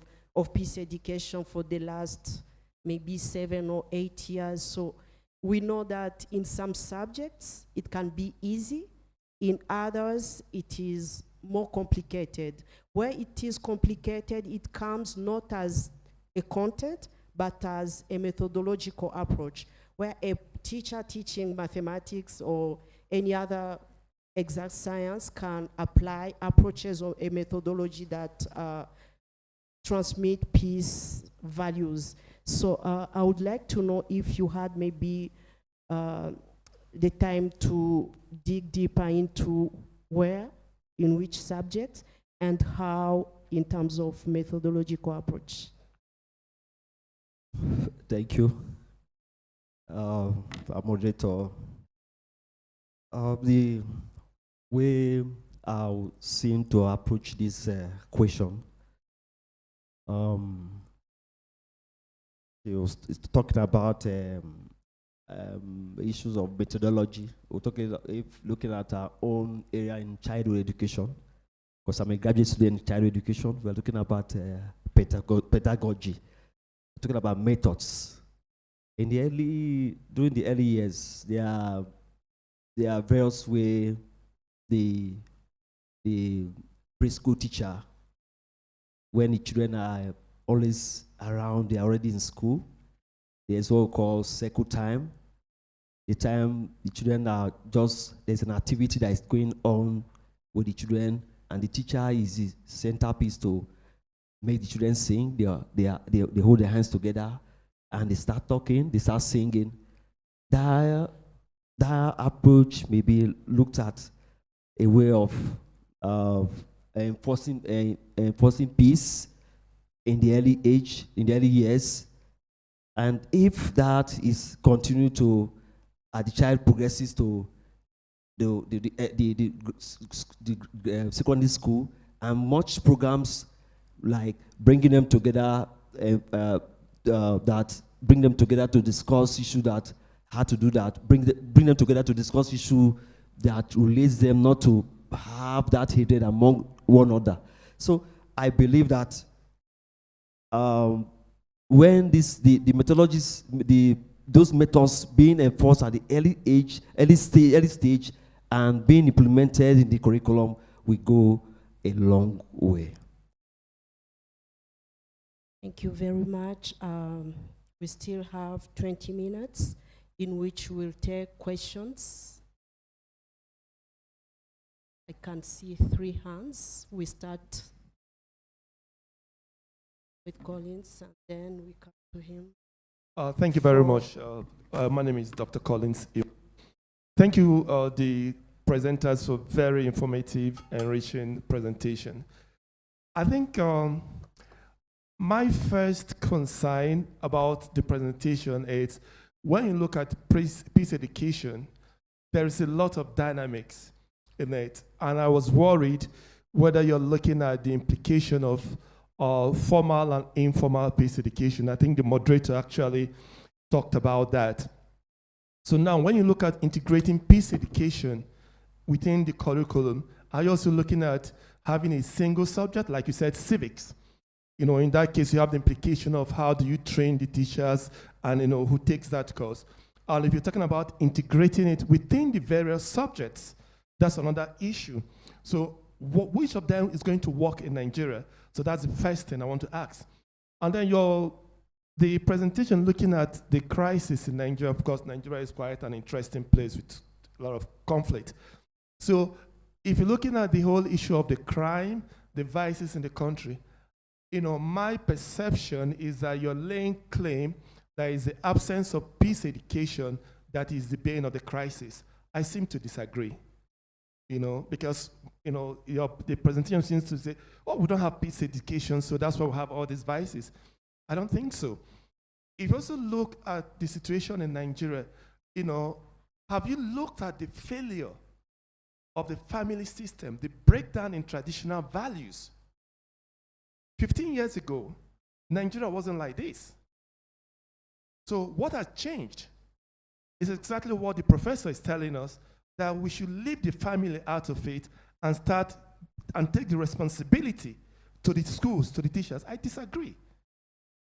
Because I think that is the problem. It's a question of we losing our African identity, our African spirituality, our African value, and contracting it out. That's what happened. Let's outsource it. It won't work. It has not worked. I think the crisis in Nigeria is that the family system has broken down. Once upon a time, you were able to correct somebody who is going wrong. These days, nobody does that. Oh, it's not our duty. So I think it's a failure of the family structure, the breakdown of the system. And if what you're proposing is that we should put the responsibility to the teachers who are underpaid, do not have the time, then we're going for more crisis. Then finally, I think we should need to look again at the individual versus the community.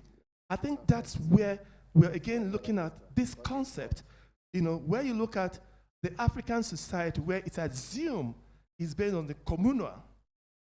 And then we're not saying we need to look at it from the individual perspective. That's where there's that conflict, that crisis, the conflict of identity. Where do we belong? Are we talking as individuals? Are we talking about the community? So you see people losing a sense of identity. I think that's where there is a problem. And I see the two presentations as having not clearly, delineating that. Because if we're going for the individual, it's against what the normal presumed, community value is.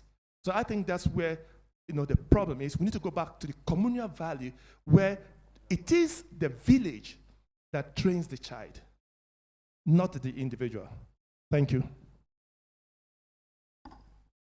Thank you, Dr. Collins. Dennis, he raised their hand before you, so let's. The person who just asked us to ask very bold. Taking all together a problem. I want to share that. Please, 1 minute will be enough. Sir, I appreciate your observations and contribution. Frankly speaking, most Nigerian families are broken down.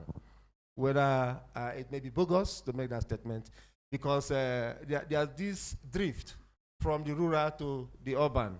So even in the rural areas, the norms and values are not properly checked.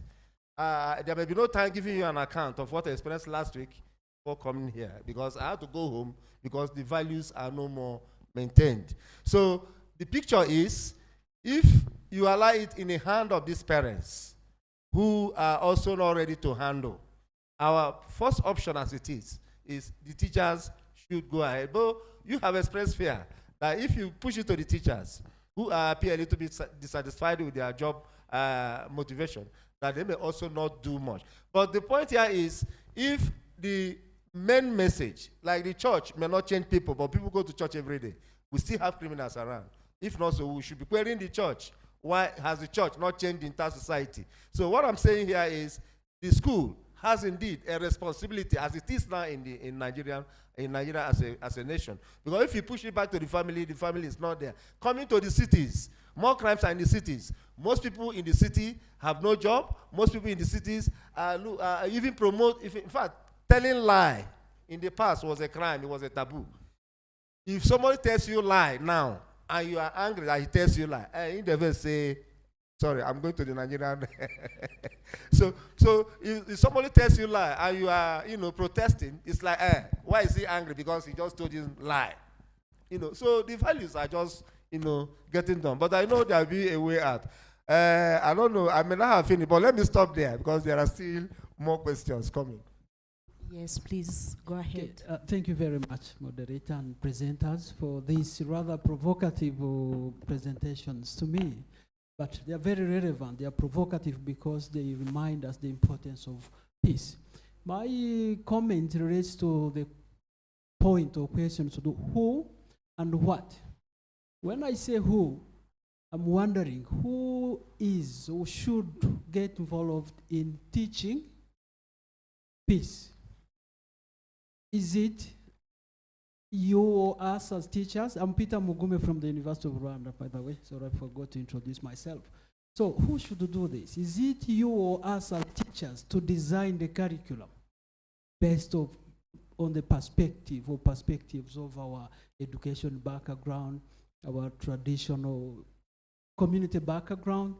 Is it parents, or should we have a synergy from teachers at whichever level, working with parents? But when I say teachers, from university, secondary, or primary, because after all, the universities receive students from secondary and primary. So isn't it time for us to consider designing curriculum involving different stakeholders, including industry anyway, if we want? Two, the concern of what? Again, what piece or which piece are we teaching? This universal peace? Are we talking about this transformative peace which we have been talking about, hybrid peace, local peace, or which peace exactly? I think it's important to come back to our communities and remind ourselves if we want to have impact to the communities, if we want to discuss sustainable peace, isn't it time for us to define which peace exactly without necessarily copying, pasting what peace is? Thank you. Thank you very much. There were two hands raised on the other side. Dr. Dennis, please. Yeah, thank you. I think my contribution is to have this peace education categorized into formal and informal education, which are both important to me. I tend to believe what Professor has told us, but I also want to remind you what Professor Mugabe has told us. It's a kind of complementary. So when we talk of formal education, it's imperative that we have curricula, that we have peace education in our schools. But again, as someone mentioned, when a tree is 2 years, 3 years, and you have to straighten it, it will break. So it's better, like the Rwandan saying informs us, it's better that we begin with these kids that are not yet spoiled, I would say. We give them the right path when their brain, as I mentioned also in my presentation, is easy to perceive and to be oriented in non-violence manners. In our experience, we looked at that. We looked at, in my organization, we looked at the way the city is behaving. We have our parents that spend little time with their kids. But again, in our modules that we discuss with the parents, we have also chosen to discuss with mothers first. Because in our society, in Rwanda, we believe that mothers spend much more time than fathers. That is the point number one. And also we have thought that kids will spend some time also with the teachers. So we have a demonstration school. And in the demonstration school, we are also talking about peace education with teachers. Because if you tell straight away the kids without again talking with the teachers, the methodology is going to fail because it's the teachers that are going to educate the kids, like we are talking with the parents so that they can educate the kids. So we need to talk about this brain that is developing, and we need to see how much our kids can learn and when and who has to approach them. That is the point I wanted to make. To pin what Collins has mentioned and what Professor has mentioned as well, but we can learn it as a complementary element of informal and formal, of parents and schools. Thank you. Thank you very much. Please be brief for your question. As he's still waiting for the microphone, Dr. Mugume mentioned asked who should be involved in teaching peace. I remember Aegis Trust uses the term educators, which comprises parents and teachers, because they all bring their knowledge, they transmit their knowledge, their values to the child that should be the subject in this. So they also explain to us. Where is the microphone? Thank you very much. My name is Jambo Honore from University of Rwanda College of Education. In program of bachelor's degree doing history and geography. Actually, I'm student teacher, and I would like to ask my question regarding on the formal education and formal education. Like as they talked about bottom to top approach, and we have seen that integrate peace education curriculum of any country, it sometimes raises question like most of this nowadays education, we find some parents who used to send their children at schools to spend there almost of their time and they come back in holidays. Then I want to ask, how will you decide to design curriculum by incorporating peace education in that curriculum to link it with informal education? Because we have seen that most of the parents are deciding to send their children at school, so they don't have much time to be spent with their sons and daughters. So what do you think will be the solution to this difference? The second question is about... Be brief for the second, just go straight to the question. What will be the challenges when they think they will incorporate peace education in their curriculum? So I want them to clarify the challenges that they think they will prevent them to achieve the peace education. Thank you. So if the protocol could take the microphone right there, he raised the hand before, and then bring it to Apollon before we give the floor to the panel to respond to them. Thank you, moderator. My question goes to Professor Ameru Namdi. My name is Chukwemeka Andrew Ononewu. I'm from Nigeria, and I happen to do my second degree in your university, Delta State University, because that's where I live and that's where I work. Okay, you have been saying extensively on civil studies and social studies being an integral part of civil studies. I agree with you.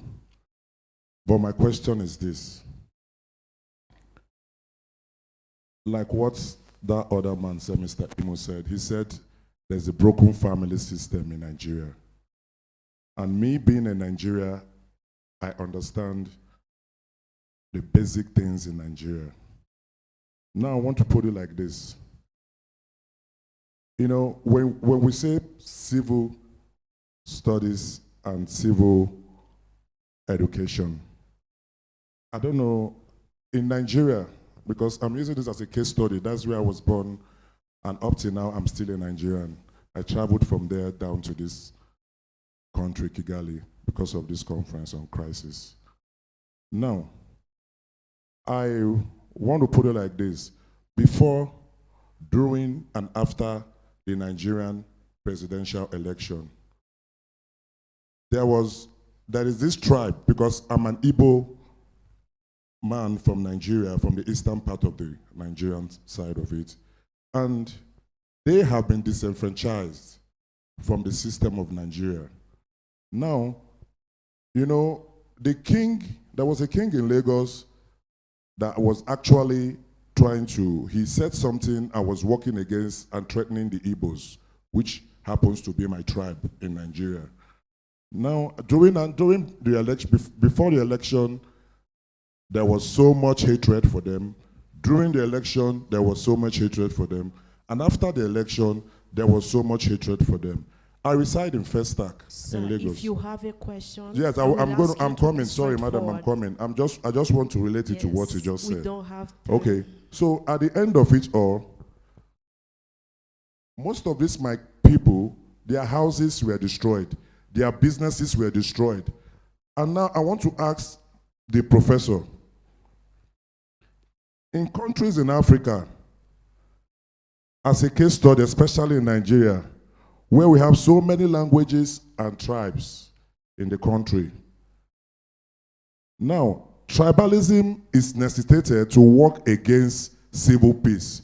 What do we do as a person in the continent or in the part of the world where I come from, where my children and the children of people from my region see and know that they don't like them in Nigeria?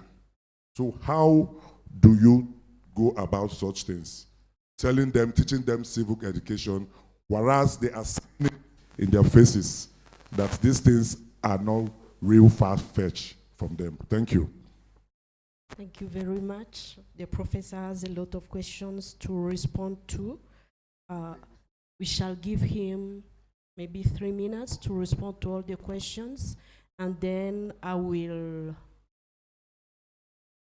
Apollo, you want to ask your question before he responds? It's a short question. Yes, make it brief. Yeah. Thank you very much.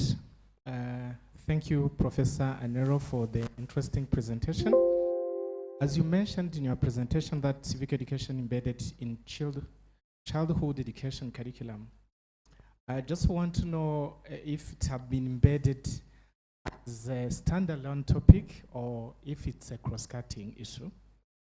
Then, as I work with Aegis Trust, which has been contributed to embed peace and values education in national curriculum. Through the experience we have, I want to know what methodology have you adopted to train teachers who teach civic education in school curriculum? Thank you very much. Thank you very much. The last question. Very brief, thank you. I thought you were giving your Aegis trustee only. Yeah, I'm Eddie. My question goes to the professor. On your introduction part, you said you're a professor of Department of Child Education, but in my view, that's not, would be not a child education. You're more a civic education. That's what you should have shown the difference between civic education, which is more education, be non or formal, and the child education workout, which has more 5 or 7 pillars: feeding, praying, neurological. So it's totally different. It's more civic education than child education. Thank you. Thank you very much. I had to ask the question to him before we come here. For them, childhood is the period below 18, and it covers children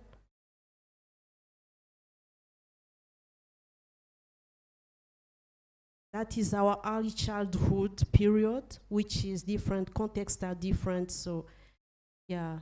And for Apollon, before the professor responds to the numerous questions he has, they have not yet integrated peace education in their curriculum.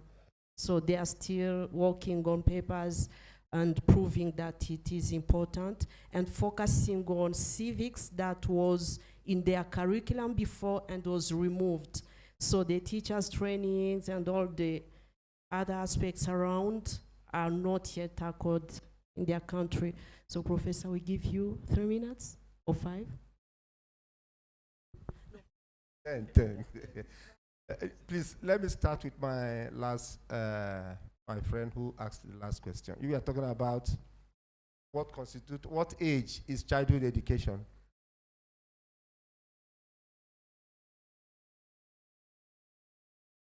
Fine, I've gotten you now.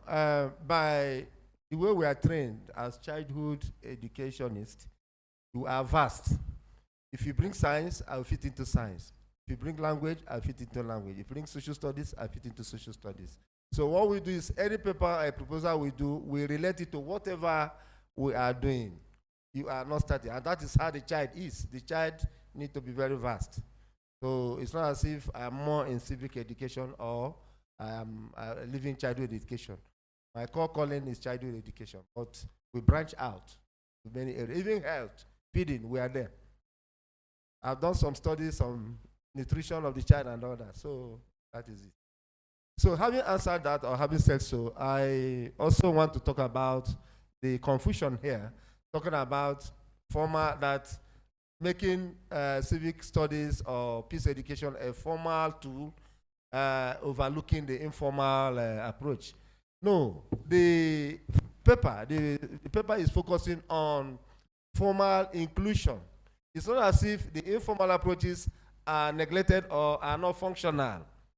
I want to create that impression and make it clear. And you know, in one paper like this, you cannot bring all into that area. So what the focus is formal inclusion. What is formal inclusion? Because every school is a formal organization. So once you take the child to the school, you are taking to a formal organization. All you do there are formal. So the focus of this paper is formal.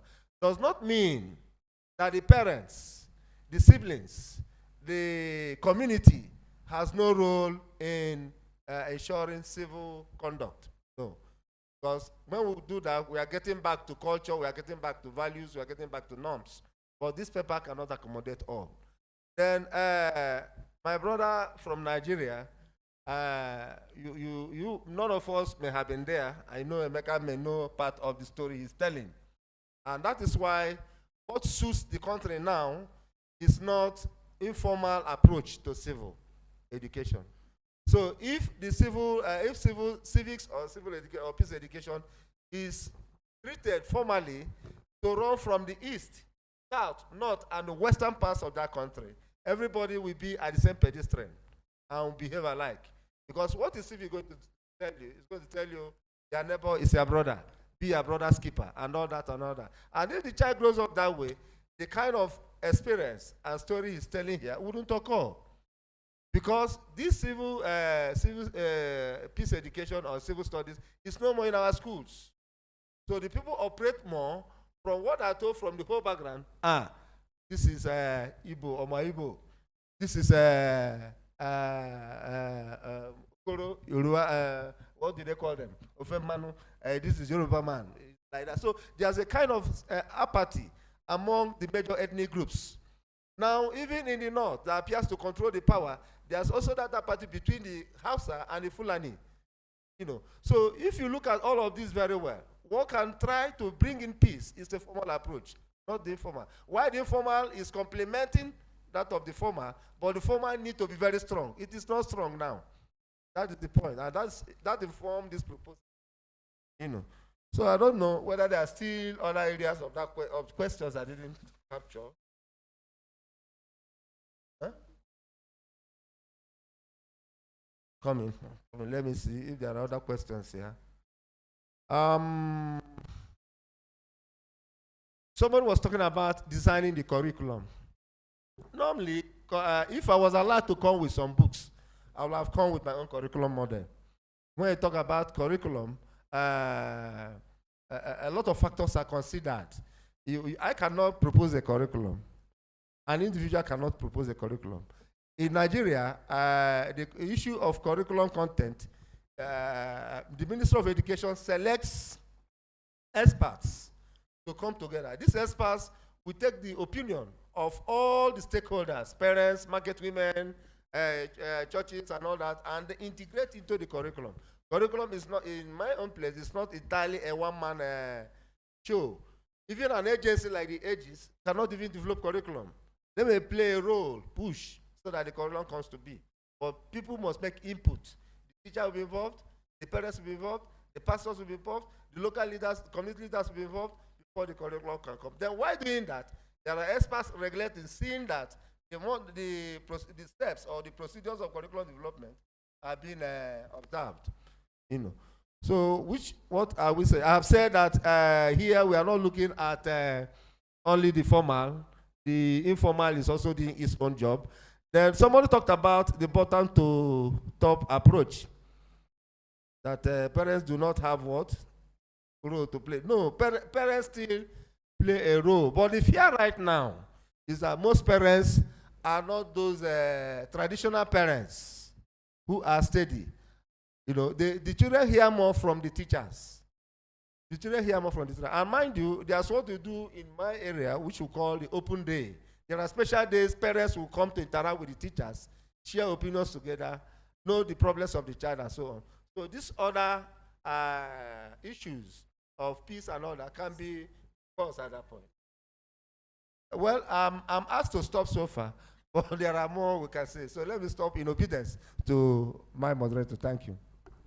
Thank you very much, Professor. We would like to hear about, someone asked that you tend to link the crisis in Nigeria to the lack of peace education, which is an easy way of seeing things. So I would like you to comment on that within 2 minutes. And then, as I mentioned at the beginning, we would like to hear from Professor Age in the process of having peace education included in our curriculum in Rwanda, the primary and secondary. He advised Aegis Trust, and the process is the same. Aegis can't revise the national curriculum, but we were called to contribute, and our contribution in collaboration with other organizations was to have peace education considered. So we will give you 2 minutes to speak about the process briefly, but also the possible challenges and any insight that can help not only Nigerians, but also other participants who are still in the process of pushing for peace education to be formalized in their curriculum. Rebecca, your comment. Well, it has been a journey in Nigeria. In my own paper, what I was trying to look at, the social vices that is among us. And one of our professors was just, his professor who was just talking whom is going to, should we benefit from this issue of peace? Why is far-fetching that my own country, there are lots to be done in the issue of peace. So I'm sure after this conference, we're going to make some of the recommendations, take some of the recommendations back home and push our further recommendations to closer agencies like our ministries about how this peace education can be implemented in the curriculum. Thank you very much, Professor Age.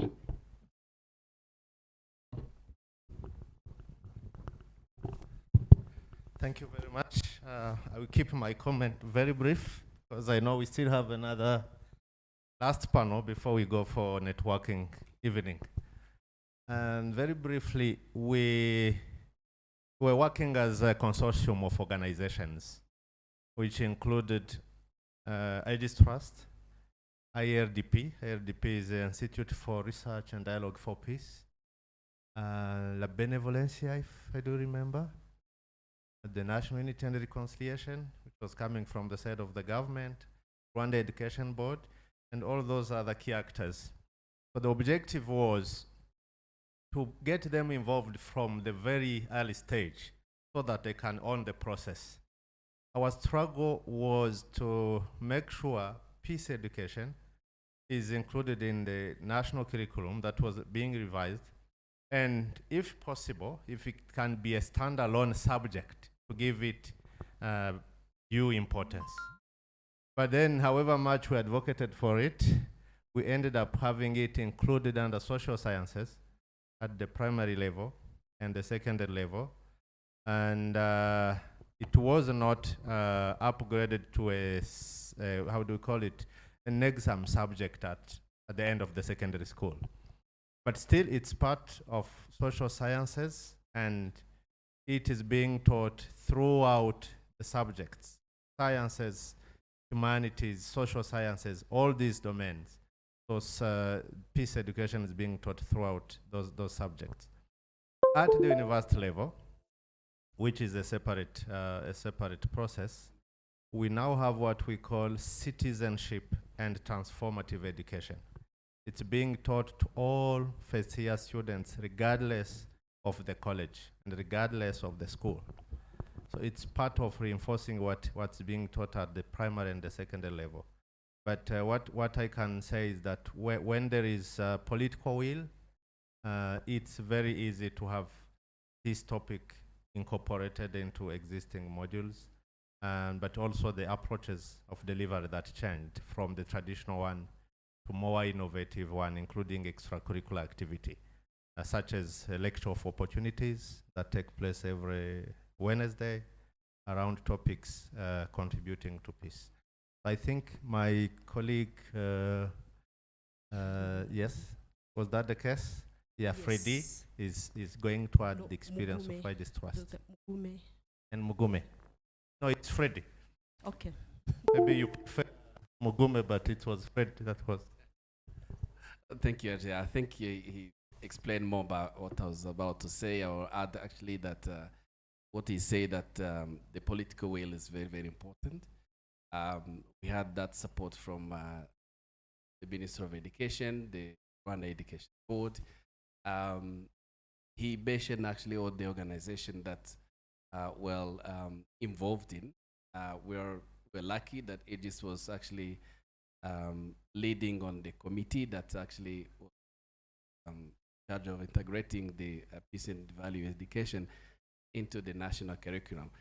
The way we did it, he mentioned it already, I don't want to talk too much about it, but it was integrated horizontally. Actually, that means in all subjects. That means that now today is a cross-cutting issue into the national curriculum. And it was vertically, that means pre-primary, primary, and the secondary level, which is very, very important.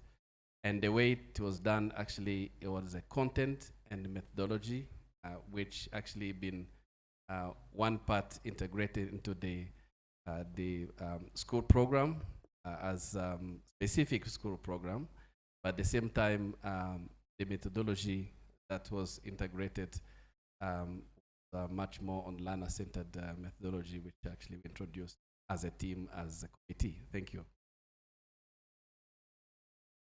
Very much. I have to say that it took 4 years into discussing and talking and try to actually come up with the better integration. But the support we give to the teachers was much more to help actually how to create the model lesson plans, which we created together. And but this actually helps how the teachers can actually prepare their lessons, including this peace education program, to their own lessons. Thank you. 1 minute. Moderator, you're giving me the opportunity. But I'm coming back to what I already mentioned earlier. It's very important. We have a space or environment that encourages civic education. Thanks the team or stakeholders that were involved earlier in developing the curriculum. My concern was and still is we design curriculum. In theory, we want to include different stakeholders, but to what extent actually those stakeholders, particularly parents, get involved in curriculum design. That was the concern. Just an input that I wanted us to remind ourselves. Thank you. Yes, thank you very much. So beyond being taught to deliver or to channel peace values, parents should be also part of the whole process of revising curricula. So I would like to thank Professor Anaro and Chukwemeke for your very great presentations and your concise answers to the questions that were raised. We are reminding you that there is the networking event where you can get in touch and ask the questions you have. And thank you, audience, for your kind attention. I can see people tired, but we kept the time that was assigned to us on the program, despite starting quite late. Thank you very much. Professor Aji asked me to give a break of 5 minutes around where people can, stretch before we go to the next panel. Thank you very much.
Hi.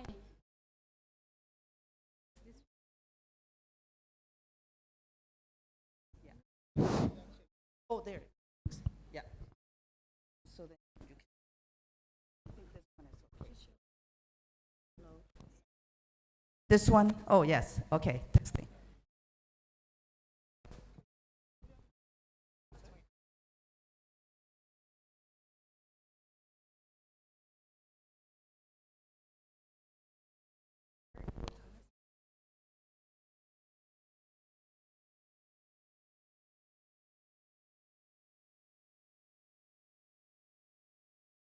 From the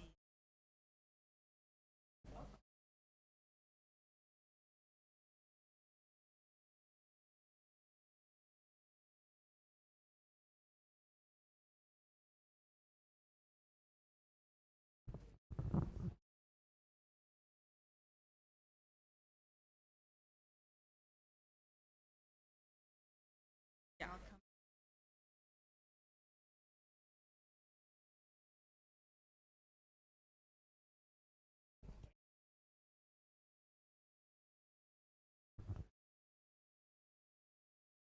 Uh,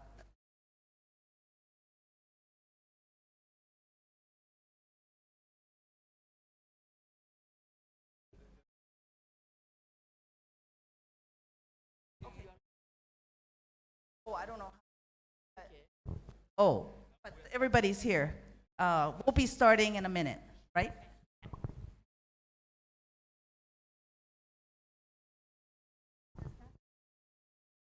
Oh.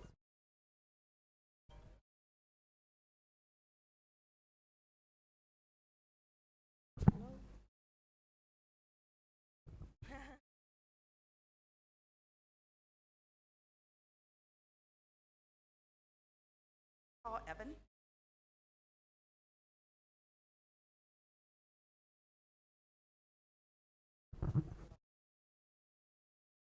Good afternoon, everyone. If you've been in this room, thank you for staying. For those of you who are joining us for this workshop, thank you for coming. My name is Dr. Elaine Xiao. I also go by Xiao Lan Ying. I'm an assistant professor at Kent State School of Peace and Conflict Studies. And it is my pleasure to introduce to you all Drs. Clara Chu and Peggy Nzomo, who both are at the University of Illinois at Urbana-Champaign. Dr. Clara Chu is the director of the Community Library Interaction. Is that correct?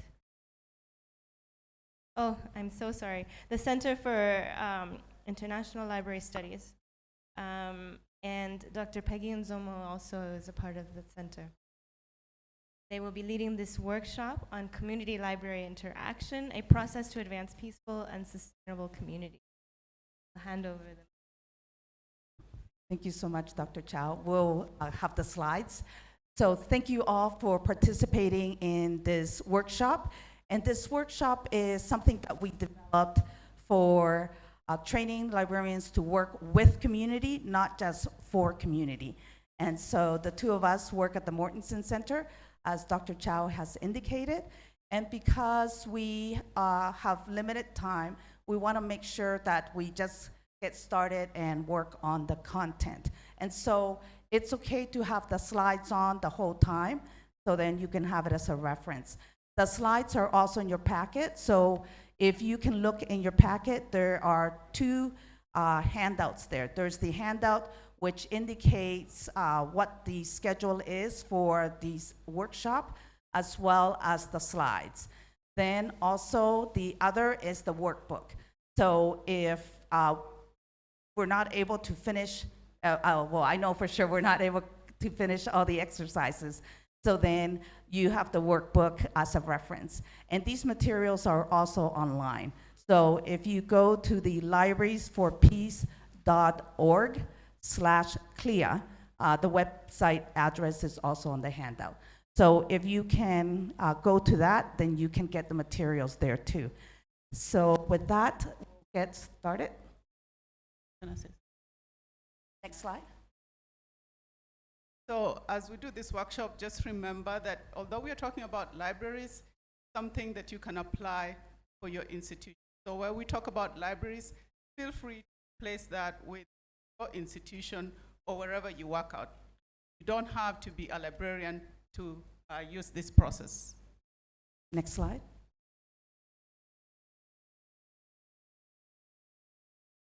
So the objectives for today,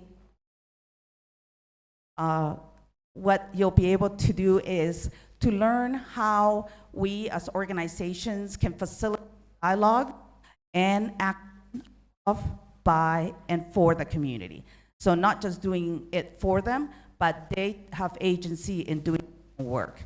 And they also want to explore implementation of this process that's called Community Library Interaction, or CLIA, and how it works at your local level, working with, not just for communities. And then this helps us transform the way we think. As service providers, we're always thinking of doing for others, but this helps us to understand that we can support capacity building and for community to take action in their own lives and agendas. And we also will have a chance to talk about what are the challenges and opportunities of the CLIA process, and then ways that we might measure the impact when we do such work. Next slide, please. So usually this workshop would be 3 hours to a day, so we have compacted it, and so we won't have a chance to ask you each of your organizations and where you come from. And so what we would like to do is just get a sense of who's in the room. And so how many of you are university professors or researchers who are at the university? Okay. And then who are teachers? And then who are working with communities in other roles? Okay.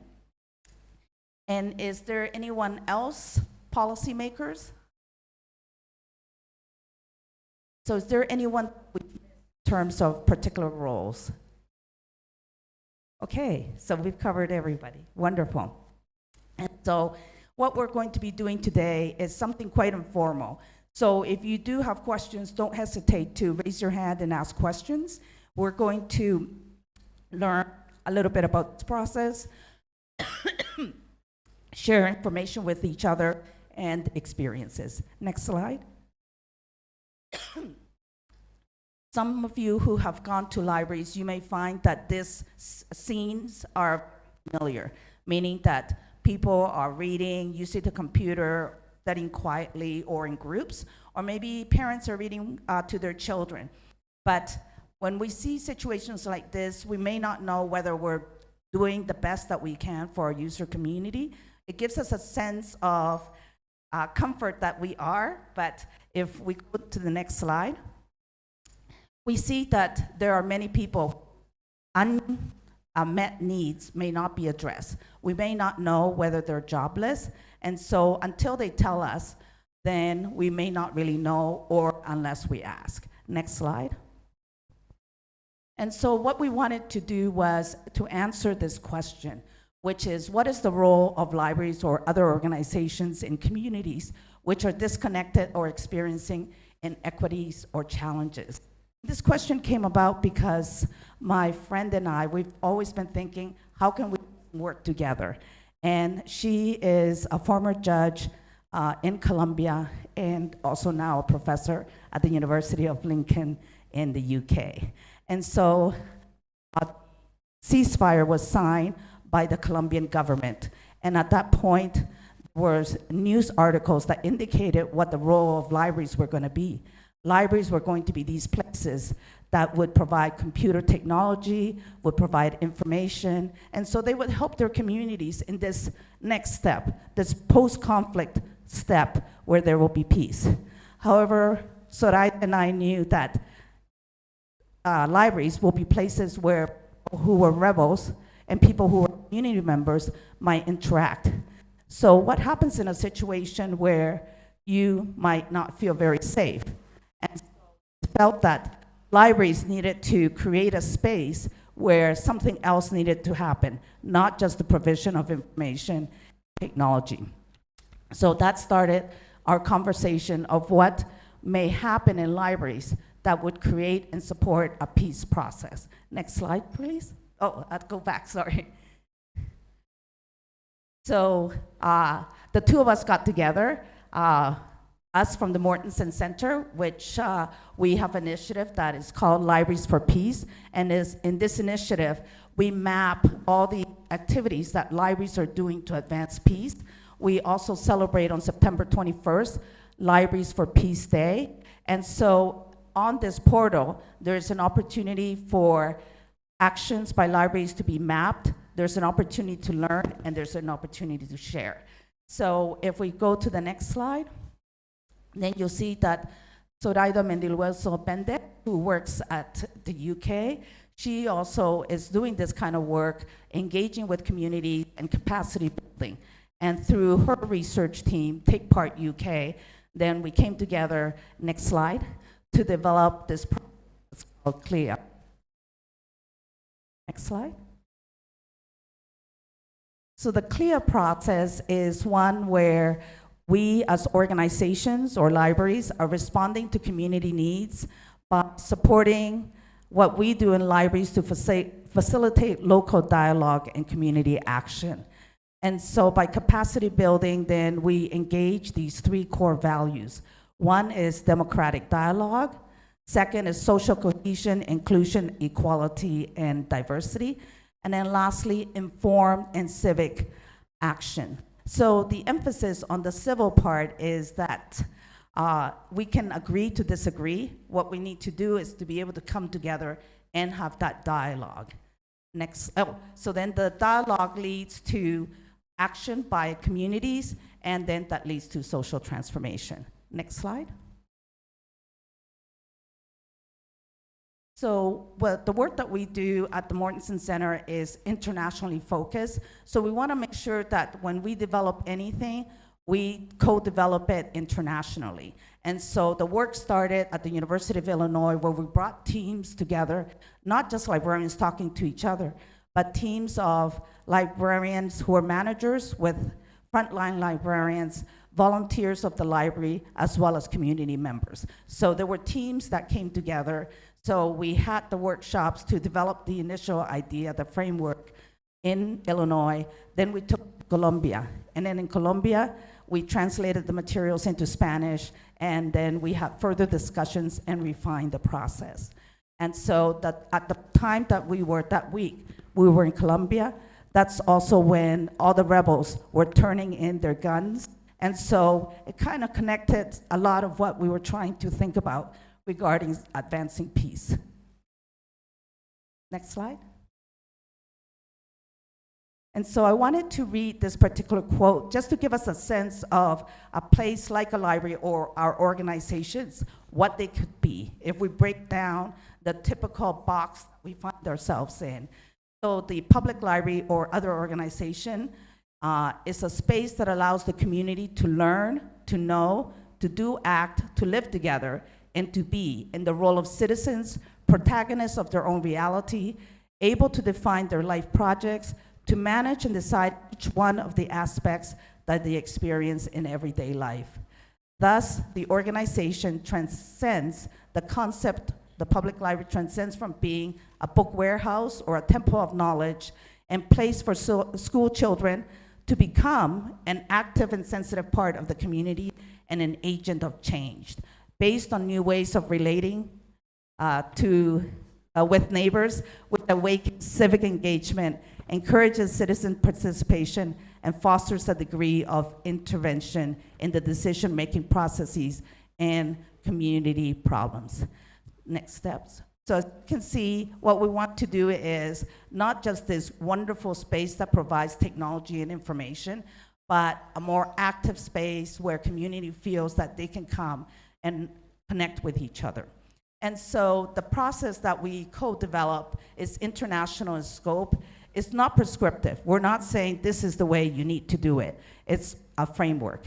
And it facilitates conversation, which leads to communication. And it's not it's process-driven, not objective. The objective depends on what the community decides, but the librarian is facilitating, or the organization facilitates the conversation. So we're asking why, we're asking, what our structures are, and we're trying to think about how knowledge and skills can lead to social transformation. And so we are not doing outreach, right? We're not just trying to go out to the community, but we are engaging with community. They come to us or we come to them, but we are coming together as equals. Next slide. So just a few concepts. Since we may have too much theory behind what we're doing, we're not going to really go into it, because what we want to do is really get and learn the process. So next slide. So libraries are considered community anchors. This particular process emphasizes and advances that libraries are community anchors, and furthermore, click to the next. And next. So not only are we community anchors, that means community can count on us, but we're also catalysts. We're able to provide that space and the resources for social transformation to take place. Next slide. And we also draw on the concept of collective impact. Collective impact meaning that organizations no longer are working in isolation or duplicating each other's efforts, but they come together and begin to identify what interests they have in common, how they can leverage resources, and also find where missions. And so by doing that, then we have a process where we are collaborating and we're integrating. There's more trust and no longer the sense of being separate and having our own turf. And so if we look at the next slide, then we find that when we work together with other organizations, we can obtain more funding to do our work. So this is just an example of a library working with social service agencies to address the needs of the community who are unemployed. Next slide, please. And it also emphasizes active citizenship, because if you're a member of the community and you're just living in your neighborhood, then you may not be contributing very much. But the more that you're active, the more opportunity there is to create a kind of life that everyone can find an opportunity for themselves and can lead the best life that they can. Next slide. And it also draws from the concept of community engagement. So if you look at the one end to my right, which is passive, in libraries, we are passive, meaning we do provide information for people to address their needs, whether it's to look for a job, enhance their health, learn how to cook, lots of different things. But what we want to do as libraries is to be more community engaged. And by doing that, then we go all the way to the other side of the spectrum and become part of leadership in making those community changes, because we are supporting communities who want to make the changes. Next slide. So in that case, then we are working with, not just for communities. And so this is just a quick representation of other concepts that are part of CLIA: equality and diversity, social justice, cooperation, the creation of social networks amongst the community members, social action, which is all part of active citizenship. Next slide. And so all of this, as we indicated, leads to social transformation. And social transformation for us is defined as a novel solution to a social problem that is more effective, efficient, sustainable, and just than the current solutions that we have. Next slide.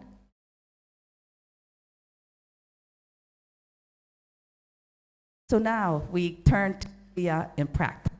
And so CLIA has been taught all over the world. And so what we've been doing is teaching, and in some places then we have actually walked step in step with the libraries to see that this process is implemented.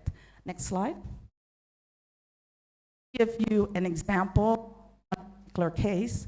Here we have a service that's provided by Public Library in Lima, Peru. And so what they do is they go to the local market and take a shopping cart and they deliver books and they pick up books. So they deliver books to the vendors of the market, and then when they're done reading the materials, then they pick them up.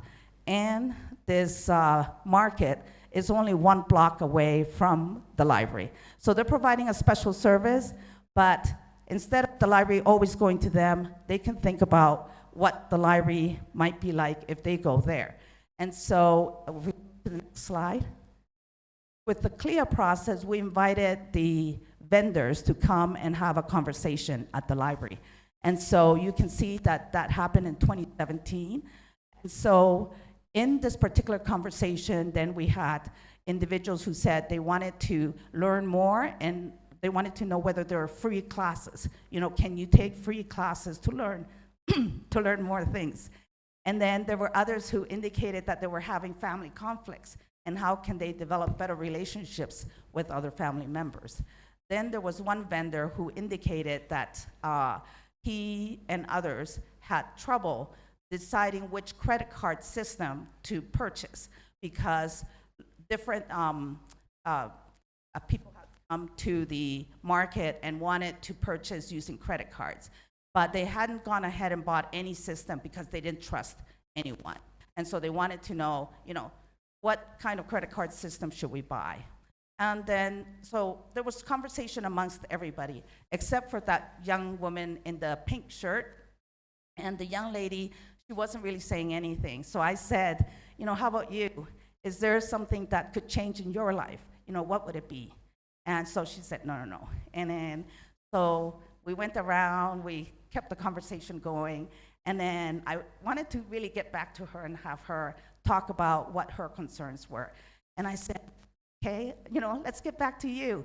If you were to wake up the next morning and there's a wonderful big smile on your face, what is it? Why are you smiling? What would have changed in your life? And she says, no, no, no, she didn't want to say anything.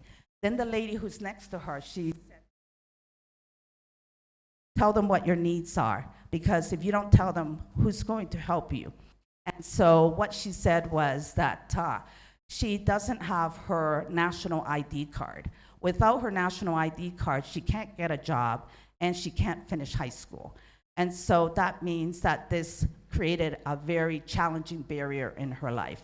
And so we said, okay, so we just kind of continued the conversation and talked about what might be some of the areas that each person would consider a project for them to all work on. And so after the conversation was done, then some of us who are librarians, we decided to provide information to that young lady, and the woman who was next to her is her aunt. And so next slide, please. And so you can see within a week, she had her card and she showed it in Facebook. So this shows that if you take action on your own, you can get it done.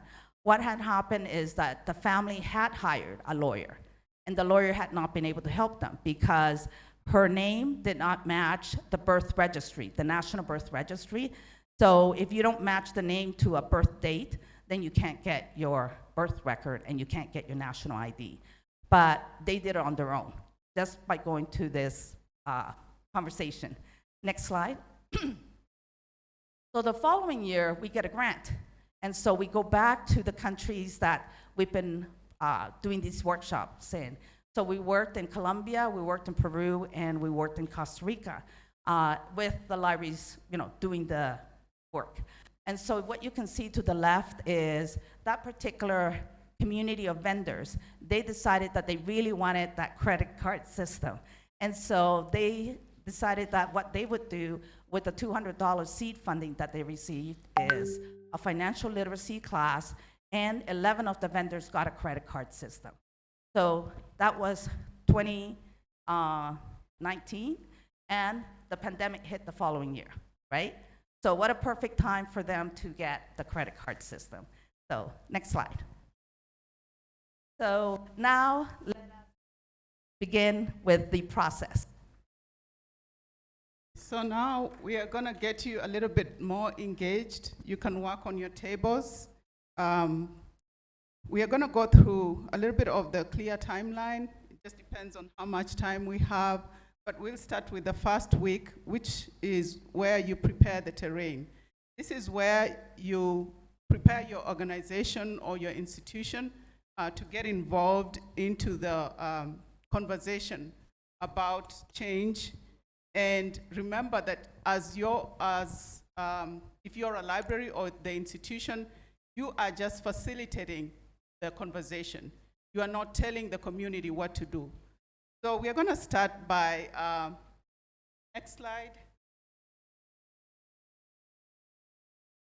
Yeah, so we're going to start on our tables. We'll start discussing a little bit about the first 2 weeks. What do you do? That means you'll establish institutional commitment. And you can start asking yourself things like, what is our institution's mission? And how will, if it's the library, how will it engage into that mission? And how does it involve the community? And if it's the institution, you can ask yourself, does our institution actually involve the community? So if it's a university, does your institution's mission focus on the users or the students that it is serving? So on our tables, I think we can do, we can go through the first phase. I don't know what conversation.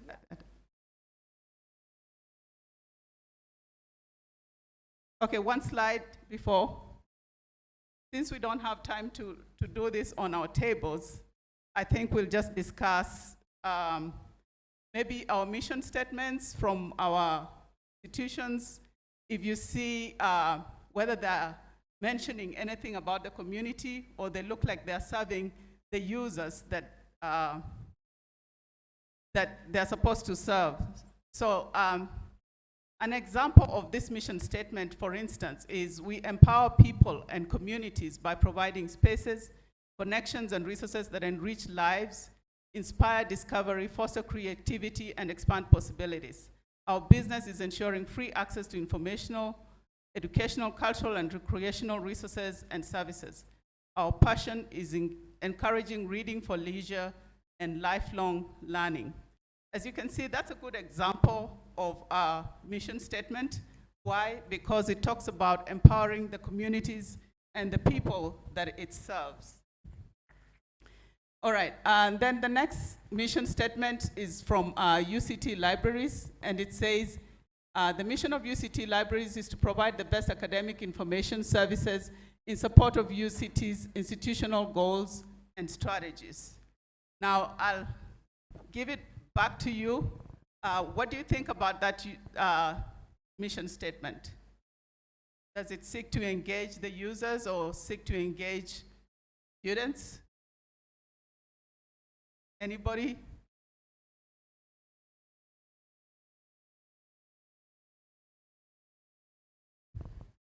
It probably does a little bit. It probably does a little bit.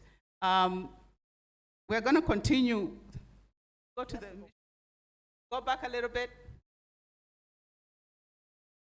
for more examples. No, back. Next. Okay. All right, so these are more examples of mission statements. This one is from a library. It's a public library, infinite possibilities for all to connect, share, succeed, thrive. As you can see, they have the word all in there, and they're seeking to connect and share with the communities. Free Library of Philadelphia says, advance literacy, guide learning, and inspire curiosity. That might not, that doesn't say anything about the community that they serve. The San Antonio Public Library, it says they change lives through the transformative power of information, imagination, and ideas. And again, it's all about them, but they don't talk about the community that they serve. This one from Springfield City Library, it says it's building connections, broadening horizons, strengthening community. The community source for literacy, technology, and information. that does mention the community, which means they are involving the community in the conversations or in the services that they provide. And they're not just doing things for the community, but they're doing things with the community. So those are just examples of mission statements, and preparing the terrain means you start right there with your mission statement, making people or the community that you serve or the users that you serve understand that they matter, that their voices matter, and you want to involve them in the services or in whatever it is that you're seeking to provide for them. All right, we're going to move on to 2. Okay, so because we only have an hour and a half, there are some aspects of the process that are in your workbook that we won't be able to ask you to work on as an individual or group exercise. So that's why Peggy led us a whole audience conversation. And so what Peggy was able to do is over the preparing the terrain process, which covers looking at our mission to see if it connects with working with communities, as well as there's an exercise on developing an action plan, and then there's also an exercise on identifying your enablers, so that means your supporters for this process, as well as what your barriers and obstacles might be. And so the workbook does provide that kind of guidance. And so once you do decide to work on this process, please go back and look at those particular exercises to help you prepare the terrain. Next slide. So now we're moving to the second phase. So the first phase is around 1 to 2 weeks, depending on how closely you work with the community and whether you need that much time to prepare. And so this second phase is the community. That means that community for you to then invite and hold that dialogue with your community. And so it involves, and your workbook has worksheets that would support you conducting each step of the process. And so what you want to do is identify the community that you want to work with. Then you want to consider the context and the experience that you have with that community already, and also to think about what the actual network is of those community members. And then you want to be able to, during this time, then invite those community members, host the conversation, and then support them to connect with each other. And so that is second phase. And so what we want you to do is we now want you to be engaged and do some of this work. And to be able to do some of this work, then we want you to turn to page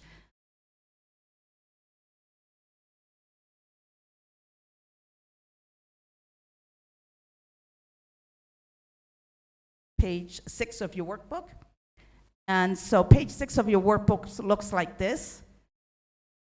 And in the middle is the library, or you can put your organization, your school, your university department. So whichever it is that's your organization, then we want you to identify who the community members are that you would work with. And I know that some of you are working in school libraries, then you might identify that the school children are your user community.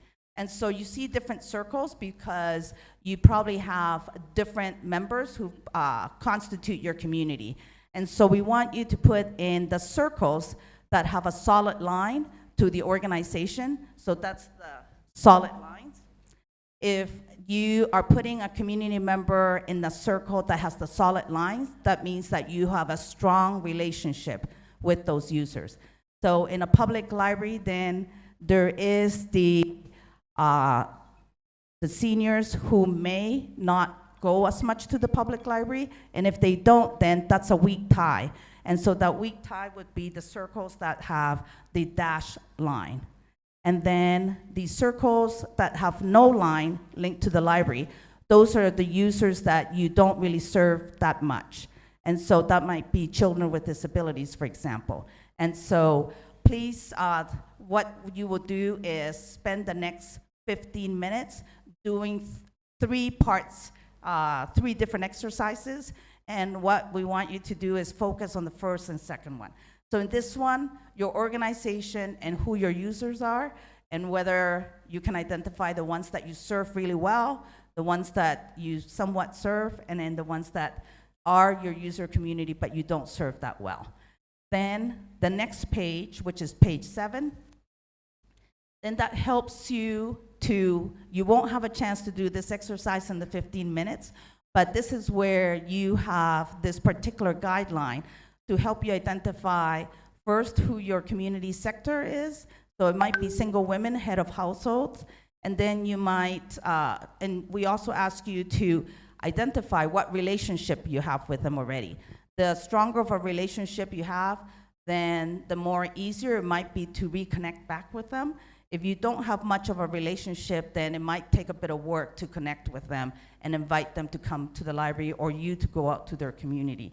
So then in this case, it says that currently the library has books on education, upbringing in the collection. We offer a registration workshop of the school, but nobody came. So they've made some efforts to work with single mothers, but they haven't had much success. And so you then would write in the next column motivations for this new process, why you want to engage with them, and then expected transformation. So the example does give you an indication what you might be filling out. So in this third exercise, which is on page 8, so all of this is sequential, right? You identify different sectors of your community, you indicate what experiences and what relationships you have with them, and now we want you to identify and map out how the user community that you're thinking about, what their relationship is to the library or to other organizations. Because in the first exercise, the library was at the center. And that's the way that we always think of things at the library, that everything revolves around us. But we know that the user community has other relationships with other organizations. And so if you turn to page 10,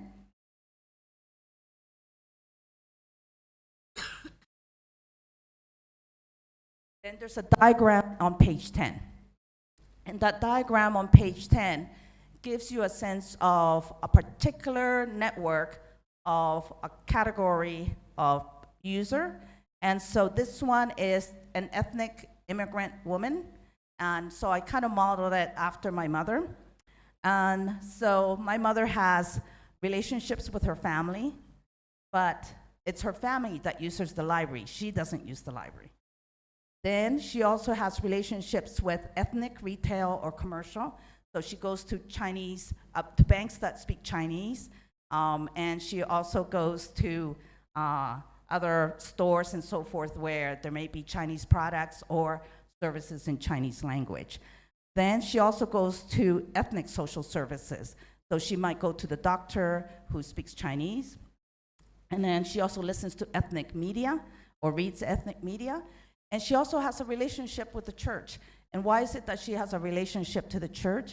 It's because a family came knocking on the door and they said, you know, we would like to invite you to come to the church and we would welcome you to participate. And she says, well, I don't really know anything about a church. What is that? And they said, you know, it's okay. We'll pick you up on Sunday and you can see what it's like. So after a few years of being with them, then she passed away. And so what for us as family members was interesting is that because the church went to her, then she developed a relationship with that family and the church members. But in libraries, we're waiting for community members to come to us.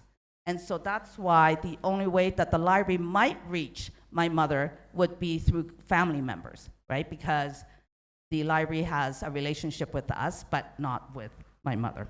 So in the next 15 minutes, we would like you to do that first exercise where you map the relationship of who your users are to your organization, and then do exercise 3.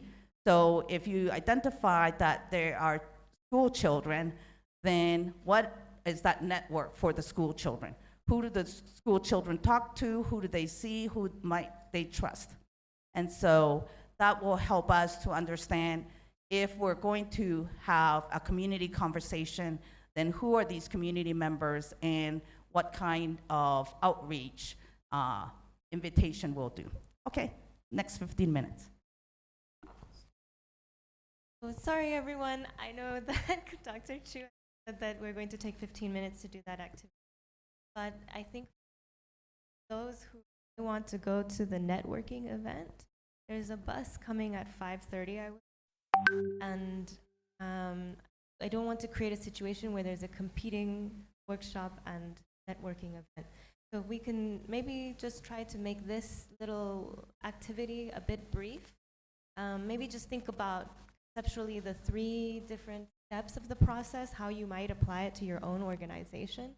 We'll just take a couple of minutes to think that through at your table, and then we'll come back to the workshop so that we try and finish in time to get to the other event. Is that okay? We'll work with that. Okay. So we'll guide you through the process. Please spend time connecting at the table, sharing with each other what you've identified.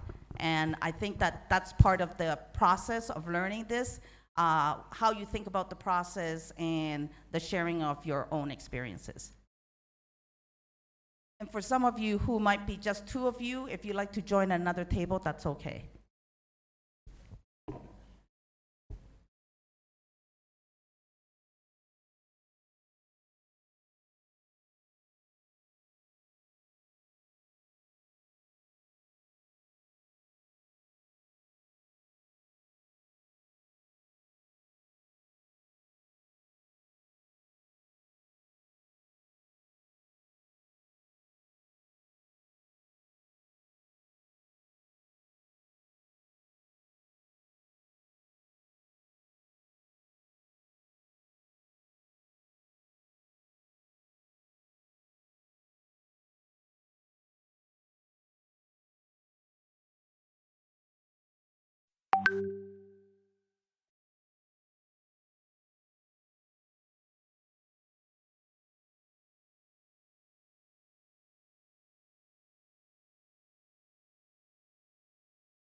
based on the fact that we do need to finish in 17 minutes, if you could have 2 more minutes to do this exercise?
Can we have them report back?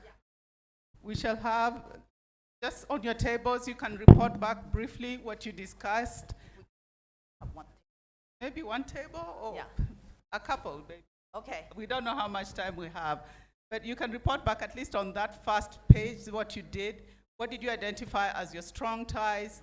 What did you identify as your weak ties? And those you don't have any, any ties to. So what table wants to report back?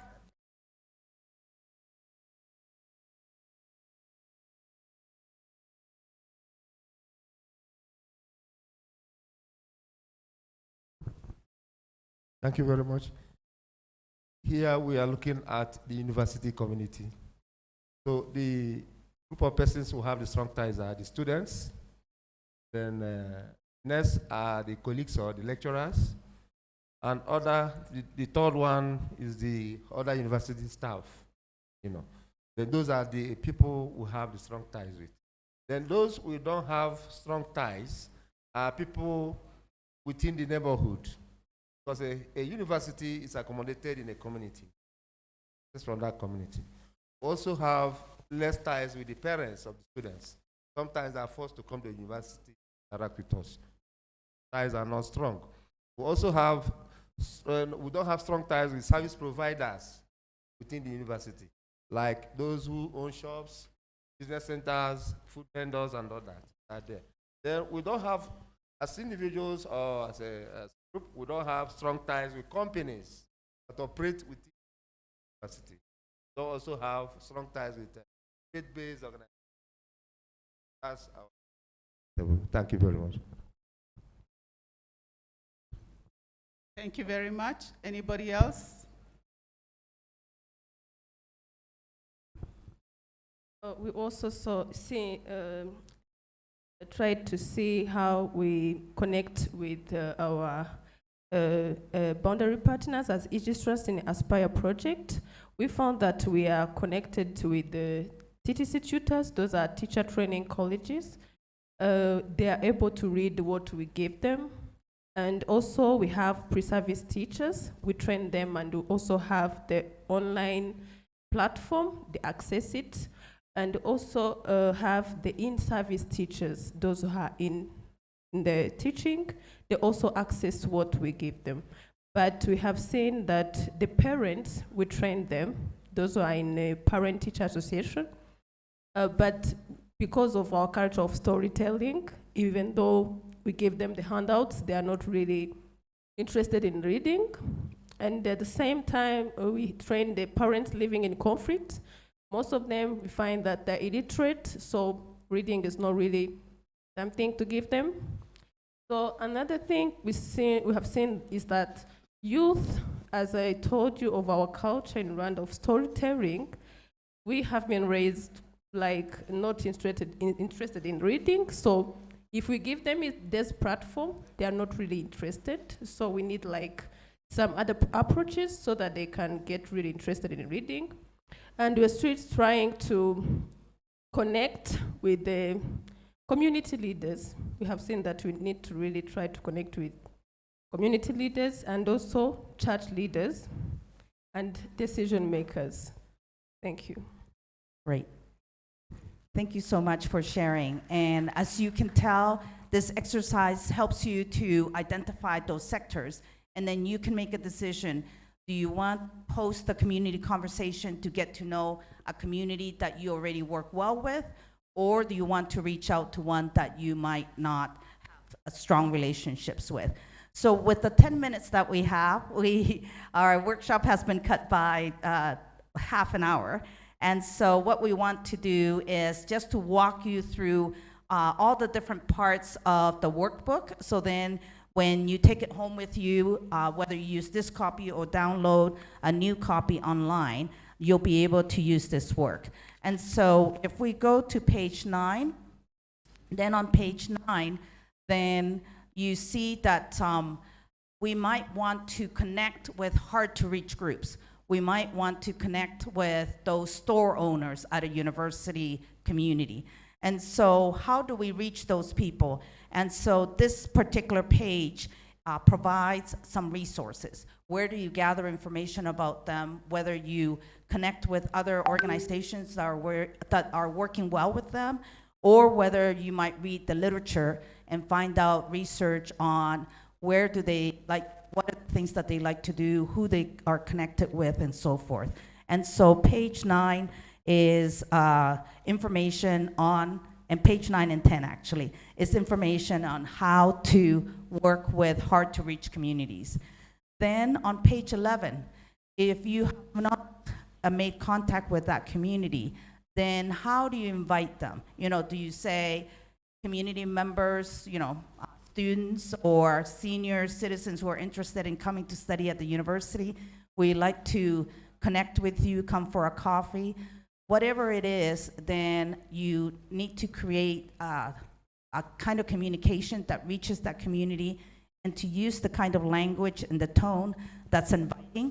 What you are inviting them for is a community conversation, not a focus group to gather all this information about them, so then you can better serve them.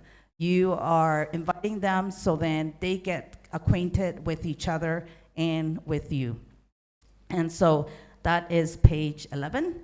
So if we flip to the next page, then from page 12 on to 14.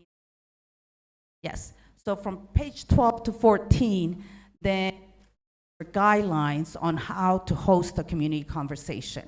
A lot of people are wondering, well, you know, I don't have training in this. You know, how can I facilitate a conversation? And the way that you facilitate a conversation is to be a good listener and to connect what one person says with maybe the next question, or what one person says with asking broadly, has somebody else had similar experiences or different experiences? So from pages 12 to 14, you will read that there are guidelines on starting a conversation with an icebreaker. And so in the library field, then one that is helpful for us is just to ask the question, what is your experience with libraries? Just as a way to connect.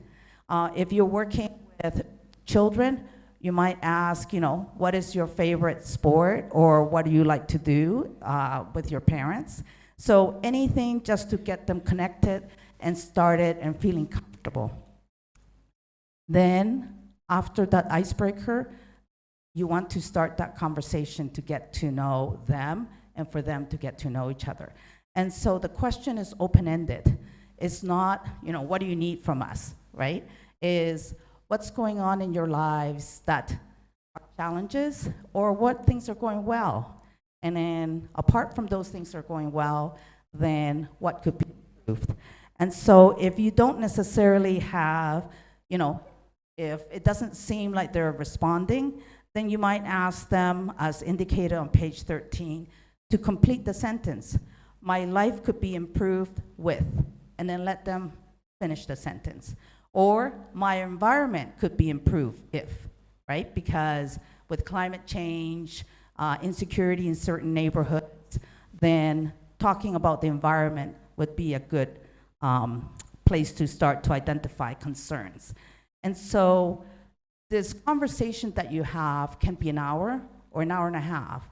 Community's time is important, but if you can have more time, the more opportunity there is to get to know each other. But if you know that that community, that sector of the community is quite busy, 1 hour is good. And if you have the resources, offer something to drink, offer a snack, and that's always something that is helpful to connect and make people feel welcome and comfortable. And so typically in a workshop, we would ask you, what has worked well with you? What facilitates good meetings and good conversations, but we're not able to do that. So after there's an opportunity to have conversation, then you want to leave about 15 minutes to begin to wrap up. And to wrap up means ask them to let you know, what are some of the common themes? What were you hearing that are issues that maybe you want to address? And then they can indicate. And if they're not forthcoming, then you've been listening. So you might suggest, I think I heard this. I think that I heard you might need more English as a second language classes. And so then they might say, yes, but that's not as important as, getting those classes on digital literacy or something of that nature. And so after you come up with the common themes that people have recognized, then you ask them, are there any issues that you want to work with? What is it that you might want to change? And in some cases, the conversation was good enough, just as a way to get to know each other. Then in some, then they do want to start working on something.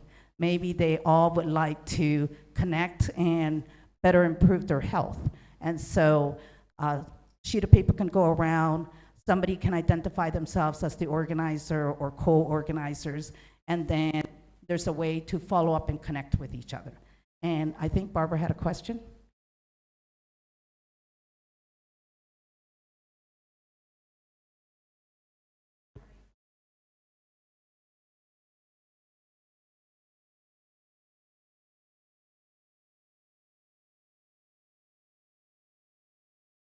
Yes, so in some libraries, they have community outreach librarians, and in others, they don't. So it really depends. There's some libraries that are in small town, and it's just a one-person library. Then there are, large libraries like Chicago Public Library, which is 9 floors. And they do have community outreach people in every single branch probably, and also in the main branch. Yeah. Okay. So then if the community members do want to start to identify a solution, maybe they want to have better water in their community, then they're going to start to get together. And they'll let you know, maybe they need a space to meet, and can they book one of the rooms at the library? Or they might need more information about how to present some of these issues to City Council.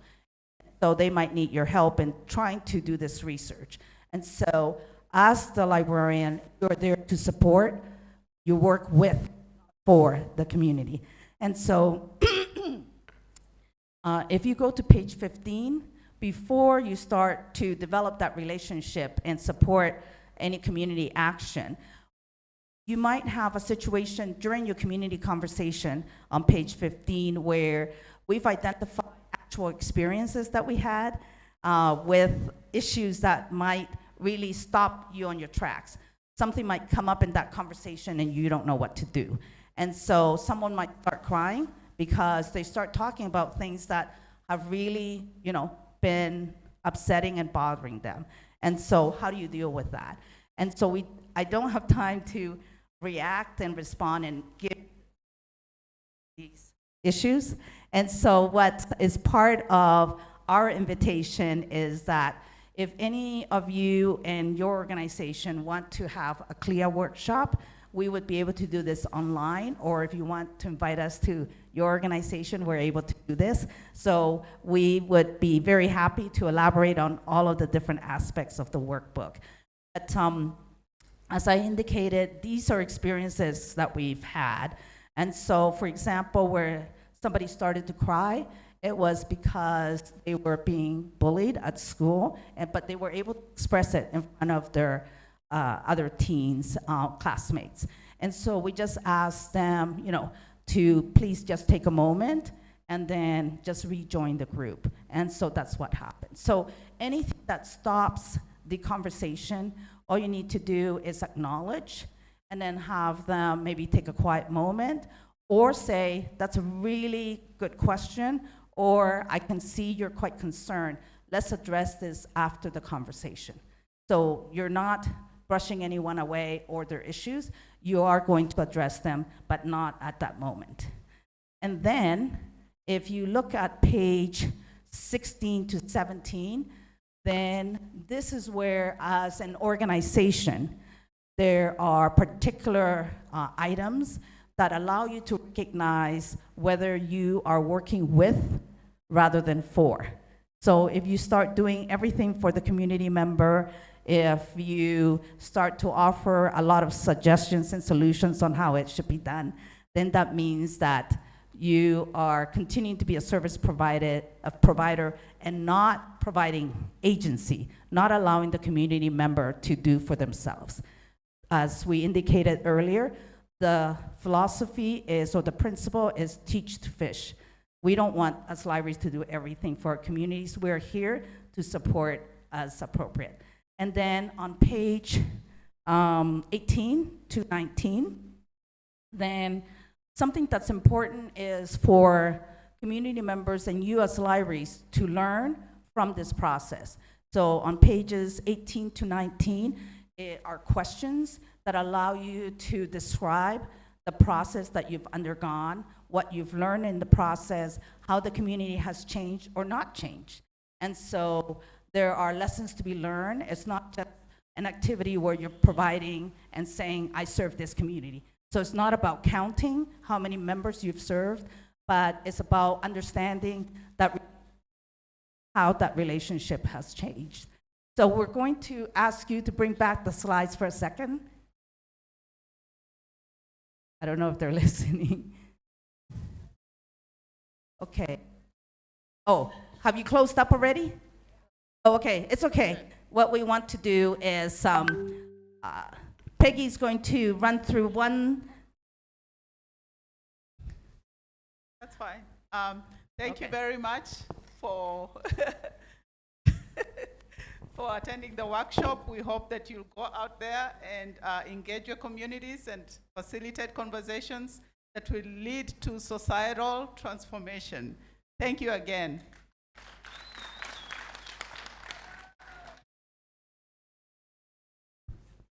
Thank you so much, Dr. Nzomo. I really have to apologize for the conflicting schedule arrangement.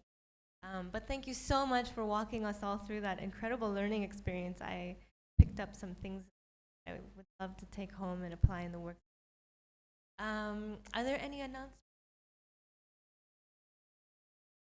So thank you very much, the team, for this very informative workshop. Can we have a round of applause for the team? Thank you very much. So we are very sorry because our day was extremely heavy and we started with delays, so there was no other way to manage this other than easing some of the aspects. So buses are already at the security gate. They're taking us to the Saint Famille Hotel for the networking dinner.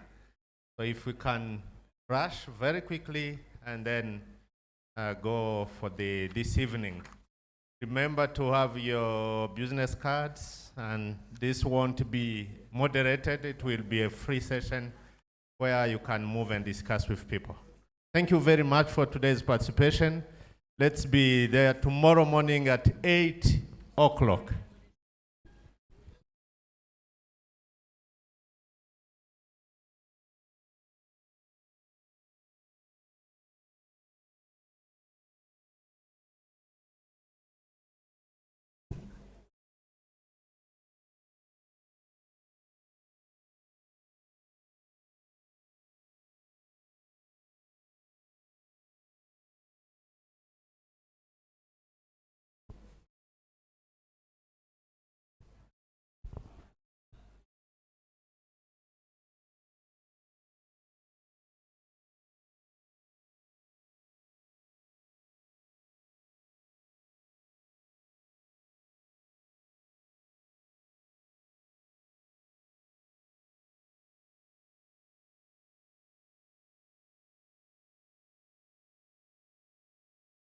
Sí, seca los labios, sí.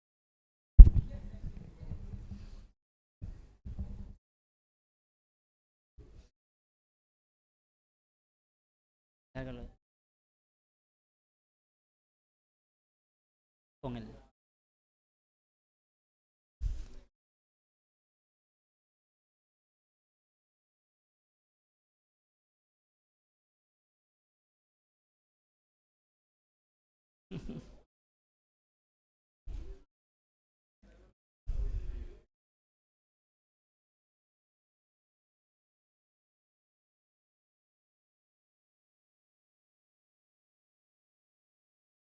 Adiós.